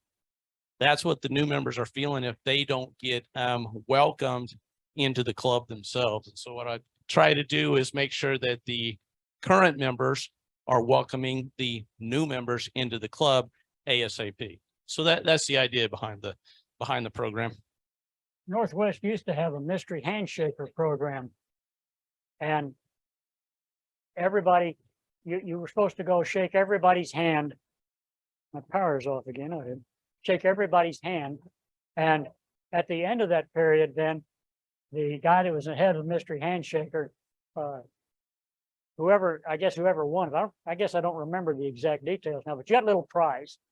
And then you had to bring, if you were the winner of the mystery handshaker, you came back, but it was, you got to bring the prize the next week. You know, my club does something similar to Happy Dollars. We just do announcements and you pay $1, or the sergeant of arms says, you know, all of you that aren't wearing orange today, you owe me $1, kind of a deal. And so the next week, all of you aren't wearing red today, you owe me $1. And we also use it for introducing visiting Rotarians, club guests, but it's the start of our meeting. I was a charter member of Heartland. And she came all the time. I think you were fairly new member of Rotary at the time.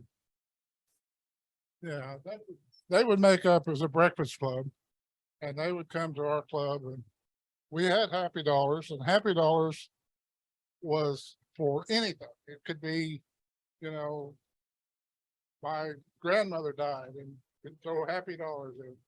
We do, you know, whatever it was, we put a lot of money into it.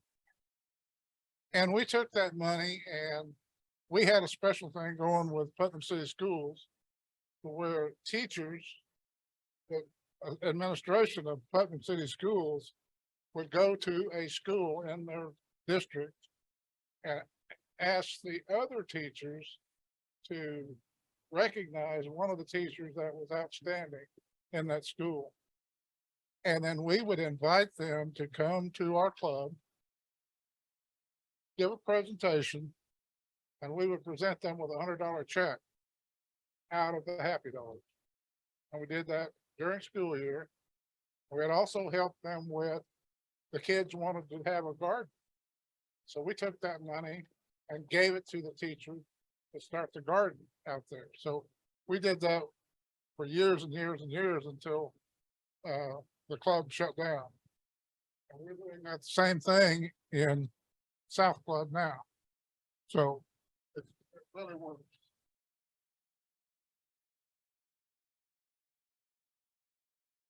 Another plus with the Happy Bucks is that a lot of times members are hesitant to say anything. At the beginning of the meeting, you know, there'll be a statement of, anybody got anything they'd like to add or any personal stuff? Well, you don't feel like you're gonna, you feel like you're pushing it on somebody. But if you've paid a Happy Buck, then you've got the right to say it. I'd be broke.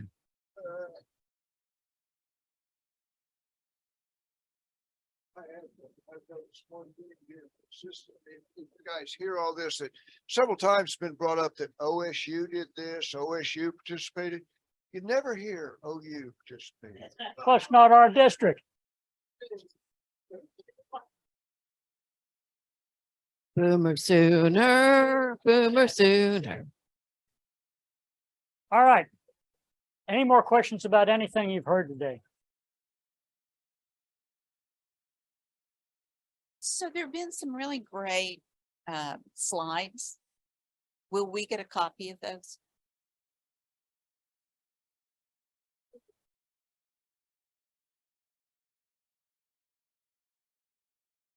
Okay, that'd be great. Video, Find the video. most of the videos came off of the PR section of the Rotary on the Rotary website. And if you go watch a bunch of them, you'll see they use the same scenes in 4 or 5 of them. But they're getting better. They're getting better. I look forward to having a membership meeting next year. I look forward to all of you clubs having changed your set point and lost none of your new members and gained 10%. But I'll settle for 5. Thanks for coming. Listen, I appreciate you all coming. We didn't know whether or not we were going to be able to fill the room. We did a pretty good job. So thank you to all of you all. And I'd encourage you to talk to your assistant governor or the governor when they come in saying, we like this part of stuff. We'd like to hear about thus and so, and we can get them added into other kinds of things.